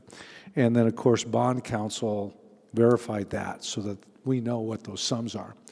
But whether you have, I'd rather have $5 million in, of course, a finished project than just, you know, in the bank, so to speak. So sooner we put this money to work, and I know that our council's eager to look at that, as well as the proceeds from the Museum Square, then I think we'll evaluate it. It looks like it would be basically just 2 weeks from now or so, 2.5 weeks from now. Council, okay, so that I see Councilwoman Whitehead as last remaining, or? Well, I was just going to suggest that there's a cost overrun on the Thompson Peak Park for dog park for $2 million, and that could be replaced the sound wall, the reduction on the sound wall. I'm just, you know, I guess we should submit our suggestions or each one-on-one talk to the city manager about this. Is just how we'd like to see this evolve in the next 2 weeks. Thanks. Well, you know, as you've said, we can open up our opinions. The dog park is under design and it's ready to be bid out. So that's something that is in the pipeline. The question is, of course, whether there's soft costs running yet for the. There's another opportunity to review the sound wall on Pima, I believe in May, according to the figures of when it could be used. Let's just, perhaps we could, it's best that we just keep in the public forum, but let me refer to City Manager Thompson if you had a roundup on this. Thank you, Mr. Mayor, members of council. Just quickly, the one that's the most important right now is we have a 2-year window that we have to spend the money so noted on the Bell Road. And those are the restricted funds. The unrestricted, you have greater amount of time. So the restricted, and knowing the time element associated with ordering and some of the projects. So these, what we've done here is we have identified projects that we're going to, money we're going to come from the general fund, and we were going to apply the restricted funds that have gone into the restricted fund to those general fund, freeing up that general fund money on these projects. So this is one that the sooner we resolve this issue, the better off we are, or we start running into challenges down the road if we don't start utilizing these funds. The second one, which is the unrestricted, we have time on. That's the one that has the sound wall and the other question. But this list here, we vetted this between finance, Dan, I mean, all the teams. This was the list that we came up with. And this list is not going to change. I just need you to realize that when we come back, which we can in a couple weeks, you're going to see the same list. I don't think it's going to change any. We've gone through these projects. I just on the training facility, we've been meeting on a constant basis for a couple of years now, and every time we meet, it doesn't get any better. And so, but this is to utilize those monies that are authorized under the restricted funds for projects that we know we're moving forward with, that we're going to have those expenses. The other thing that came up this evening is to talk about, which we're not prepared this evening in any depth, to talk about the sale of Museum Square and what to utilize those for. There's a long history to that one too, which some of the council that have been on council for a while remember. We were going through when we were developing our $319 million, we had Second Street improvements, we had the Sagebrush Theater improvements. All of those were in the original list back that were in the $745 million. We decided to cut that back, but one of the things we knew at that time was that we were probably going to sell the Museum Square property, and we said we're going to utilize those proceeds to do the Sagebrush Theater. We're going to utilize those to do Second Street. So when we come back to talk about that, I need to provide all that history, all that detail, so you can make informed decisions on that. We're not prepared for that evening. I think this evening was just to really get this all in front of you, to realize that we've seen really a crazy year on construction, and some of the original estimates, even with our 20% contingency or growth factor associated with it, were not adequate to meet the demands that are occurred in the marketplace. I concur. That's why we're here this evening, is every year when we go through the budget, we'll just highlight them better this year. When we have additional asks to do things, what we're probably going to suggest is those compete with all the other projects we have out there. So when we have our list of 50 CIP projects, or the list that we've seen earlier today with petitions, other things that come forward to build projects, they all compete against one another. And in that list, we're going to have to start including our bond project shortfalls to compete with all those other projects. And we may have to use some of our CIP monies that we put aside every year for the next 5 or 6 years to start completing those bond projects. There may be some that we decide, and the bond committee makes a recommendation that it's not as important as something else, but they should compete. Here's the interesting part. When a bond project is approved by the voters and that amount is approved, that amount is good forever. It doesn't go away until you build that project. The problem is we know from the numbers we have, it's never going to cost less than it does today. It's only going to continue to go up. We've never in the history seen zero. You may see a decrease like we're seeing in steel now from today, because today we've seen 25% increase in the last year. So, but it's never going to be below what it was in 2017 or 18 when we originally talked about these numbers. We're just not going to see the prices go that low. We do have some with scope creep. We have some that haven't been scope creep, but you take the scope creep plus what inflation's been, and that's where we run into some other challenges. So we can come back in a couple weeks. I think the number one question we need to answer is this right here, this list, and then we'll come back with the downtown money, because I need time to come back and really talk about Museum Square, because there's a lot of history to that money and all the discussions we had at the dais with council at the time, and everything that transpired in all our public outreach meetings when we engaged the public, the comments we heard and what projects. And so that's why we did what we did with some of this. So I think it's important we take that one a little deeper. So we'll come back with the land sale proceeds, in particular the restricted. The unrestricted, we could deal with it in the budget process, and then we could look at the Museum Square money. Most of the other stuff, as Dan has alluded to, we'll come back in the budget process. But what I hear you all say is we want to have these things highlighted and not just buried in the budget process somewhere, but really highlight them and spend time on them, and we can do that. So that helps us immensely, because we'll be starting a budget process. We're in it now, but you'll start seeing stuff the first of the year. Right. So I'm okay with this list. and because it also frees up some CIP, our general fund money. But we can discuss it as we, tonight. Councilwoman Whitehead? Yeah, I think that's a really good point, is that there's two lists, and thank you for clarifying that. And so, yeah, I'm good with that. I would say still it's good to, you mentioned 2 floors versus first 1 floor, still go ahead and look at the possible tweaks to reduce the amounts. There's plenty of projects we could bump in there, but I'm good with this list. And I do want to commend you for getting so much done with this incredible inflation, so thank you. Councilwoman Littlefield? Yeah, that's kind of what I wanted to say is add to it a little bit, give us a separate list also so that we can compare and analyze and look at it and turn it upside down or whatever we want to do. Thank you. Councilwoman Millhaven? I would just echo, I'm okay with this list. Any other? Okay, well, with that, thank you very much. Accordingly, we are complete with our work study, so I would request a motion to adjourn. Second? Second. There's a motion and a second. Please record your vote. Unanimous. We are adjourned. Thank you so much.